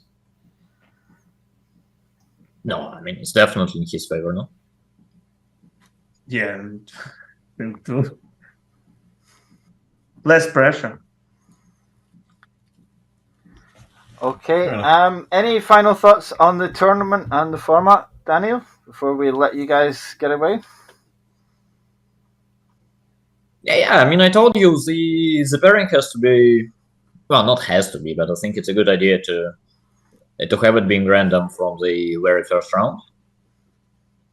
And the rest is sort of okay. But this year, I mean, I must say, I realized that it's very much about the mask. Like the previous edition I won, I had a feeling it's just because I played well, but it's actually because I had a very, very good mask on, and I could play forever. And clearly, it was way more comfortable for me than for the others. Like, people were unhappy about their masks. I honestly thought it's more of looking for an excuse, but this year I realized it's not. It can be really tough. Maybe everybody has to wear like the same kind of a mask, right? I mean, maybe you need to have this like a card deck or something. Yeah, I mean, you basically need to like buy the set and send everybody. Yeah, we'll do more research on masks for next year.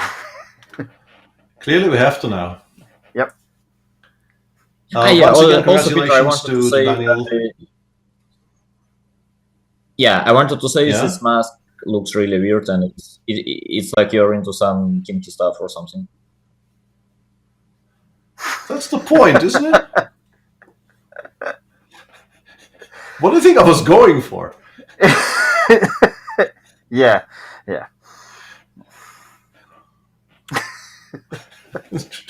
But on that note, I think we can. Well, congratulations, guys! Thank you very much for playing, and yeah, thanks a lot. Thank you, Peter, as well, for joining us. You're stopping it at the most interesting moment, no? Peter, yeah, I have a producer in my ear saying, "Get them off the camera." You're like, okay, thank you, guys.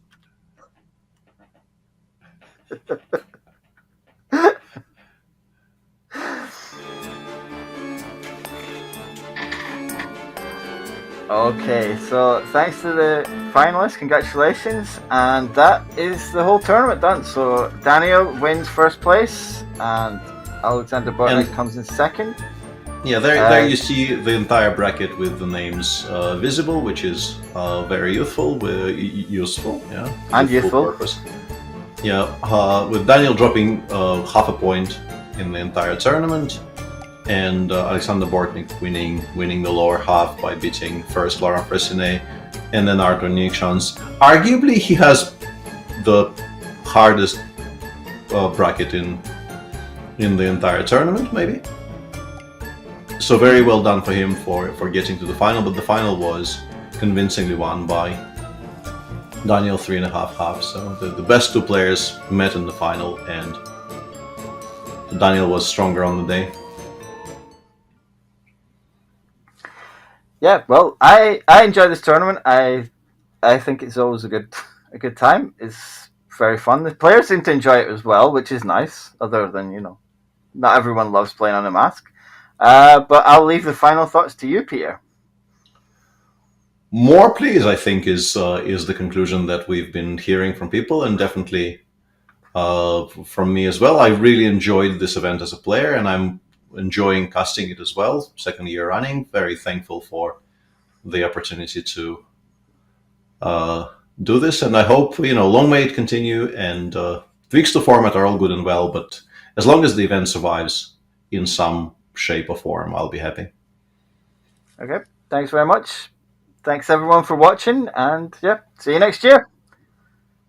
Love you all. Bye.